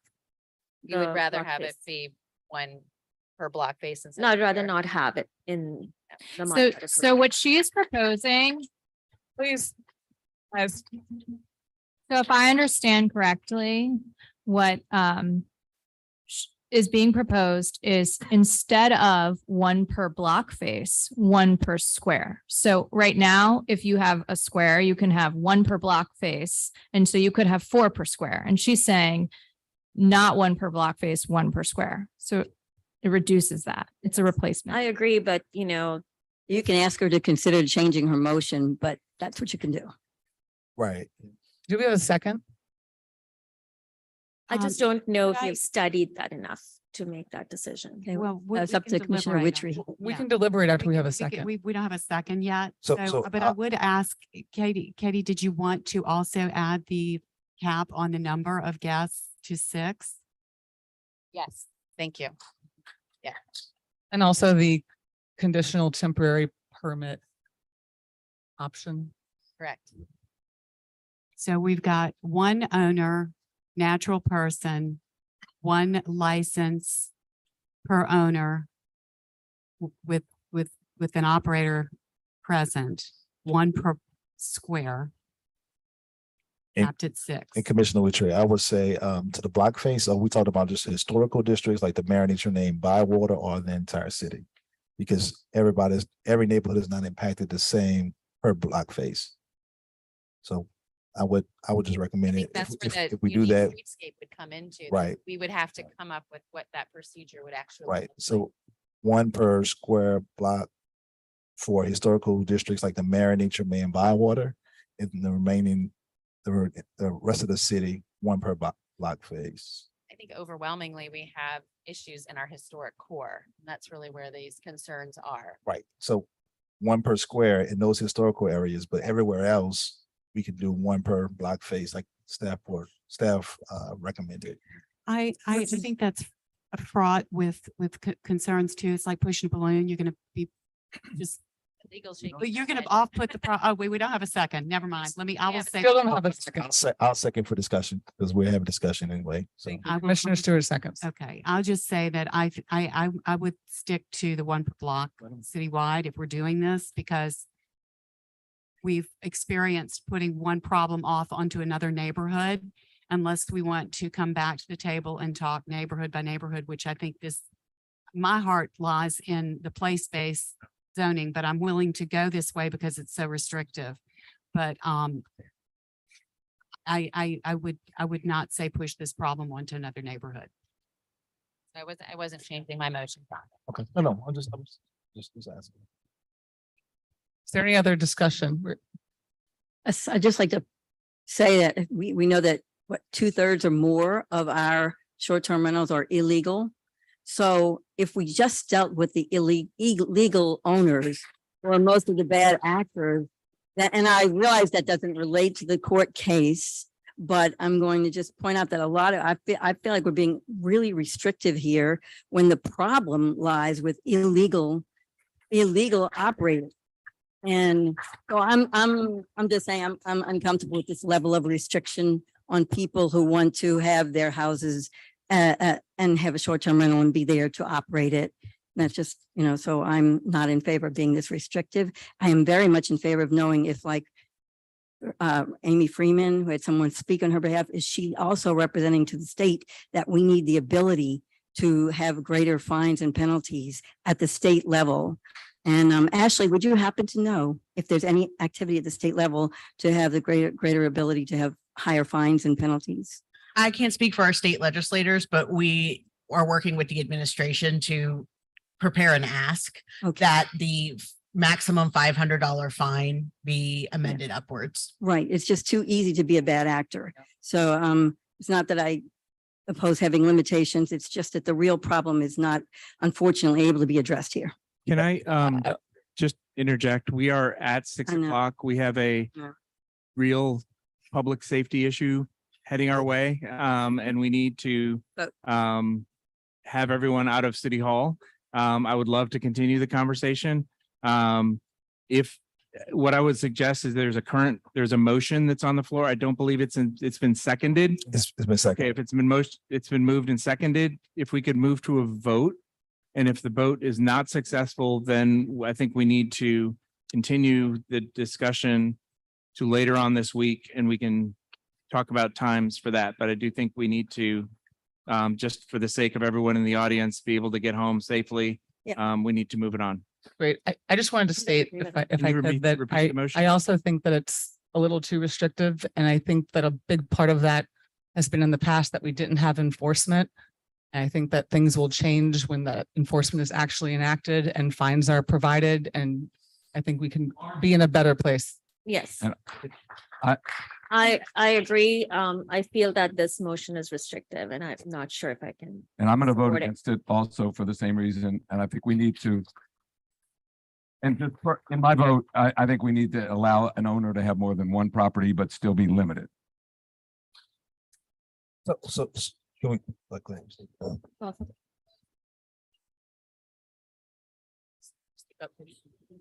Here to pass this motion, then just speaking with my commissioners, if in fact I would address it to say that it's one per block place instead of one per square, would that be more? No. No. So Commissioner Witry, would you just restate your motion so that we can go on record to move forward with a vote, or? The first motion? Okay. Okay, so my first motion was for modified approval. And then to limit per one owner, and also come up with a procedure for temporary use for the unique streetscapes of the block faces. And I did per square. That is my motion. And I think that's gonna be, and 6 people to be in the dwelling, yes. I don't know. Okay, if there's no further discussion, let's vote on machines.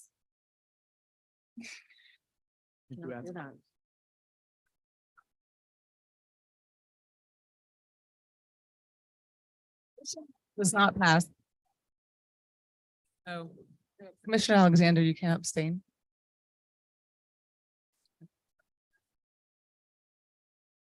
Seven nays.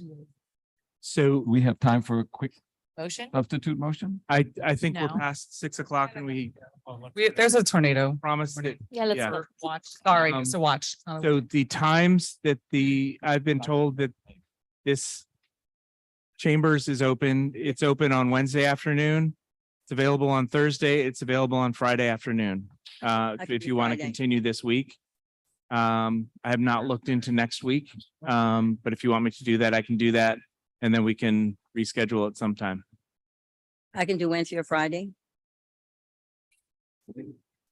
Is Wednesday tomorrow? Let's just, can we just arrange it and have a public release tomorrow? The date, we just don't know this moment. Can you all, Who can come? can you all tomorrow? let me know by noon tomorrow when you'd be available? Tomorrow's Yes. Wednesday.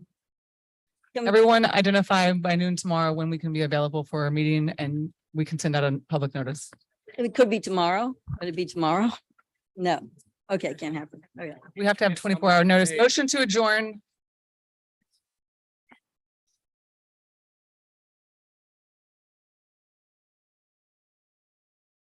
All right. They go prepare, go home, prepare for your tornado.